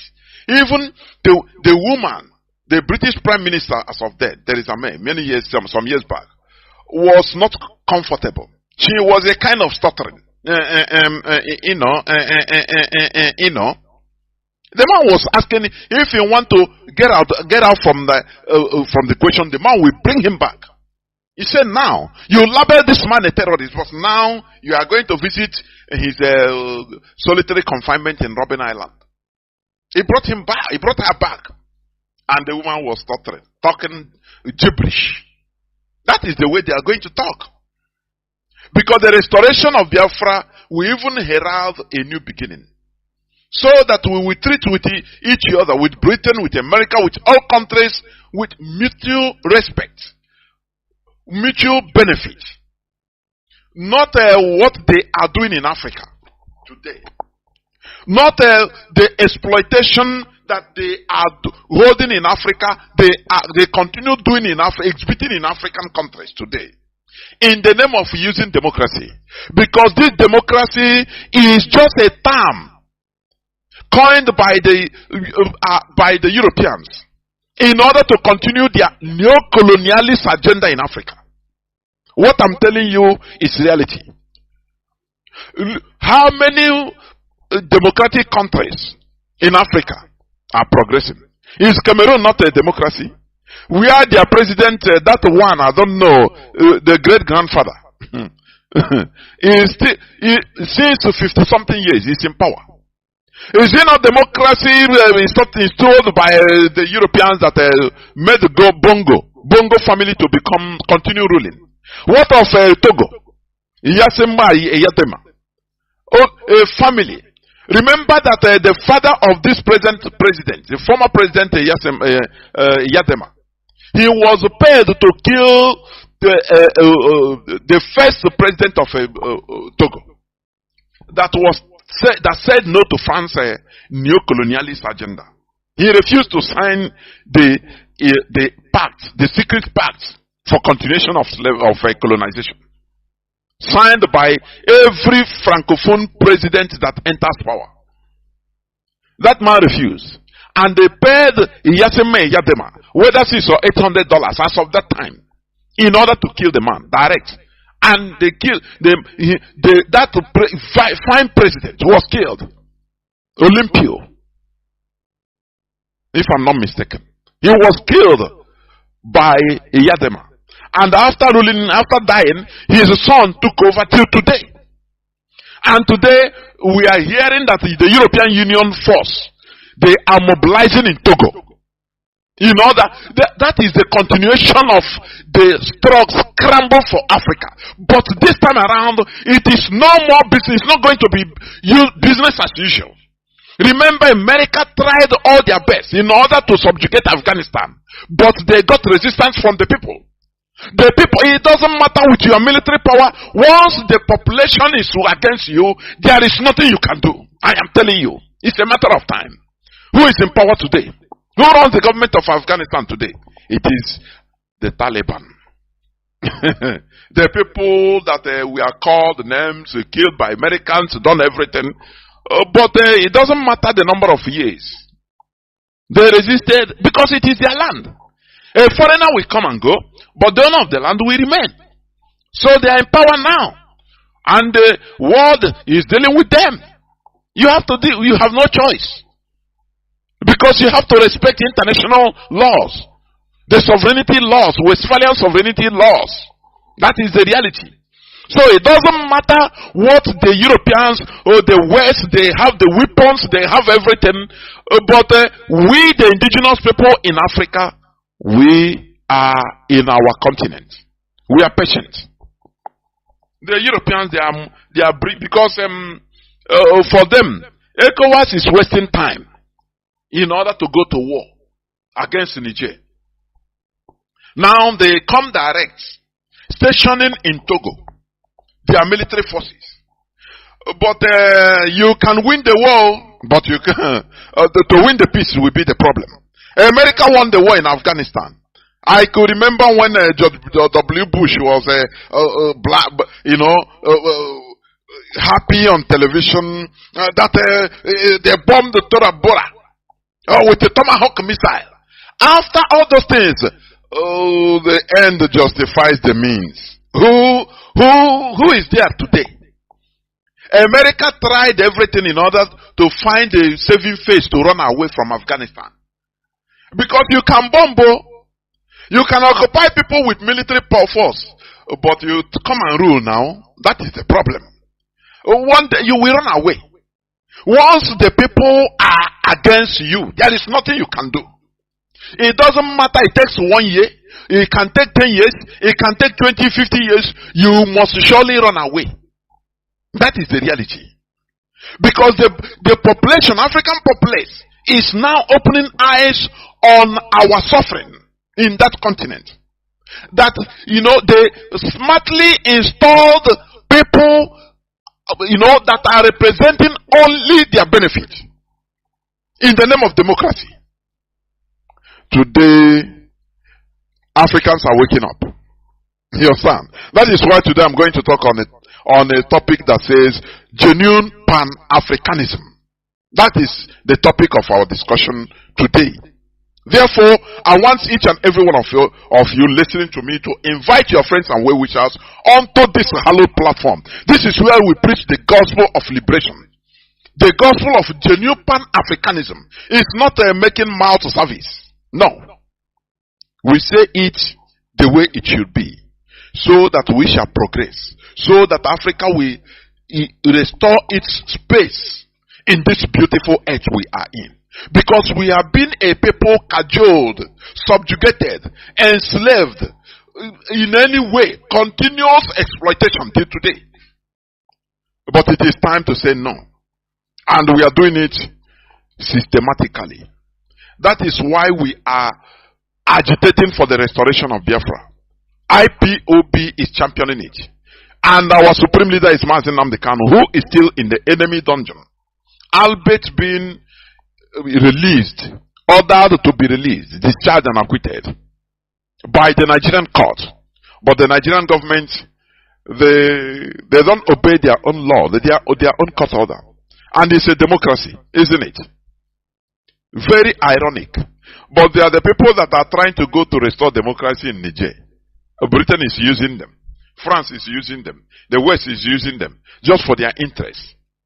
Do you see? I continue saying this. History is repeating itself. Africans were used to conquer Africans. During the transatlantic slavery. What started this transatlantic slavery? When the Portuguese merchants, they were coming to West Africa, buying and selling, bringing their goods and taking African goods also in exchange. Buying and selling, normal. Until they came one time, I think in 16th century, 15 something. Now the 15th century is 14 something, 1400s. The seller of